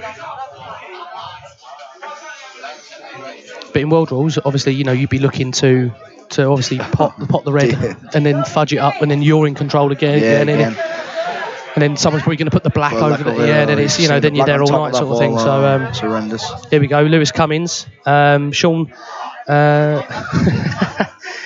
21-13 Bowron, been drinking. I've had a few shandies. Sean Foxton thinks 21-15. 32, Sean? Yeah, Sean gives it a 21-15. Oh, 21-15 Dawson. 21-15 Dawson. Dawson. I think Biddler beats Dawson. Yeah. In that match. They've played twice before. And then Biddle's got involved, and he's mentioning Gypsy knows Foxton, mind your neb. Yeah. So yeah, I think that's Northern talk. I don't really understand that one. Don't get yourself too overcomplicated with Northern talk. No, Be mental.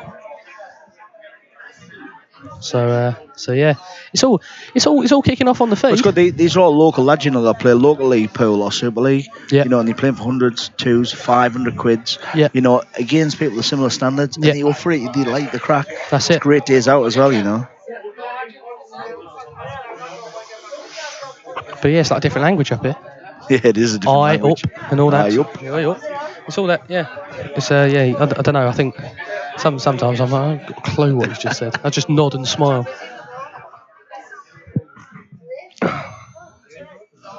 Mark just going to probably put this yellow back down in the middle of the table or something and play spin it out. I think it's probably the longest frame of the match so far. I think it's going to be a fairly long frame as well. I don't think anybody's going to push the ball out.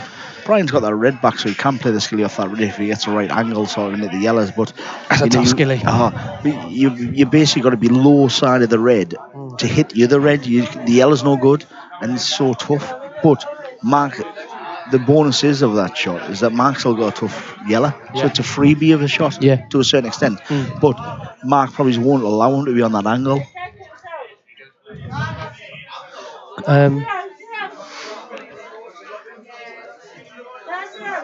Oh right, okay. So Chris, you asked who won the Gilly Gill versus Peel game. It was a tight one. It went down to the final frame, and Mike Peel won 2019. It was a great game as well. Fantastic game. Both great players as well. Brilliant players. Top North East players, mind. There's no doubt about it. You'd probably know Gilly more than probably what you know Peely, I would imagine. Well, I know both. Obviously, I know Michael. I've known Michael since he was young. I've seen the outside of him. I think Buzz had another club years and years ago. In his with garden. Davey. Yeah, after the garden. He got one at the back, sort of the end of South Shields. And again, it was Buzz's before he obviously opened this a few years ago.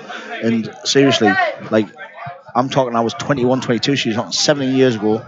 Michael Peebles was young, never snapped me yet. George, Will, and that. And they were only young kids bashing balls about. They were so good. Michael Peel was outrageous, mind. Yeah, he still is now. Some of the shots. Player. Oh, fantastic. He just doesn't have as much time to practice, obviously with family and commitments and stuff. Yeah. But I tell you what, he's sensational talent. And obviously Chris Gill played great money matches in the North East. He's a brilliant player.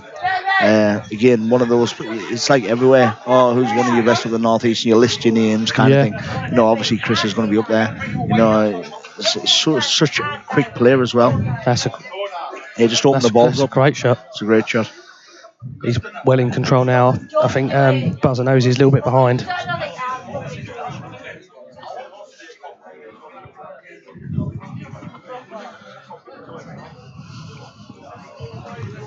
Thanks for all your support on the feed and all the questions coming through, guys. Keep them coming. We've got our local celebrity, Bazooka Bowron, in the box tonight. I wouldn't say celebrity, more like I'm a celebrity, get me out of here, honestly. Right, our local delinquent then. Delinquent will do. That's more like it. But yeah, it's a tight frame. But sometimes I like these frames more because it's a little bit more tactical. Yeah, it's a little bit, you see every aspect of the game, don't you? Yeah, of course. And Buzz is so good at this as well as Mark. Yeah.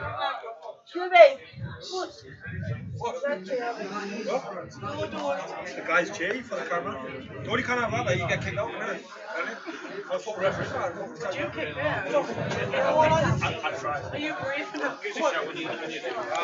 Yeah, so Brian's just taking a bit of time there. Is he going to just pop the red over to confuse the yellows? I think, you know,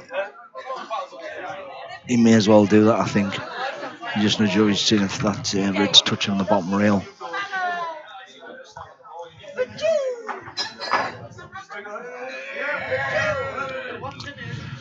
There's not else you can do in that situation, is there? There's not really a lot else on, was there? To be Mark fair, just going to fudge this yellow over the bag now. probably, and then Probably, yeah. block the other ones. I think in blackball rules, obviously, it's keep opening them up, and until you get to the table, and then that's it. Yeah, Well, I can have a bit of a go. Yeah, all day. Get the bag and then let Buzzer do some work. Because again, Buzzer, he gets the bag. Buzzer's in a world of pain, really, the way the yellows are lying. And then if Mark thinks he's got an opportunity to take them out, he's only got one bad yellow, really.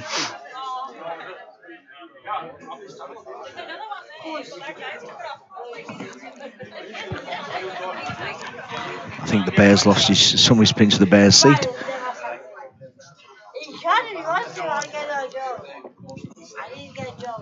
Yeah, best of 49, guys. Yeah,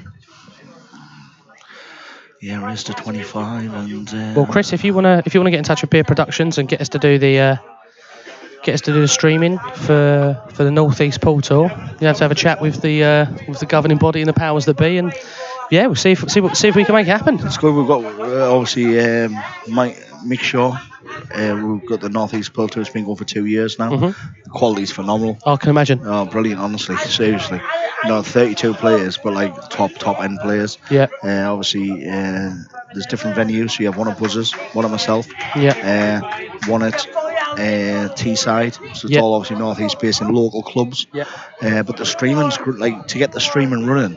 If you could work somehow to come in with the sponsors and stuff to get the streaming per venue, if the dates are available for this year, it's a great opportunity because especially when you've got your two tables set up, it worked really well. If It's a Sunday. I think the dates are out already, so I'm not sure what the dates are available.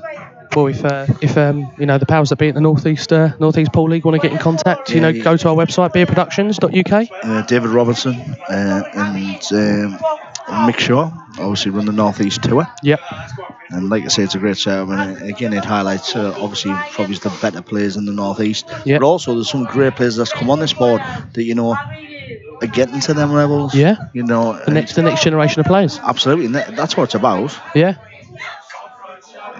No. Mark's just going to pop it out me. It's like old-fashioned, this building nests. Yeah. Them all shots to carry on where you just roll behind the ball. That was a serious bad build. We still play that on a Tuesday now. One league in our area plays that. I tell you what, it's horrific, mind. Like, as a good player, if you want to win your frame, you don't want to go push the board out. No, but I don't. The thing is, when I play that on a Tuesday, I'm not looking to fudge. I'm looking to break dish. Yeah, but then when you knock it up again to go play your goose, and then roll up behind the ball shots, that's the problem, isn't it? Yeah, but you're not bothered. Oh, do you know what?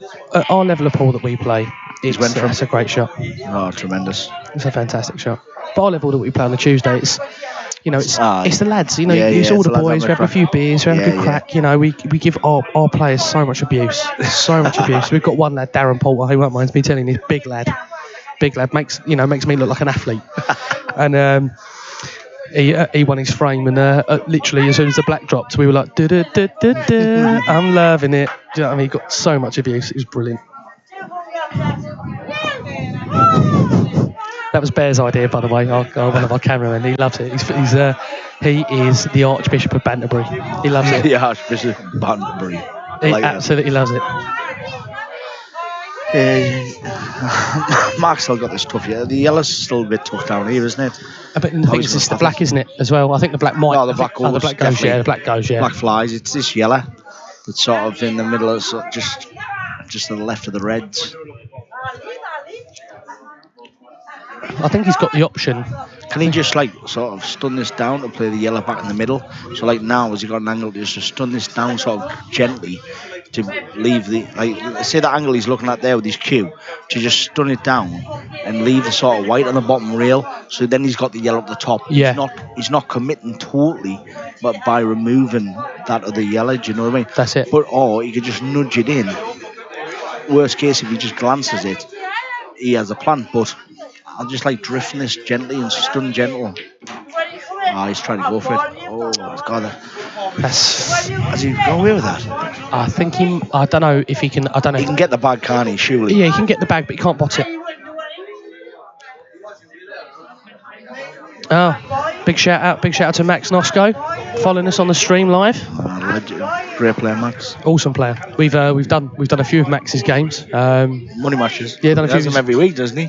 Well, every 3 weeks, Max. Max, get in touch, mate. Send us a message. When's your next money match, mate? Have they stopped doing the spennies though? That's a nod from the gaffer.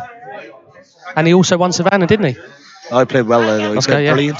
To be fair, the Savannah tournament was phenomenal, the standard, you know. And for this Max, is a shot. This is an absolute super shot. But like Max to win that was a great tournament. You know, the standard down there was great. Oh. You know, and obviously you got the Savannah Elite, which is there, but the standard that was actually there for like amateur sort of level or just above was phenomenal. Yeah, phenomenal. And obviously race to 11s, great tournament as well. The tables played beautiful. JJ, a great host as well. Yeah. For Max to win that, it's a great achievement. You know, with a standard. Race to 11s, and I think he had a few 11-10s as well. I think on the way. I think Lagan was looking rosy on the Saturday night going to Sunday. He was in the quarters and then banging through one. Everyone says he's guaranteed. And I'm like, he's not guaranteed. Nothing's guaranteed. You know, because one bad result can affect the other side of the double flip because it was obviously double dare, wasn't it? That's it, yeah. You know, and then Max just, I think, was out of one side, but then just played so well on the other side and deserved the victory. Like, and that's it was a great tournament. Yeah. But Nosco, great player. Keep it on, mate. Let us know how many money matches you're playing a week.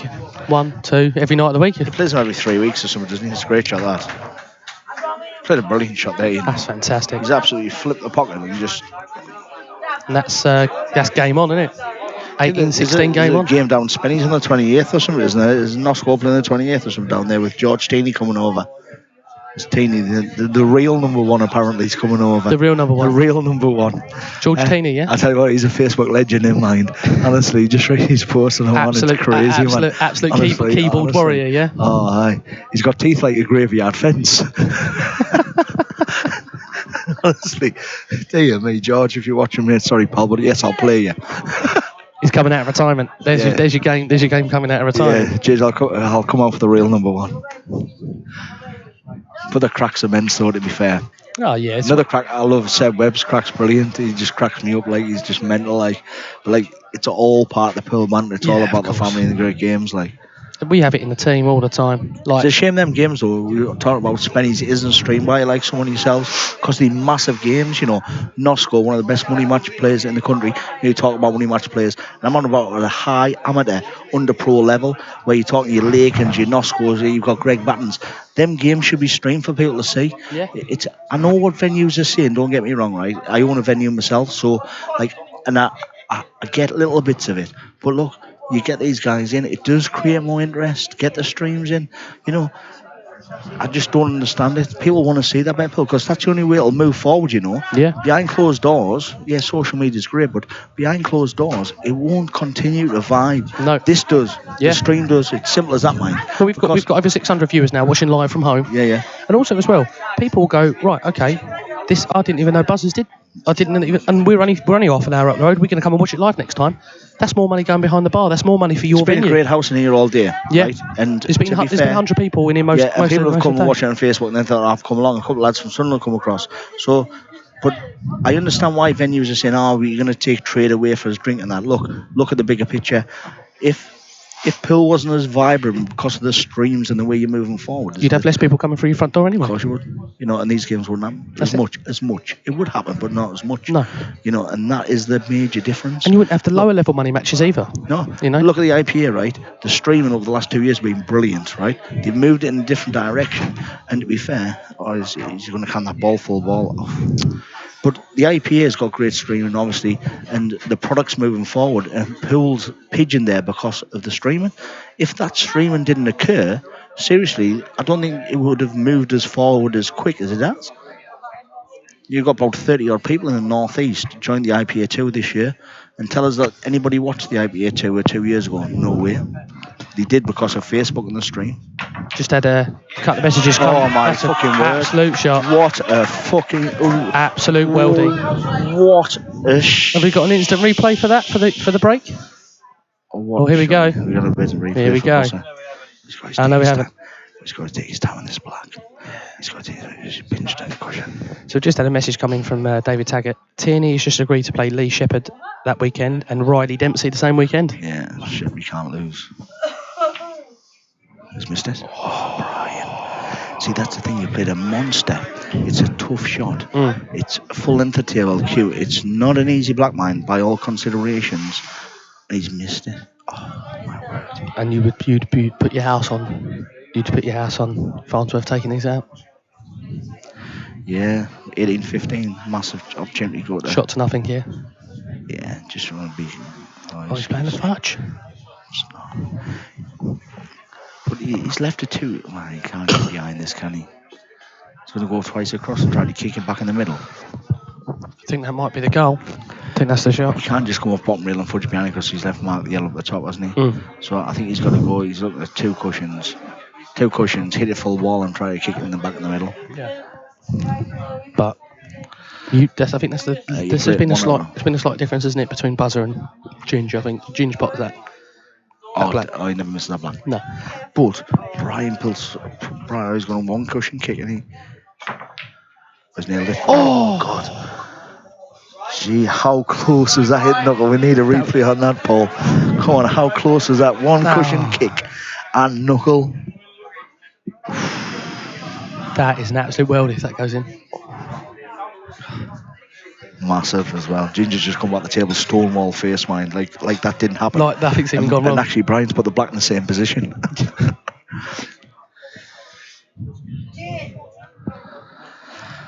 Oh, he's going to try to screw the black out.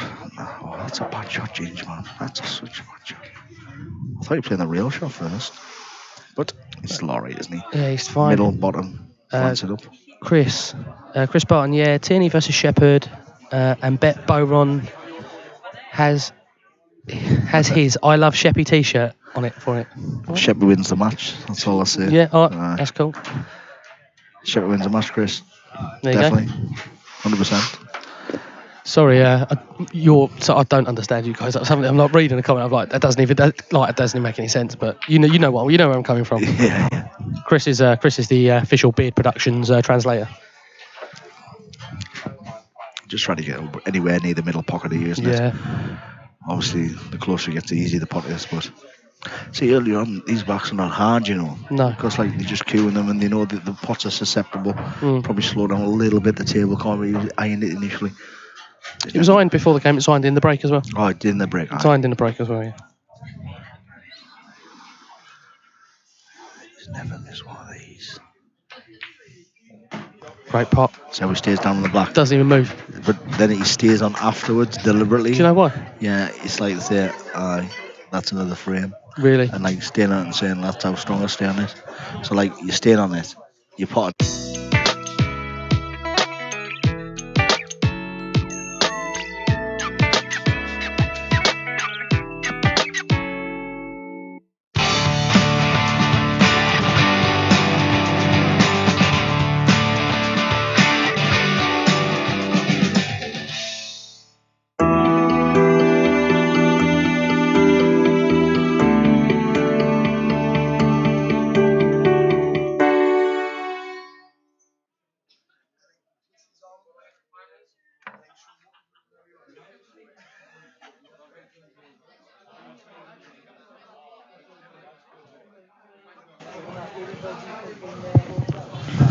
Just Chris has nicked the phone with a feed. Yeah, we're going to read some sort of.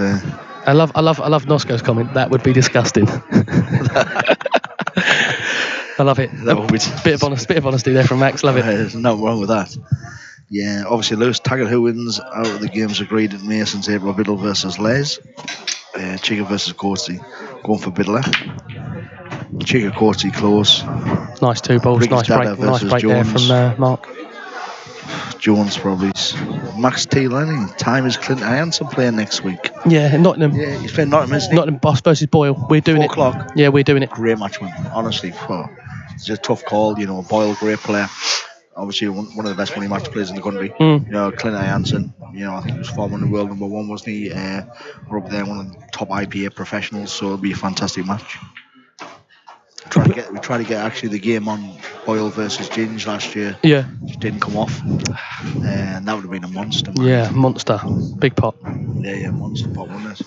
But yeah, so we're lucky enough to be doing that next year. Doing that next week, next weekend. Then? So a longer race, then? I think so. Yeah, I'm not 100% sure. There's a poster on our Facebook. So yeah, just check obviously Beard Productions Facebook page for Clint versus Mark Boyle next week. Oh, Ginge missed the race. So we're reaching America. So I hear. Just got a big shout out from George Walker. Shout out to Kyle Hauser, please. So Carl, if you're watching, good man. Thanks for following the feed. Yeah, so guys, obviously the World Championship starting sort of a week on Tuesday, but obviously you've got a fantastic warm up with Clint versus Mark Boyle. Bead Productions will be streaming that live in Nottingham. 4 o'clock, I think start is. I think pot's not fully confirmed yet, but you're talking about 20 grand pot, so 10 large each. Yeah. It'll be a fantastic match. Tune in, obviously just check the Facebook page on Beaver Productions. 2 absolute massive monster players. Should be good. Oh, it'll be a great game. I'm not too sure if I'm going to be there, but I'll definitely be there. I'll definitely be there in spirit. He's trying to just rest behind that yellow. And he's played a very slack shot for Brian. 19-15 gets him tight. It is small margins though. Brian played a really good game. He hasn't you're looking here. Anybody out the box on Facebook, on social media, on the world of pool, Farnsworth v this lad from South Shields. It's 19-15. You know what I mean? It's like, people that. And if any of you viewers out watching there, how many players, money match players out there would play Mark Farnsworth, race to 25 or race to 30? No one. Obviously, ask your opinion. I'm not saying who wouldn't. I'm just saying, I'd probably drop a message in the chat who would fancy the chances, who would have a go. Yeah. I think there'd be a few to have a go. Not many people fancy the chances. Or even some might not have a go. But if they would have a go, Brian Halcrow here is 19-15 down. And they started on levels. Level start. Levels. This boy, Brian, is a great player. Watch out, he's on the IPA next year as an amateur. You watch. He's definitely a name to watch. He's been everywhere. He's been, if you know your pool, you know your 9 ball, you know your 8 ball. He's been all over the world playing against all the best players, and he knows his stuff. And he still says he's learning now, which is great. That's what it's about, isn't it? That's it. He's got a lot to offer as well. He gives a lot back as well. Gives loads back. Gives loads back. Well, Michael Peel, who we played with earlier on, taught him the game. Taught him everything that he knows. And still practices with. With George, doesn't he? Practicing with George, practicing with Peely, do you know what I mean? Bringing them through, keeping them going, keeping them hungry. Probably nobody heard of George 2 years ago. No. George 2 years ago, now he's ranked 25 in the IPA. Massive. Got the final amateur opens, the quarterfinals of opens.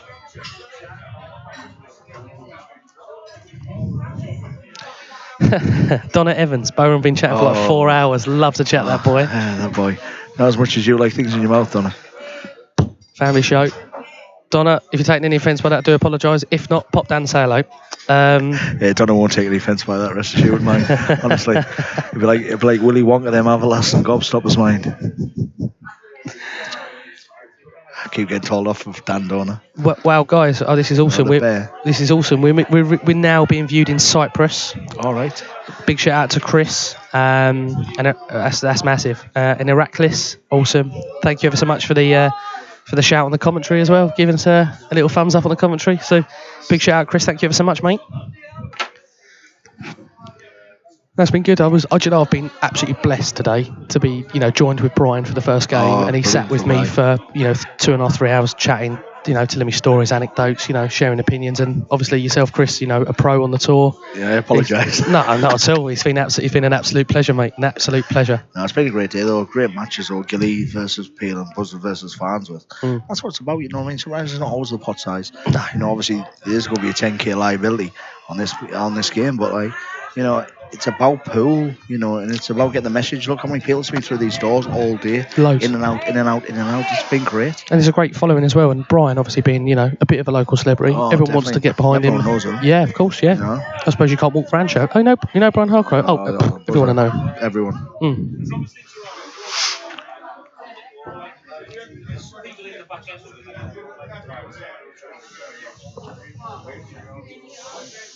Brilliant. Chris Patrick, I'm playing with Brian in the World Champs doubles. Yeah, he's playing the doubles, Yeah. Chris Patrick, yeah. Yeah. I think the draw came out today. Chris is playing with Brian, because Brian's entered the Worlds as well. Yeah, sorry, we just had another comment come through from Adam Sharp. Shout out, watching from India. India. I didn't know there's an India in South Shields. Have you missed an N out? Have you missed out an N? Is it you in the Indian? Yeah, he's in the Indian. But the boys in South Shields don't go for anything. They just get steak and chips in there. Honestly, yeah, that's as cultured as us boys get. Can I have a chicken matikka salad, steak and chips? Yeah. Yeah, ketchup.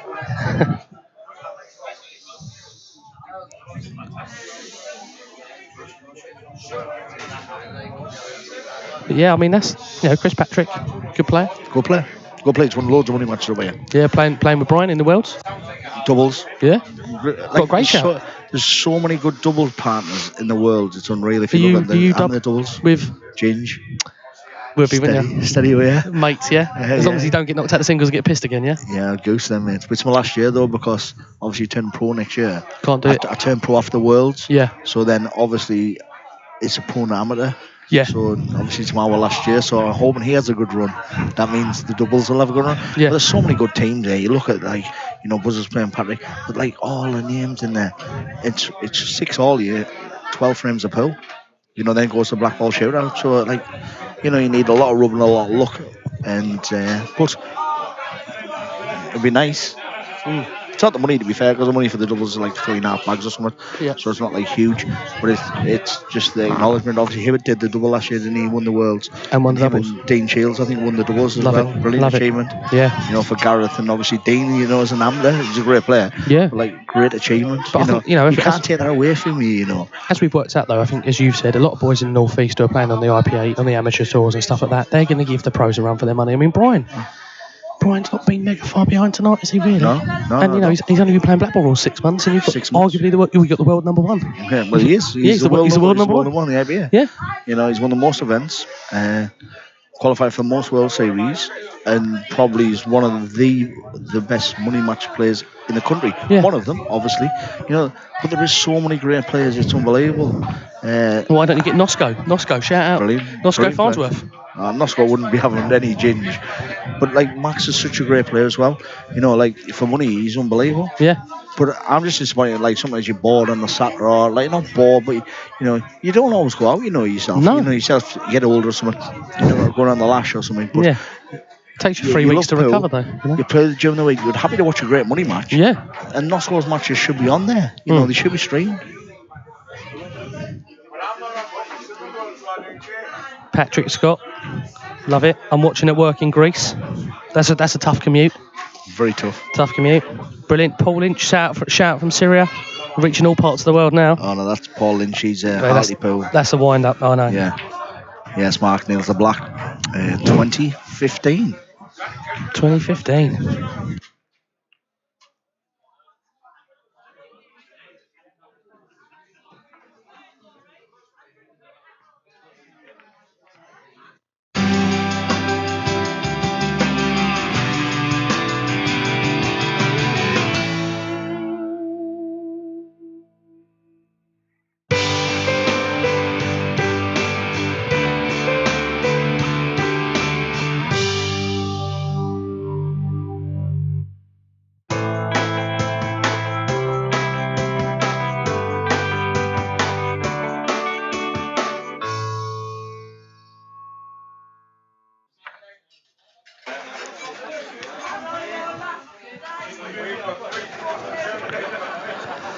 Yeah, so it's been a great match so far. Great stand as well from both players. Both put a great account of themselves. I'll tell you what, you'll get a load of Grief. sorry about that. No, a load of fan stuff. So Darren Briggs, Briggsy. I thought you might know him. Yeah. Boron, what's the best table? Plough Lane, Hawkworth, or the is it the Bicester? yeah. Or the Binchester. Binchester. Plough Lane's the best now. Plough Lane, yeah. Patrick Scott comment. Keep talking about Cyprus and that we deserve recognition. Recognition. Sat here with my Alpha beer to support it. Oh, pleasant. The economy's gone over there, hasn't it? It's goosed. Brilliant. Here we go. Chris, this is from Max Nosco. Yes, Bob. Get me a game in the northeast, Chris. It's tough, like. I actually asked Max, sorry, he's a great player. I asked him to come in December. Obviously, it was late notice. Yeah. So Max had other plans, like, because I would like to play Max, to be fair, but now I've retired, that's not on. But I tell you what, like, it's a couple of good games. Max is a great player. Someone like Michael Oliver is a great game from. Michael Peel's a good game for Yeah, him. Michael Peel's. I was going to say. I was about to say that. Like Peely, Mike. I'm punching names out here, and obviously Max has got great. Obviously, lads that back him and that. But like the names I would think would be Michael Peel. What about George? Yeah, George will probably have a go. I don't know. Obviously, he's played Leighton a few times. I'm not sure on that, but I'll ask George. I'm sure the lads are there. But I'm on about for decent big money that Max likes. Yeah. So you've got to think of that. And I'm thinking probably Mickey Oliver. Probably obviously a great IPA #1 rank amateur last year. Great player. And him. Paul Riley, but I think Paul's playing thing next weekend, isn't he? Stevie Dempsey down the country as well. So Paul, they're probably the games, to be fair, for Max. Can you make it happen? We can make any. Can you make it happen? What would he want? What games would he be happy with? Mickey Oliver, if could happen. Nosco, get on the feed, mate. Nosco, pal. You happy with? You have Mickey Oliver. Here we go. Mickey Oliver's on it. He said yes, Max. He's already said it there, just Mickey. underneath. There you go, Max. Come to the northeast, the home of pool. That's it. We can. The IPA Black Ball. Beard can be here. Let's fill 200 people, because honestly, Mickey Oliver's probably the best amateur around the area. Yeah. Total respect. We fill your venue. Max, we stream it. Well, we can get there'll be another venue. We'll get a venue that they're both happy with. But Michael Oliver, Max Nosco, brilliant game. Yeah. Two fantastic players. One of the best money players in the northeast for one of the best money players in sort of, probably the country. Yeah. If we can get that game on, that would be brilliant. Yeah, I can't. Well, it'll be good money as well. I'll leave it with you. Good money. Yeah. I'll leave it with you. Mickey is on the stream. That's great. Yeah. Also, that'd be a great game because Mickey's right in the pool. Big shout out to Mickey as well. Also, Max, if we can get that on, obviously, come with the northeast. Us boys don't want to be travelling out with Spenny's, no disrespect to Spenny's, but like it'd be really great to get someone like Max that everyone watches now and then, but doesn't get the opportunity to watch sort of on the stream every single week at Spenny's. You know what I mean? Yeah, Max, if you can't get up here, mate, you jump in with me, fella. I'll bring you up here. No dramas. Mate. And I'm sure John Bishop will be backing him loads, won't he? You know what I mean? There's no problem. Obviously, Max has played so many great games, but that'd be a cracking game. That all honestly, day. Brilliant. Well, standard be phenomenal. Awesome. Also as well, Donna Evans, Mr. Bowen, I have a question. You say Chris Patrick is a great player, but last night you said he can't cue a ball. Yeah, but he's a good player, but he can't cue a ball. Have you changed your mind? No. Right. Okay. So Donna, for me, he couldn't cue a ball, but he's still a good player because he wins games. So he uses what talent he has to his maximum. He obviously played one of my friends last night. This is where it's come from. Gavin Robinson. Obviously, he's on the tour as well. Here we go. Chris won. Mickey Oliver, I'll play Max a few months down the line. Nosco, I'll play Ollie, mate. Sorted. Yeah, that's a great game, lads. There you go. Game on. Yeah, brilliant. Honestly, that'd be phenomenal. Get a date set in, guys. So guys, try to talk to Bede as well, and we'll get the boys in, because that'd be absolutely belter of game. If you can get a few date, months down the line, get a date. So you want something like 3 or 4 months down the line for that kind of game, because it's such a high-profile game. Look at two of the best amateurs in the country. Seriously. Look at May, possibly April. When these guys will talk to each other. Mickey, you talk to Max or John. With Max, get a date set in the northeast. Get a venue that's suitable for a great night of pool, because it will be sensational as well.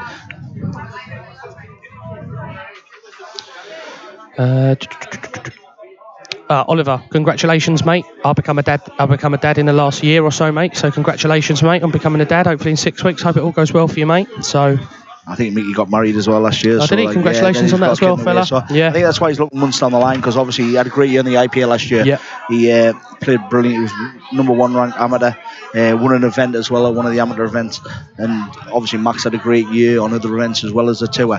So just a perfect game. And I think he wants to look further down the line. He's obviously got family commitments. But I tell you what, probably one of the best amateurs, if not the best amateur kicking about the doors, you know. Fantastic, He's mate. a great talent, so that'd be a brilliant game if we can get that sorted, boys. Well, boys, you know what you got to do. Yeah, liaise with us. We'll 3 or 4 months time or something will be brilliant. Yeah, liaise with us, boys. We'll make it happen. We'll have loads of guest commentators. You'll have myself. You know, I'm sure there'll be. You know, there'll be loads in there. Honestly, loads. Honestly, like a pool Hall of Fame coming in it'd be through. fantastic. Honestly, the boys It'd will be just really come. good. Honestly, it'd be great. And it's great crack as well. And obviously, the hospitality is always great in the northeast as well. Yeah. You know, welcome everyone. So it'll be great. So back to the ball. Great shot. Great shot from Brian. Well, I think Brian's got to win the next few, isn't he? He's got to win the next couple at least to give himself half a chance, because 5 frames out is lethal. You've got to look at the next 3 frames, and like 3, 4 frames. You want to win the set 3-1, don't you? Yeah. Another great one, Lakin Riley. Oh, brilliant game. 2 great players. Riley's a phenomenal player. Lakin obviously second to none, isn't it? Yeah. So just had another comment. Nosco Oliver, early June. Boys, I'll leave it with you. I'm not going to say anything more on that. No, it's them guys to sort out. If you guys sort obviously out now. Michael's got obviously a little due in 6 weeks, so you take now obviously into March, you know, settle the event. I think Michael probably, I'm not talking for Michael, May, June, July. But I think they're both happy, which is great. You know, with both gentle banter, both great players. Try to kick it on for Michael to talk to Max or John Bishop about getting the game, getting a venue that's right for them both as well. But there'll be a great crowd here as well. Honestly, it'll be phenomenal. Yeah, well, we'll move on from that one, and we'll leave those boys to sort that out amongst themselves. And yeah, but that's great, that boys. It'll be a great match to watch. Get in touch with Beard. We'll stream it. We'll get you all over the world and get your name out there, and you know, we'll make it big. Make it big. I mean, we've had upwards of 700 followers, like streaming live, you know, on this one feed alone. So it's great. You know, it's a brilliant thing. It's buzzing. I mean, the feed's buzzing now, isn't it? Do you know what I mean? You've got 2 of the best amateurs following this stream. You just know what I mean? The stream for there, you're talking thousands. Honestly, if Oliver versus Nosco will be brilliant. Brilliant. Nosco said, "I wouldn't mind playing. I wouldn't mind playing on this setup. If you're happy with that. So you know, both boys are going to be on board with us filming it. Just got to get the venue on board and we'll get a venue. Speak to both guys. Speak to what Mickey wants. Yeah. And then obviously because Mickey's home northeast, he'll pick the venue. Yeah. But it's always going to be good. Do you know what I mean? So I'm sure they'll sort a date out on this brilliant match to look forward to. Really awesome. Well, I think we could be looking at 2016 here. Where he's popping the yellow, isn't he? And he's going to play the Scalini. I think that's the shot. I think that is the shot. It's not perfectly over the bag, but it's enough, isn't it? Yeah. Follow through. I've seen Brian play a few of these, and he talked about them not being totally over the bag. Is he going to just like sort of dink skiddy it, so it takes a pace and follows it through? I think so. Yeah. So it's like skid it and then it like kicks. skidding kicks. Yeah. Like, you know when you play it with drag and then it goes, doesn't it? Because I think it's big. As you're just going to really deep screw it. Yeah, love that, Bri. It's a great shot, Bri. Great shot. Great shot. Looks like we're going to 2016. 2016, my friend.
quick refreshment break there. Well, that was close. But actually, me and Adam have just been sat outside on this beautiful phone watching Barry Hawkins versus Joe Perry.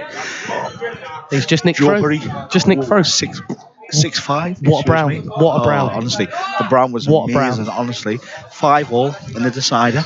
Joe Perry has every ball in the spot on the brown on the top. Really, he's nailed the brown down the rail for the blue. Left it perfect. Oh, what a great shot it was. But what a pink. What a pink. Outrageous. Honestly, I know he needs 2 snooters, but he's cut the ball full length of the table. What a great shot. So we've got a Ronnie O'Sullivan, Joe Perry final. I reckon Masters, Ronnie. Ali Pally. Ronnie all day. He obviously massive Great venue. isn't he? Ali Pally. Great Joe venue. Perry's playing well though as well. He is. Yeah. He's rocketed up the rankings as well, isn't he? He's in the top. Really well. I think he's in the top 6. Top 6. Doing really, really well. Yeah, so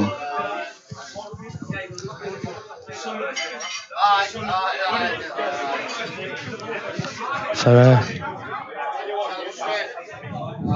Mr. Farnsworth at the table. yeah, 2016 up. Not the easiest of. No, because just the black's Yeah. so awkward, isn't it? I think he's looking to get it out. Has he got the option off this yellow? Do you think to come through the gap? I'm not convinced. Like, It's thin, isn't it? It's thin. That's really thin. he's going to try to dink it and full ball it, but then if he hits a full ball, What's he's he not on? guaranteed. And What's obviously he on? he's got the back double or whatever he has, or the kick double, but he's got to play it though. He's got to go for it. I think you've got to play this with a massive amount of pace to try to thin the black, Yeah. and somehow get the white out amongst them reds. And come up for the middle bag or the rail. Yeah. Even if you leave yourself over, you've got to hit with loads of pace. You can't leave the white in the ball end there. Like that. Oh, so unlucky. I think the black goes though, doesn't it? I think- half ball. No, the black flies in. Black flies in there. It's just the angle on the screen that. Back double. Pot. If the black goes, he's got the double, hasn't he? Yeah, but the yellow doesn't go. Yellow doubles. Yellow doubles. It's tough. But as long as you get through the gap, Yeah. you're possibly getting this bottom rail as well, isn't he? Well, So it's. I think this is. If he misses this, I think buzzer comes in 2017. I think it's Buzzer's break next His as buzzer's well. breaking. Not that he's been. If he was breaking like a monster, then I'd say game on. I But think he's looking at that. The black is tight, like, because the way the red is. I think it's put on these slidey cushions. You know, if you hit the jaw, you would expect to slide through it, wouldn't yeah, you? but it's a simple shot No, just it off the red, goes isn't that. it? It goes that black. Yeah, it flies in. Yeah, I can see from the angle from the actual table. Is Yeah. it Mark actually looking to play bottom cushion first and pop the yellow in the middle? I don't know. But then tough. But then are you getting on? Then you're on the yellow for the double. But then are you getting on the black? Yeah, exactly. The yellow, does the yellow scrape past the black? No, and it kick doesn't. The No. red out, no. No way. No way, mate? No way. No way. It's way too tight. Yeah, he's playing the double, cross double. Maybe pace. pace. Move the black. Not too heavy on the pace, so it widens the angle. He's played a brilliant shot Oh, there. that's Oh such my a great- word! that's a- oh, oh. what a worldie! That was a great shot from Mark. That's a great shot. Honestly, straight through the gap, doubles, just drops this. Oh, we're getting a replay from Paul here. Honestly, clean as a whistle. Didn't even touch the sides, That's mate. Honestly. fantastic. And he's on it as well. Just got to drop this in dead weight. Yeah, dead weight. You want to probably come off the cushion just an inch or so. So you're playing sort of the black a bit, not straight half ball out. It's all getting a bit excited over here. Oh yes, can't beat a bit of beverage. No, you know. Oh, he's just going to stump it now. See, because if these cushions do slide off the corners, then Mark's just going to bump it into that jaw, and he'll just should slide off the red, I think. Yeah, it's Mark backs himself to knock this in. Yeah, so this is a big free on this. Mark nails this black. It's about 21-16 off. He's about to play it now. Yeah, Yeah, nice. flew in. 21-16. Yeah, 21-16 to Mark.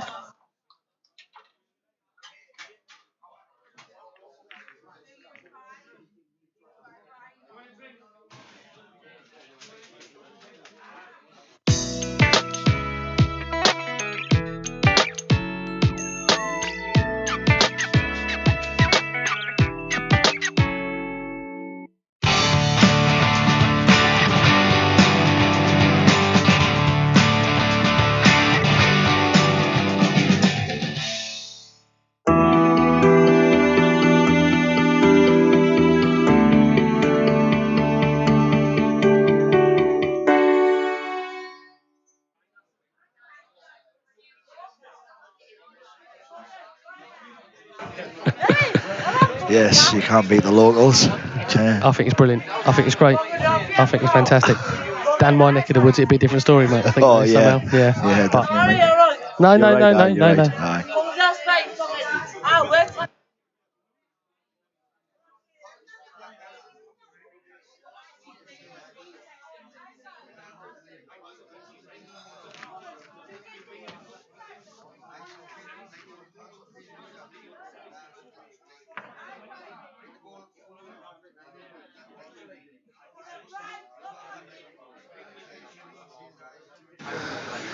Yeah, we've got the locals in there supporting Brian. Yeah, sorry about that. I definitely couldn't stream that. It's brilliant. Do apologise about the background noise. That, Don't worry guys. about the background noise. This enhanced Northeast pleasure. That's it. Oh, here you go, Johnny Beadle. Johnny, all right, pal? Hi, Chris. Can you please tell me how I can stop losing all my money on pool bets? Don't worry, Johnny. Don't worry about that, pal.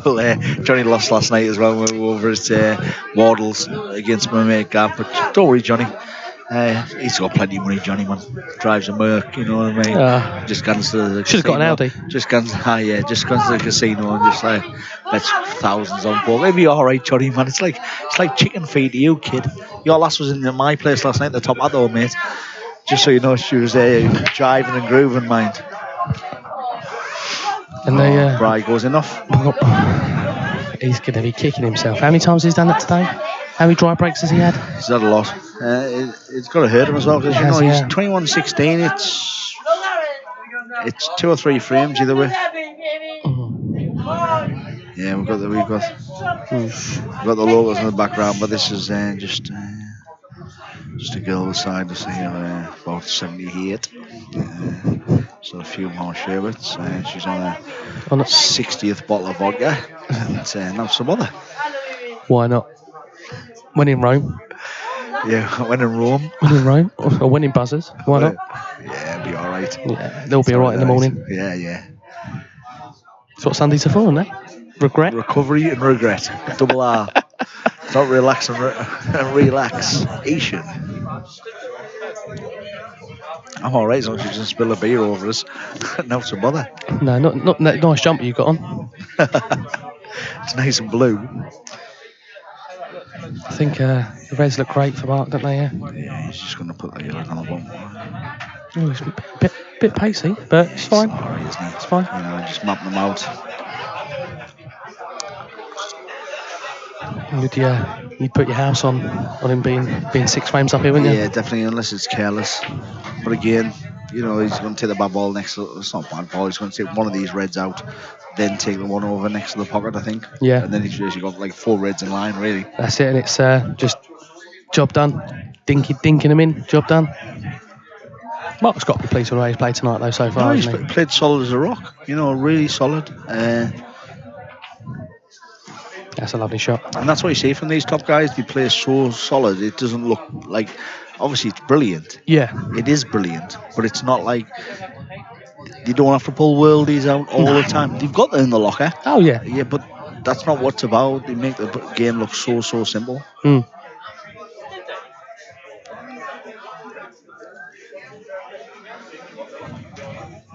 Cue this straight through, I think. Yeah, it's on the middle. Little bit of an angle. And he's got an option in a free. He's going to have an option of two Reds, isn't he? Yeah, for me, he's dropping in the middle. He's just going to be short of the other one in the middle to roll through. Yeah. Preferably to take the red at the bottom first if he's got a nice angle on it. Yeah. Because then he's got the other red to kin out for the sort of black. So you want to be high side of black. He's overdone that, isn't he? For me. Yeah, he has. Yeah, he's probably come through probably about 6 inches too far, and he knows that. You see the little flick of the eyebrows. He knows. But he's like Stonewall. Yeah, but he's just going to go through the gap though. He's going to go bottom rail through the 2 yellows in the middle. Yeah. And know that if he overhits it, he's on one of the 2. He's playing on the side here. He goes in the corner. Yeah. Both of them win in the corner. Yeah, he's just got a little screw shot here. Yeah, delicate screw shot. Just be nice. As long as he's not sort of too wrong on his last red, he can't see it being an issue whatsoever. Yeah. So the corner of the bag. Brushed it.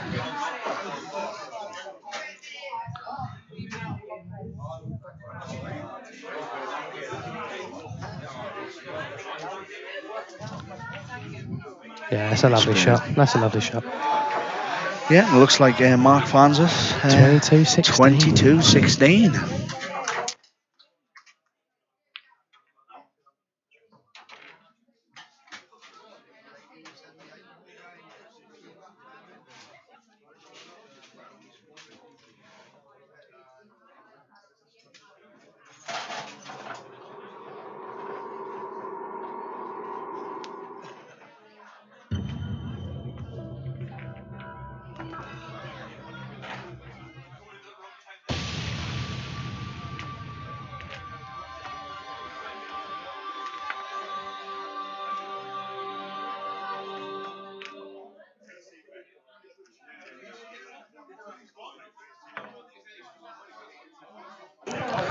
Long way back.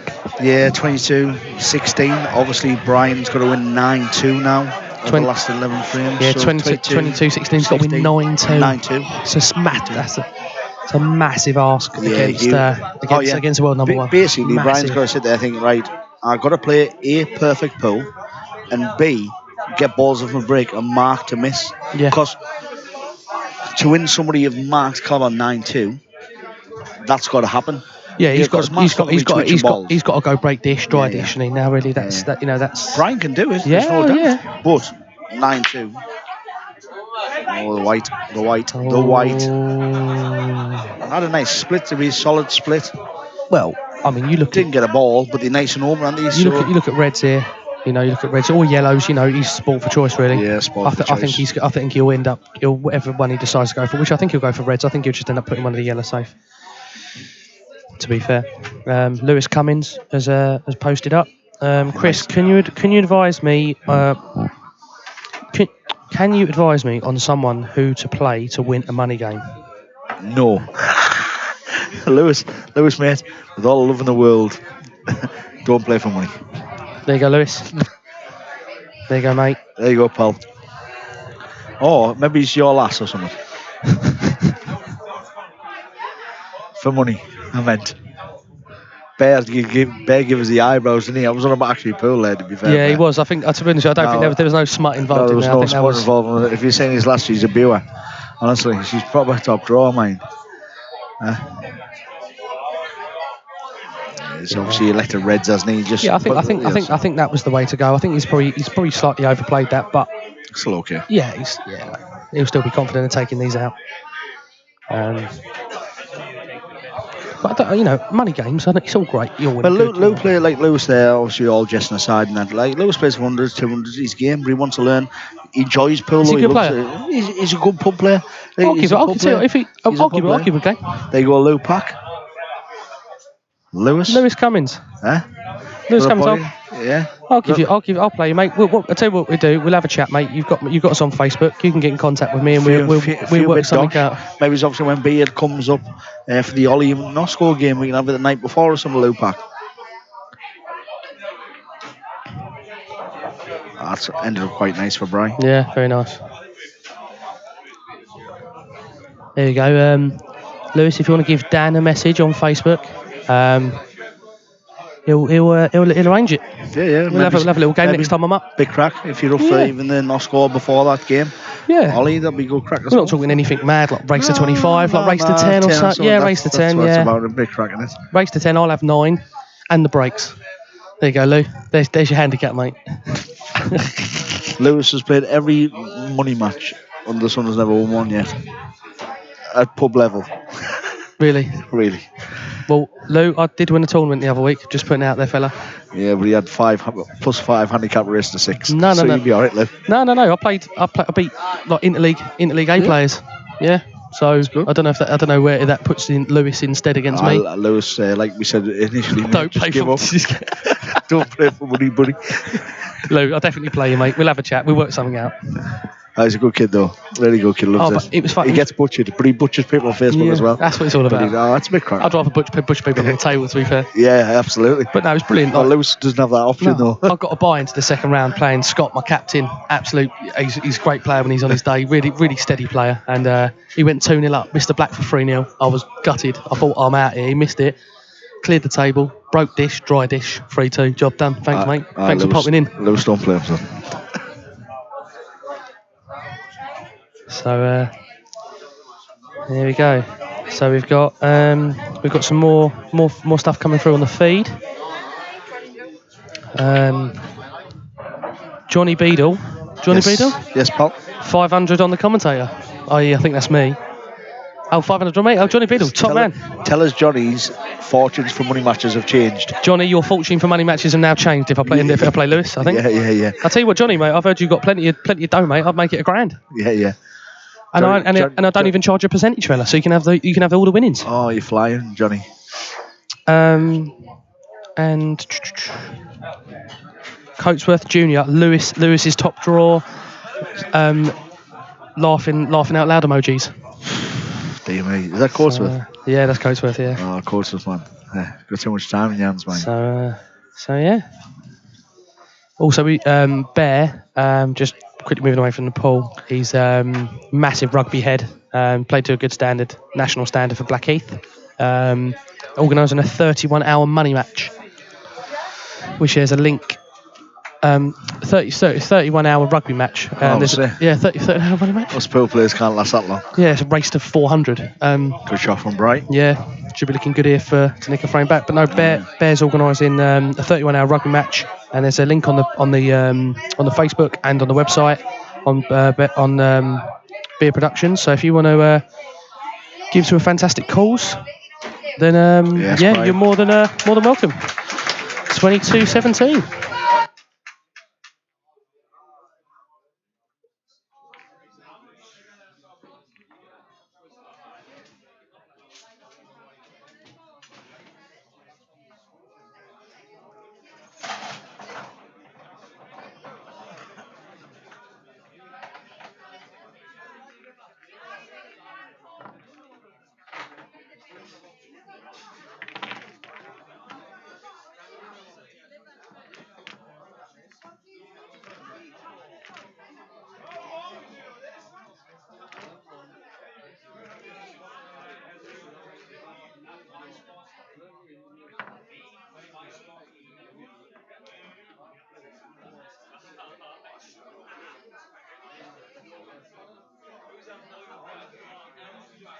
No.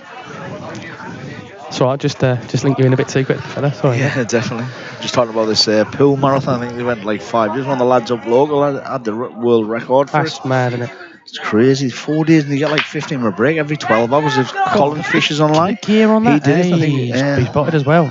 Got ball. Yeah, I think somebody's going for the record to do like 6 days off the belt or something, like 100 odd hours playing pool constantly. Don't get me wrong, it's a great cause and that's what it's about. But like, when I think I looked at it actually a couple of years ago to do it, because one of the lads locally had done the world record. Thought, it'd be a good crack, good charity. Get a charity involved, maybe it's local heroes or a local cancer charity. Promote it, get it streamed as well, like just set it up and everything. Yeah. But then I think when I looked at sort of the logistics, I think it was either 2 or a 4 player man, but I think it was 2. And 4, but you can only have like 15 minutes every 12 hours or something. That's nuts. So basically you could store your 15 minutes up, but basically a day, I don't know how you do it. Well, you don't have half hour and you need to sleep. Your body needs fuel. Fuel, everything. It's hard. Gonna click this away. Yeah. That's nice. I don't think the red goes in the top bag. No, I don't think it does. Can he stun it down for the red in the middle though now? Has he got an angle to stun it now? You mean like basically come off, play that red and then pop the... Yeah, I don't know if he's going to put this red in the bottom.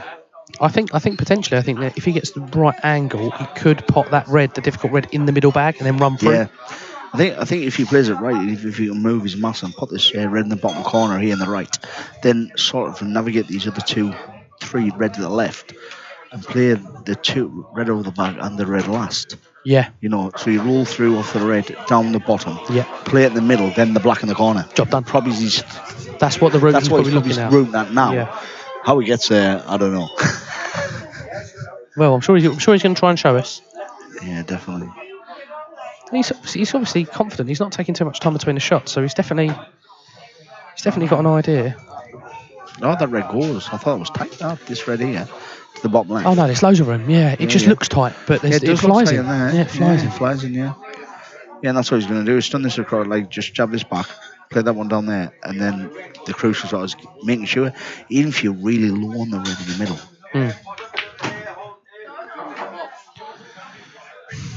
I don't believe he's played for that one in the middle there. No, neither do I. I think he's really stopped on the shot there. Yeah, I don't think he's gone he tried through to it. screw and stun it across for the red on the left. Yeah. Because there's no way you're now rolling this down for that to link this one, the real and the black. Because the link from the red on the left hand corner, on the left hand side of the table over the black's so difficult. Yeah, I think though if he can get straight on this red into the middle bag, he can run through, and then. But he's got to then be straight or punch it back out, hasn't he? Tough shot. It's tough, yeah. I think he's. But if he could have just created the angle to get across there, he was then doing nothing as much as one position shot after that. Perfect. Nice all around. Nice overrun it. Can still screw it in and out though, can he? Off the side rail. He can indeed. Put the red in the middle and screw across, but you've got to get right into the cue ball early. This to check it across. To be fair, even if you leave it half ball and short, it's not too bad. Just not too deep. Graham Roper. Roper. Boron lad. All right, lad. He loves it. He's a legend, Roper. And Beadle, if you win, I'll be 5k down. It's not that bad, Johnny, man. Honestly. He's missed that red in the middle. Again, he just sort of. He's just the white's just running out. He's just not. It was a tough pot to get across. But I think the shot before where he hasn't really connected to it to get on the red on the side now. Got Wayne Venton. Wayne Venton watching, which is good. And David Taggart. Oh, Taggart boy. Another lad that plays money. Plays for my club as well.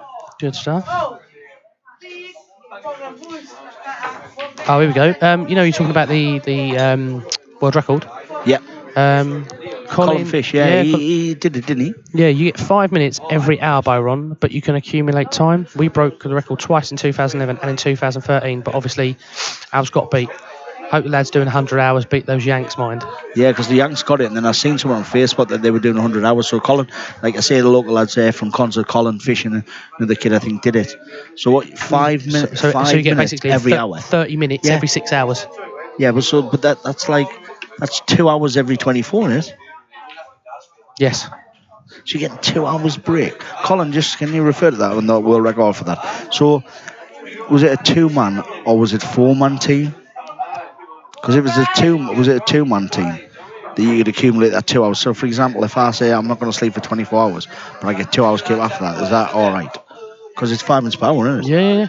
It's still tough, that, you know. And I know Colin set the record twice, and then the Yanks beat it. I remember that. And they did a great cause, Colin did. You can have a max of a 30-minute break, so you can't even store it up and have a couple of hours kit. So you only accumulate. Yeah. Jesus. Yeah, it's exactly the same as Dan's rugby match. Yeah. Well, 23-17.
Yeah, it's getting Harder and harder for Bry here, isn't Yeah, it? 23-17. Obviously, it's not over to the good lady sings, but you know, Jesus, anybody beat Mark now? 3-8, 8-1. 8-1. Massive ask. But Brian will dig into the grave, man, because he's such a great player. That's a great break from Mark, you know. He's really got through them. Yeah, I think the confidence is oozing out of him now. You know, he's got, you know. Still come a little bit tricky, but yellows are balls, aren't he? Yeah, that's it. Yellows are the ones.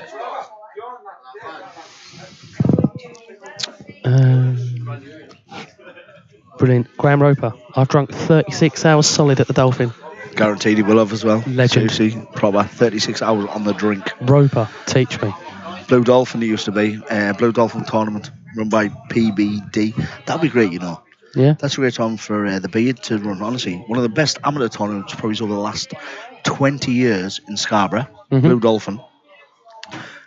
The talent there is great. It's a good session as well. But they have a couple of tables sort of sided off.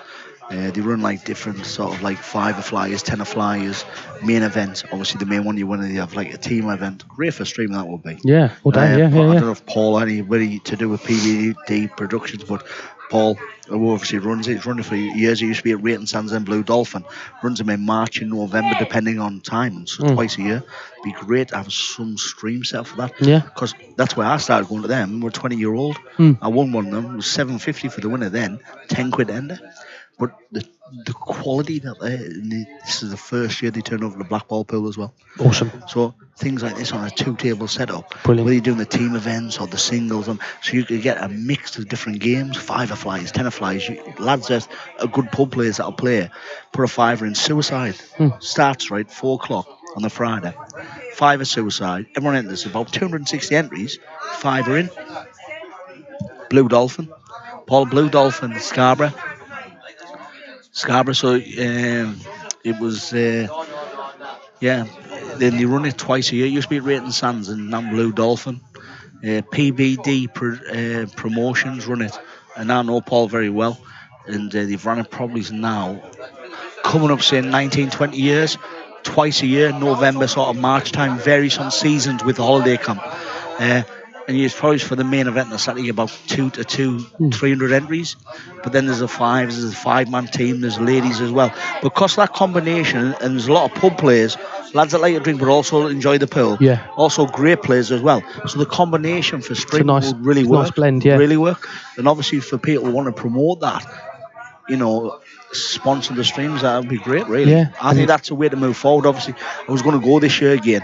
I went for a few years, but I was going to go because I was thinking of going to World Rules because we're always World, but they've changed over for the first time in 20 years to Black Ball. Awesome. So I was going to go, but then it doesn't allow pros, so it's only amateurs.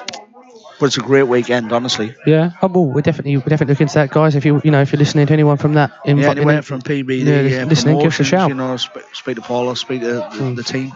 Got to give a massive shout out to Wayne Venton, first time watching us live on Facebook, mate.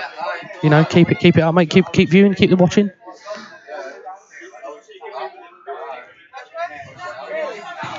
Just play a little safety there. Yeah, just a containing shot, isn't it? Yeah, it's not, it's not left him in a world of trouble. It's like, not a world of trouble, but you've got to push him out. You know what I mean? And Brian will not push it out. No. So Mark's just saying, open my balls, make them potable. And like, I'm there kind of thing. Yeah, definitely. 23-17. You know, Mark's probably still focused, so he just will not let. You know, he knows that Brian can come back. Yeah. Couple of mistakes, bit of pressure. If he rattles off 5 or 6 frames in a row, Brian's well capable, you know. Oh, yeah. He hasn't made a huge amount of mistakes in the game, Brian. If you sort of go back and analyse the game, which is good sometimes to do, watch the game, how many mistakes has he made? He hasn't made nations. He's probably made a handful of mistakes. Yeah. And that's it, you know. You wouldn't be able to count on 2 very, very hands. clear. Yeah, exactly. Just hold this one real. And Danny, if you're watching, Danny Kellier, great player. Down in our neck of the woods.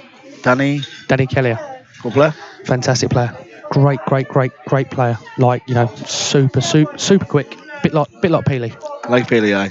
Nice quick. Bit like Peely, very quick. But he put the ball on a 5 pence piece anywhere on the table. Brilliant player. positional. It was awesome. He's fantastic. And I said to him, I said, mate, you've got to get on the tour. I said, you've got to go. You play. Take the opportunity while it's there if you can manage it and do it. You know? Like County A. It's a good red left from Bray. London A, and best player in the team. Yeah, fantastic player. Very, very, very good player. County's good, to be fair. I enjoy the county setup. Yeah. It's really, really good. And he's also Bear's practice partner. Is he? But basically, Bear just racks the balls up and lets Dan plot them on. Yeah, that's basically it. I think Bear's talking, actually. He's getting there. Bear's getting well oiled up there. Yeah. Look forward, don't look to your left, Bear. Do you know, he texted me earlier on. He's like, I've got a number. I got a number, I love it. He's like, my game is strong. My game is strong. Right, I got it here. And she went, oh, here's my number. If you need anything, give me a call. I was like, you've got no game, mate. No game, mate, honestly. You're a million, aren't you? It's like his pool game. You've got all the gear, but no idea. No idea. I'll tell you a funny story about Bear, one of our cameramen. When we first met, I only recently sort of just started playing for Crayford Rugrats, and we were in a warm-up practice, and I missed it. I was an awful shot. He went, I thought they said you were good. And he went, oh, let's have a game, let's have a practice. Beat me 11-3. See? Yeah, I beat him 11-3, yeah. Ah. Sorted him right out. He still doesn't like it, does he? No, he doesn't like it at all now. But it's all good fun. It's all good fun. We love each other, do you know what I mean? It's all good. Can we do a bit direction here? Pick your left hand up. Hold it high. Drop it low to the side. Slip it in. Slip it left. Have a good night. You're in South Shields.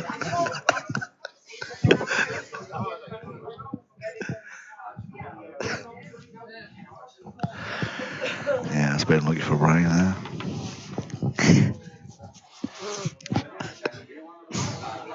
It's tough for Brian here. Is he looking at a double? Is he looking at... He's got to kick it, hasn't he? Yeah, he's got to go for it. He's got to sort of kick it with a bit of sort of right spin to obviously push the red down as well. Oh, too pacey. Just a bit too pacey. He just put a bit too much on it. Left mark that yellow. Yeah, he's left him a couple. Yeah, we're just going to pass it, and I'll just say to the young lady, can you just put your right hand up, please? You just put your right hand up. Right hand up.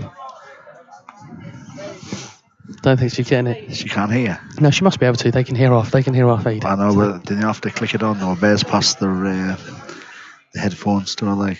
He's obviously. Yeah. So the headphones are now currently with Buzz's daughter-in-law. Yeah. So pick your right hand up, turn it to the right, drop it down to the side. Stroke it well, stroke it fast. Bear's happy. In Buzz's. She can't hear, can she? We'll get back to the pool. Yeah, I think that's probably a safer option to be fair. fair. It's always a safer bet. Pool, you just pop balls, don't you? That's it. I was going to make a really, really, really great joke then, but I won't. No, I won't.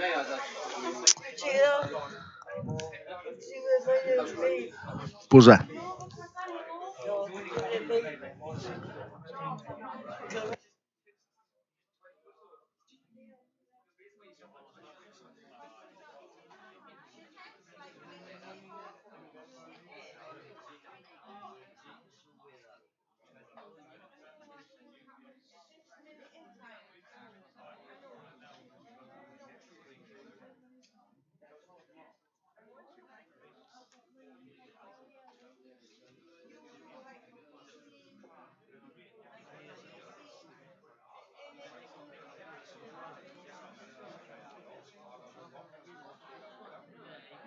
Yeah.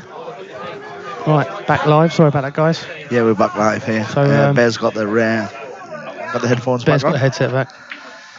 That's a great shot from Mark. That's a great shot from Mark. Cubed is so nice and I think he's going to end up on the hill here. The only sort of difficult is the blackberry. He's eyeing up that yellow, isn't he? Yeah. Straight away. He's going to pot a yellow now and leave that angle now. To leave two yellows on the table. Some players will think, oh, I'll pot this yellow, pot the other yellow, pot the other yellow, then go into it. But straight away, pot one yellow, go into it, hits it. He's got a choice of two yellows. That's it. And the black's then out in the open. Yeah, and you're getting the white ball back. You're not leaving it to shots, or if you're getting on the black or not. Ooh. Can't believe he's missed that. What's he done there? Did he come across? Can we have a replay on that one, Paul? Because that must have been atrocious, mind. Ginger's just dropped his back arm like in the time. Tyne Tunnel or something. He hasn't paid the toll. So Danny's live. Danny's watching us. Danny watching Kelly. us? Yeah, he's watching us. Big shout out, mate. Good evening, Danny. Evening, mate. Nice to have you. We're trying to get you some money matches up here, fella, as well. So watch your space.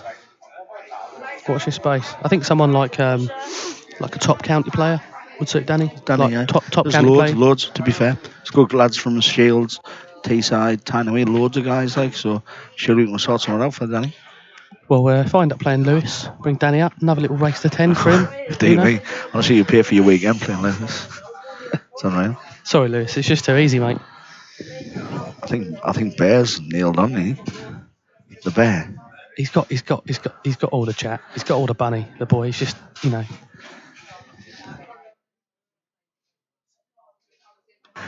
It's called the Tools Bear, hasn't he? He's good with that camera on the left-hand side there. Does he go up and down? Does he play the back double? No, I'm just going the back he's door. He's got straight down on it. Tough for Bry. Tough. Is he looking just going up and down the table? But you know, literally, unless you pot it, you leave and finish on, aren't you? And then Farnsworth. To see the little errors that have snuck in after into the 13th, 14th frame. Yeah, just a couple ones now and then. And I don't think Mark has played any better from frame 1 than what he has now. He's just stayed the same. Yeah. And Brian's dropped off. Yeah, like you wouldn't expect to miss that yellow in the other corner, to be fair. No. And obviously Brian's a few careless ones, but the standard's been really high. It has been really good. It's a nice pace as well. Yeah. I mean, obviously the brakes really hurt Brian early doors. Probably in the first 30, first 30 frames, or more than that, probably more 25, first 25 frames. Brian couldn't get nothing, although on 2 shots kick. 2 cushions kick. And he's brought that yellow out as well. Yeah. It's not left easy. Well, to be fair, if Mark fancies the yellow in the opposite corner and to kick the yellow out, the difference is, though, even if he wobbles it and plays a turbo shot, the black then doesn't go. No. But I think that's the shot he's got to play, Probably play it with medium pace just to make sure the white comes out and doesn't stick into the rail. Given the options the yellows, but I think that's the shot. He's got a nice angle for him, Mark. That's a great shot. Yeah, but he's stuck to the rail. But still, it's a good shot. Yeah. Probably just wanted to keep more half ball there. But still okay. But, for us mortals, these ain't easy, to be fair.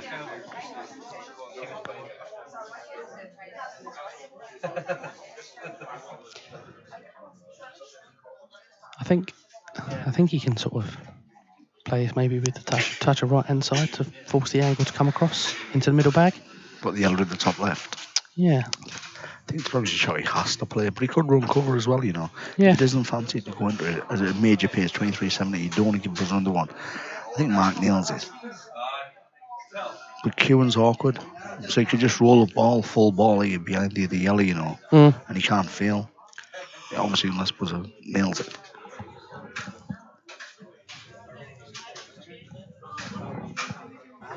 I think he's going to run for cover. I really do. I think that's the percentage shot, isn't it?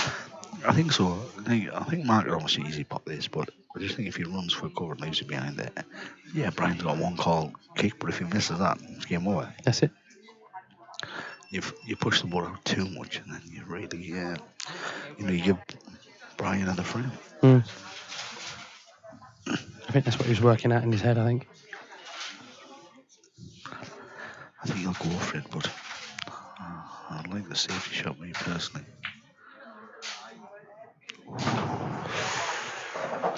That wiped his feet. I'd say, but the thing is, he's not left a shot at all, is he, on that black? Apart from a thin cut. He's made the pot difficult the way he played the shot, but because he wanted a better weight. Now it's looking like 24-17. Is he straight? Is he dead straight on that? It doesn't matter, he just rolls it in then, doesn't he? Just cues it and stuns it through. Normally stunning through. Great angle. Yeah. That's it. I didn't think it was just off straight.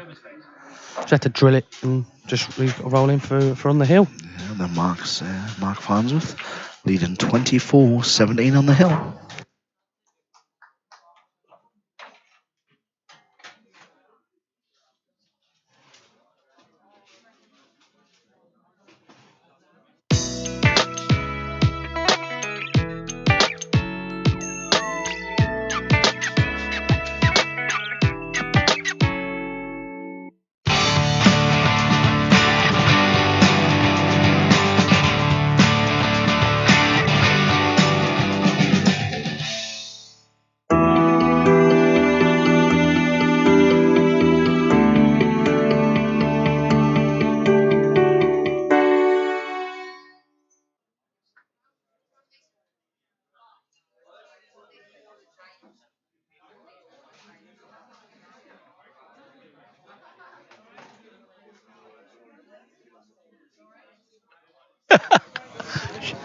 So,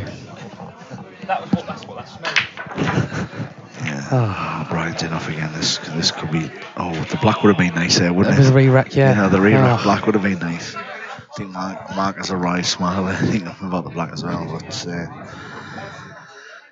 24-17, the break absolutely kills Buzzer. Like, he has killed him, like, to be fair, really. And he, looking like 25-17. But that's like a 4-frame switch, Yeah. Brian winning 4 different frames. It's not massive. Yellows are just there at your mercy. It's good night Vienna.